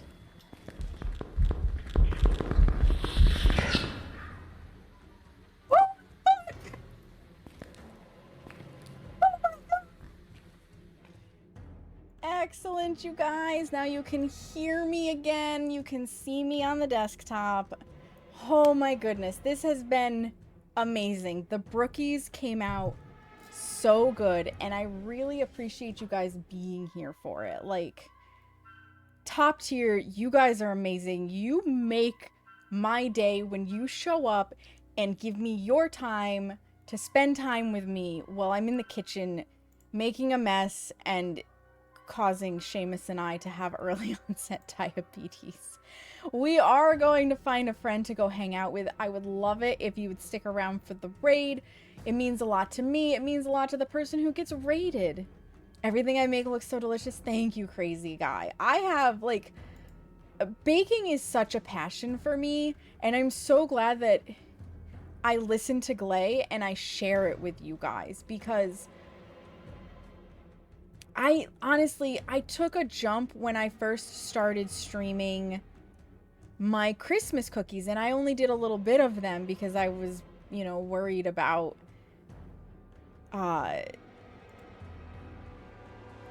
being boring, or how do I keep up with chat, so on and so forth. And they are what really kind of started the popularity with this, and I'm so glad that I continued the popularity with this.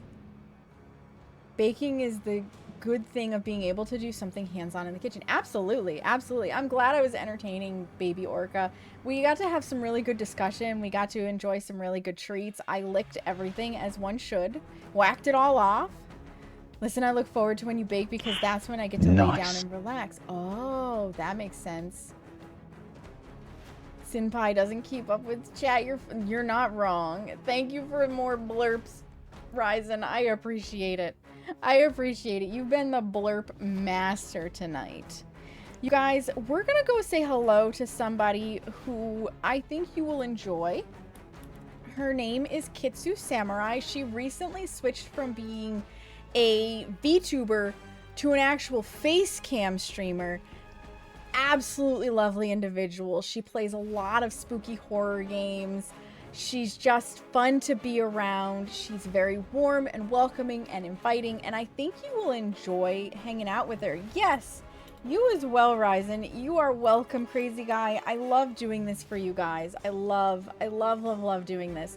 I will be back next week, Wednesday. I've already forgotten what I'm playing. I think I'm playing Amnesia the Bunker. I think we're getting into Amnesia the Bunker, which is a game that should scare the absolute pants off of me. So if you're interested in seeing me actually be scared, Wednesday is the day that we start that.